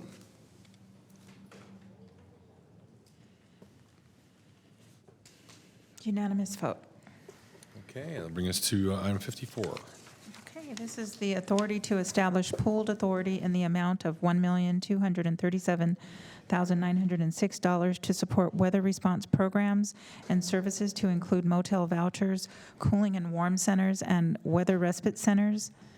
Enter into an agreement with First Step Housing, doing business as First Step Communities, for staffing and operations of weather respite centers and cooling and warm centers in an amount up to $522,000, effective upon execution through June 30th, 2024, with the option of 2 one-year renewals through June 30th, 2026. Thank Okay. you. Good afternoon, and thank you. Emily Halkin, Director of the Department of Homeless Services and Housing, here to talk to you about our proposed weather response for this coming winter, and then start talking about laying groundwork for subsequent seasons. As you know, over recent years, the county's response to extreme weather and its impacts on homeless populations when we're not under declared emergency has largely been led out of the Department of Human Assistance. And with the increase in extreme weather and volatile weather changes over the years, DHA's response has varied substantially, but generally has included one or more of these following responses. The first is the opening of cooling and warming centers. This is what we would describe as a daytime or overnight only place for folks to come inside, get some respite, maybe a little snack, not staffed by professional staff. And typically only open during those most impactful hours of the day, not 24/7. The second is use of motel vouchers, which is intended primarily to place highly vulnerable people who can't be safely sheltered in a congregate location in a respite facility. And the third is the opening of what we call weather respite centers, which are differentiated from a cooling and warming center, in that they are intended to be 24/7, staffed with service professionals. This is akin to what we did this past January at Cal Expo, at the Howell Recreational Facility, as well as at the Hart Senior Center in partnership with the City of Sacramento. And while data varies widely, as weather events are very, very unpredictable, when we look just at warming and cooling warming centers, and the motel vouchers during this past winter season, you can see that on average, on any given day of activation, we had approximately 330 households in motels, in addition to opening and closing at pretty regular intervals, various DHA lobbies for additional warming opportunities on certain nights. Cooling and warming centers also tend to have very, very high variance in usage. It seems to be dependent on the severity of the weather, whether we're at the front end of a weather event, the back end of a weather event, whether the place we're opening is proximate and accessible to folks on foot because they have to come and go nightly. But at the height of the winter weather last season, you can see the most popular location that we opened was the 28th Street Bureau that DHA runs, and on average would have about 40 guests per night. We did definitely see some nights with over 50 guests, and we definitely saw some nights, especially at other locations, where you'd see less than 5 people at any respite center. I do want to note that we know last year as well, we don't know that it's an anomaly. We may be looking at more seasons like last year and in coming seasons. But it also included a very significant activation by the Emergency Operations Center, which created some additional respite centers that are not reflected in these data from DHA because those were collected under the Office of Emergency Services. Thank you. Emily, real quick, Supervisor Kennedy has a question or comment. Thank you, Chair. Emily, you may not have this off of the top of your head, but do you know what the numbers were for Susie Gaines? I don't have it top of my head, but I do know it because I thought you might ask me that. And it changes daily. So Susie Gaines, this is the end of January. It looks like maximum. Oh, sorry, those are summer. Susie Gaines, 5, 6, 7. Yeah. It was very low usage. So 5, 6, 7, and that's still a daily cost of $1,100. Yes, because you're still staffing it, you're still cleaning it, you're still having security. Right. Yeah, I understand. All those things. So you're still looking at $250 a person type of thing. Yes. Okay. And Susie Gaines, especially when the city of Sacramento started opening the Pinnell Center, I think we saw some even bigger drops because they're only a mile apart. Okay, so that's good information to have because I kind of threw a fit and had Susie Gaines open. I didn't realize that Pinnell was open. And we've since had those conversations with the city in recognition of that, the proximity of those two centers, neither of which gets really heavy traffic, that in future years, if we look to use Susie Gaines or Pinnell, that we'll coordinate. We could join and share costs. Presumably, We yes. could even amend our partnership agreement. Certainly. Thank you. So in response to last winter's high demand and also with the transition of this weather response from DHA to now the new Department of Homeless Services and Housing, staff were asked to engage with the community around how to better address some of these sheltering needs during weather events. So my staff held some very, very extensive listening sessions with a variety of community partners, including folks experiencing homelessness, before developing and releasing a very detailed request for qualifications that aimed to really expand options that we had available to us during weather events. This slide highlights a few of the main findings, but a full assessment of that listening session is included as attachment 1 to your board letter. So with the input from the listening sessions, staff then issued this request for qualifications, allowing for community members to respond in multiple program areas that are all listed here. We also continue to hold the possibility for motel vouchering, although talk a little bit more about what that might look like moving forward. The administration and payment of these vouchers would not necessarily be contracted out because the county holds that actual vouchering system and payment system, but is available to be partnered with other responses as needed. Unfortunately, after a very extensive RFQ process, we only received 4 responses and only 2 met thresholds to be considered. As was shared in the listening sessions, there are very significant challenges for our community partners, as there is for the county, to scale up and scale down staffing, to get sites ready on a moment's notice, and to follow a very unpredictable weather patterns, both in planning for budgeting and actually staffing these programs. And additionally, while last year during the EOC activation, we were able to use community facilities that are not owned or controlled by the county, none of the responses that we received contemplated any ongoing use of community facilities like parks facilities or nonprofit-owned buildings. Again, it's likely that those potential partners who may have buildings that are appropriate in the right locations, set up correctly, would face the same challenges that we face now as the county with wear and tear on buildings, opening and closing, but while also supporting your ongoing business needs. And so we were hoping to get community partners who came to us with facilities as well as staffing. That's just not what we got. So based on the responses that we did get, the recommendations that we're bringing to you today is to stand up 1 or more weather respite centers in partnership with First Step Communities. And I did note that Steve Waters and Joe Pacheco from First Step are both here today, should you have questions for them. With a preference to use locations that can operate 24/7 during an activation. Staff is working right now with the County Department of General Services to identify appropriate or the best county locations that might be available for this winter, with the expectation of having 1 maximum maximum 2 or 3 sites that could accommodate approximately 50 guests each. First Step Communities would then provide 2 to 4 professional shelter staff per site when we're activated to support client intake, to capture data in our homeless management information system, and provide light case management and referrals to other shelter programs. When weather response is not activated, those same staff would be diverted to our North A shelter, which First Steps also runs, to provide additional enhanced services there. So we'll be paying for them for the whole season and using them to activate as needed. In addition to the staff from First Step Communities, county staff will be working with department heads throughout the county and the county public information officer to hopefully create a pool of county volunteers to be on site with First Step to provide some engagement, light services to guests.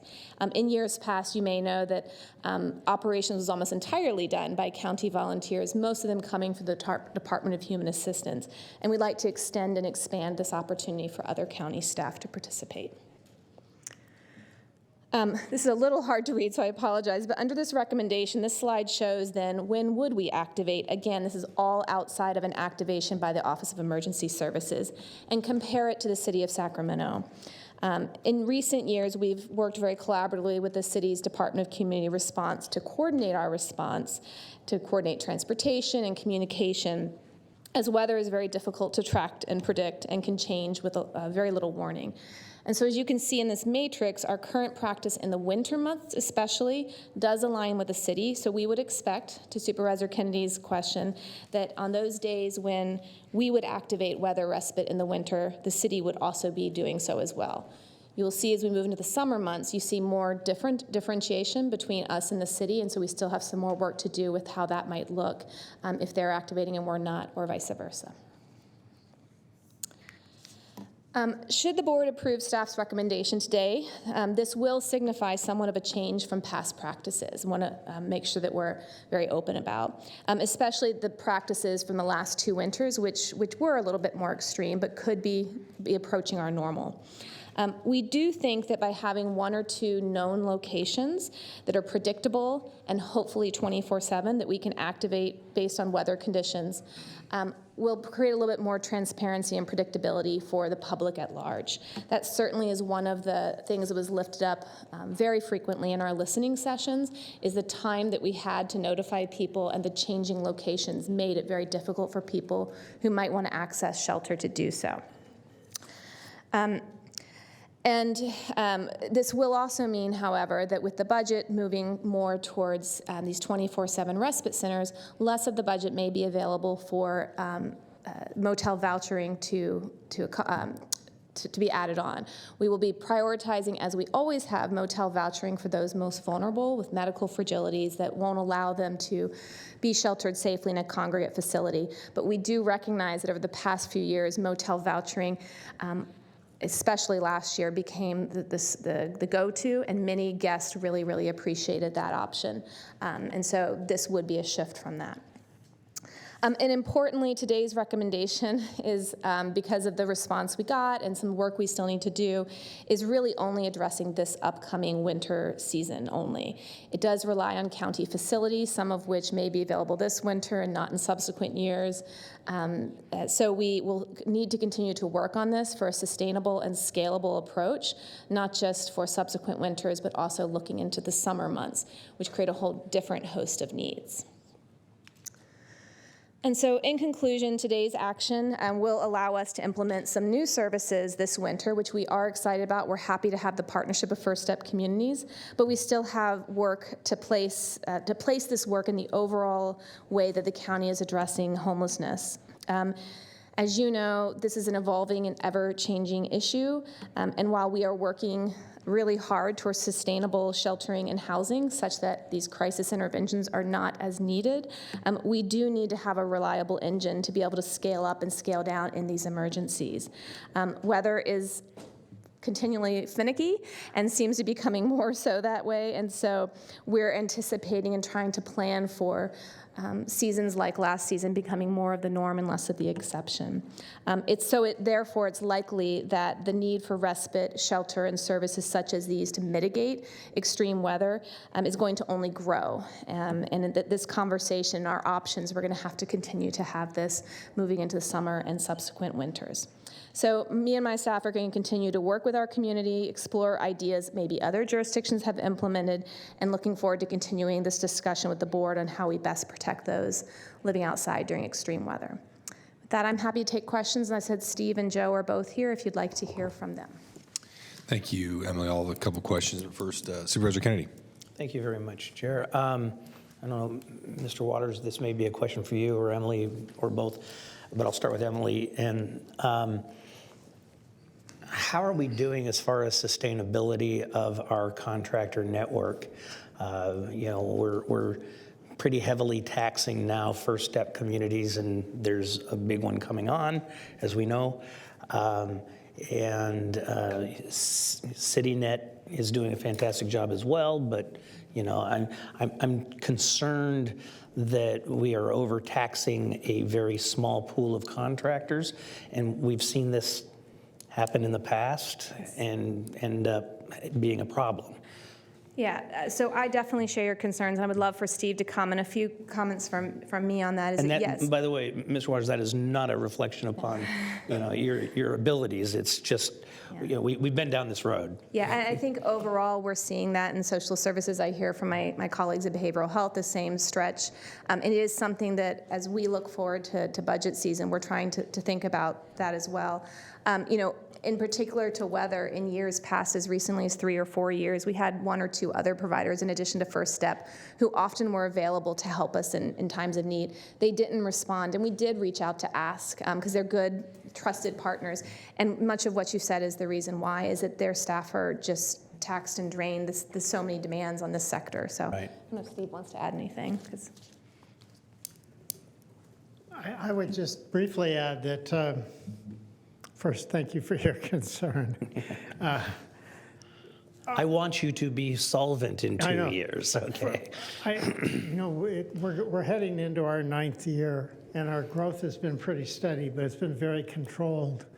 We try to be very innovative in our program solutions, but really fiscally conservative, and we're fiscally very strong. We just went through a second audit in less than 2 years, and we're coming out extremely clean. Okay. So we feel very comfortable. I have said no to Emily on a few things in the past because we try to really keep a focus on our core business. Thank you. I appreciate that. Sure. Okay, thank you. Supervisor Hume. Thank you, Chair.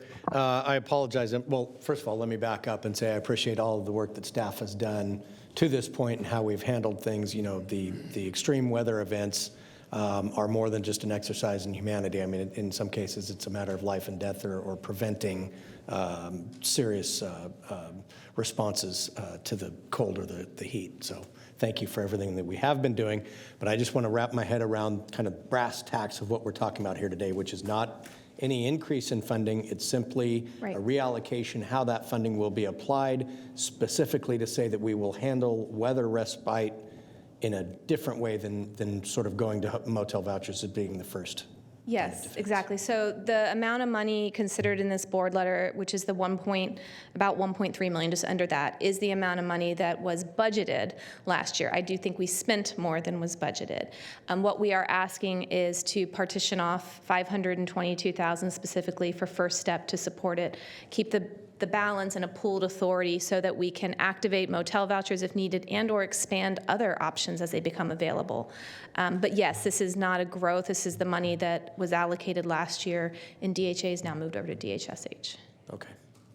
And then somewhat off topic, but as we start to stand up Safe Stay and other sites that are county controlled, is there an opportunity to utilize those for respite as well? No, definitely not off topic. And one of the conversations we had, the first approval of the purchase of the WAD, I don't believe you were seated yet, was that building gives us the opportunity, unlike any others, to have some flex space, whether it be for weather events or whether it be for the need to do some actions related to moving of camps. We are working with DGS and the architect that they've contracted with to factor in those types of flex uses. And when we come back to the board, I think we're planning in early January for that programming discussion. That will be part of that. The other is because they don't have a big congregate facility on site, are a little more difficult, but certainly Watt. Okay, thank you. Supervisor Kennedy? Yeah, I just wanted to follow up on Supervisor Hume. And one of the things to be very, because I thought the same thing, we've got resources, want to use them as much as we can, but keep in mind, and Emily, you and your staff know, that we have made a very clear choice in some of our safe stays thus far that these aren't walk in, walk out.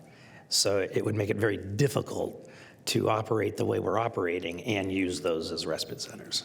It would, and in years past, one of the things Steve has not said a hard no to, but we're trying to pivot away from, we have used lobbies of our shelters in a very similar way. So the North A shelter, which is operated by First Step, has a second building, if you've never been out there, which is their administrative offices. And we have used it to flex up. And the issues that you describe become challenging. You have guests there who are, guests for months and months, and then somebody coming in for a couple of days. It also disrupts their ability to provide services. So we're trying to it disrupts be the cautious of neighborhood, that. too. It does, yes. Yeah, thank you. Yeah, good, very good points. So, Emily, how does this change, which is kind of going from a process now that's largely just decentralized because we're relying so heavily on vouchers, to something that's more centralized, obviously. What do you envision in terms of the implications on transportation? Because that's always a big challenge. Yeah, no, I appreciate you lifting that. And I had this conversation with our city partners because in the last year, they were the coordinator of transportation with Regional Transit.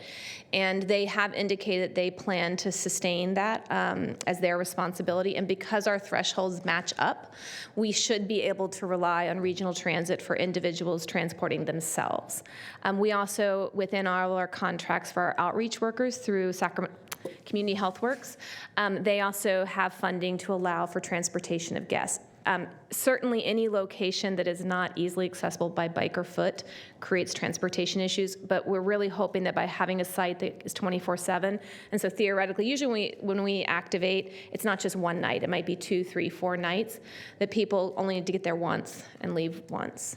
But that is certainly key on our mind, and we'll track that. Yeah, and it's a bigger challenge, obviously, in the unincorporated area that's more spread out, which is kind of gets to my other question. One of the reasons we've relied so heavily on vouchers is because of that, because of the nature of, I think, the camps in the unincorporated area. They're so much more spread out, and that has been a better strategy. So, I mean, you mentioned here that they'll be more targeted, but they're not going to be taken off the table just as someone.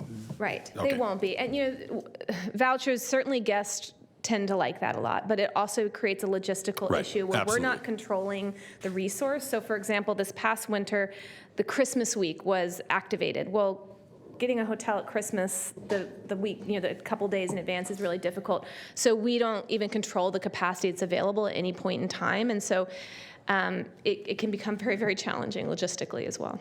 Okay, thank you. Any public comment? We do. Okay, so I'll bring it back. And thank you, Emily. Thank you for all your work. And Steve, thank you for being here as well. I'll bring it back to the board for a motion. Second. Please vote. Unanimous vote. Okay, that'll take us to our nominations.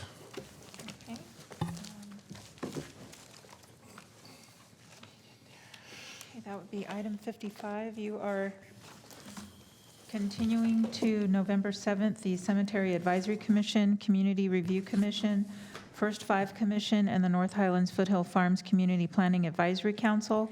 Continuing to December 5th, the Civil Service Commission, Disability Advisory Commission, In-Home Supportive Services Advisory Committee, Sacramento County Youth Commission, Vineyard Area Community Planning Advisory Council, Continuing to December 12th is Building Board of Appeals, County Service Area 4B, Slough House, Wilton, Consumnes, County Service Area 4C, Delta, Developmental Disabilities Planning and Advisory Council, Sacramento County Treasury Oversight Committee, and the Veterans Advisory Commission.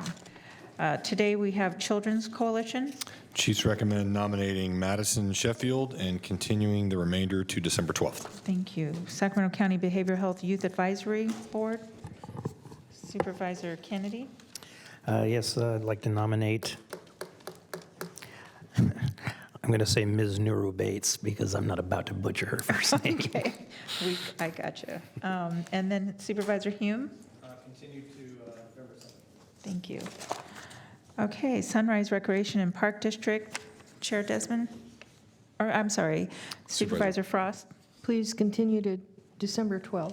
Thank you. Sylvan Cemetery District. Please continue to December 12th. Okay, and that concludes your nominations. Okay, our county exec. No comments, thank you. My colleagues, I don't see anybody queued up. I do have something I'm sorry, I know, I disappoint every time. This is simply a procedural question. I have a situation where there is an affordable housing project. Actually, I believe it's in Mr. Kennedy's district, but it's a partner with an agency on whose board I sit, and it's a situation where because of the increase in interest rates, it's potentially derailing the opportunity to bring this forward, which would be at a significant discount per door than what we saw in our presentation earlier. Long story short, they need help with a bridge loan. I've explored this with our Department of Finance, and we do not have a mechanism apparently to invest county money. This would be a loan that would receive payments. It would be a secured 50% loan to value on the property, roughly 3 to 5 year-ish payback time. So I'm just testing, is this something that we would put on an agenda? Is this something that the board would like to discuss? What can I do so that I don't accept no as the answer I've been given? Or create a yes. It'd be a, Yeah, I believe, I don't have it in front of me, unfortunately, but the rules of procedure allow for a board member to put something on the agenda, so you would simply request that. yeah, we get on the agenda, but it'd be a mid-year budget action if the board were to take some action like this, correct? Well, you'd have to develop a policy to allow it Okay. first. Okay. I think I heard my Thank path you, forward. Supervisor Hume. Okay, and with that, we are adjourned at 4:05.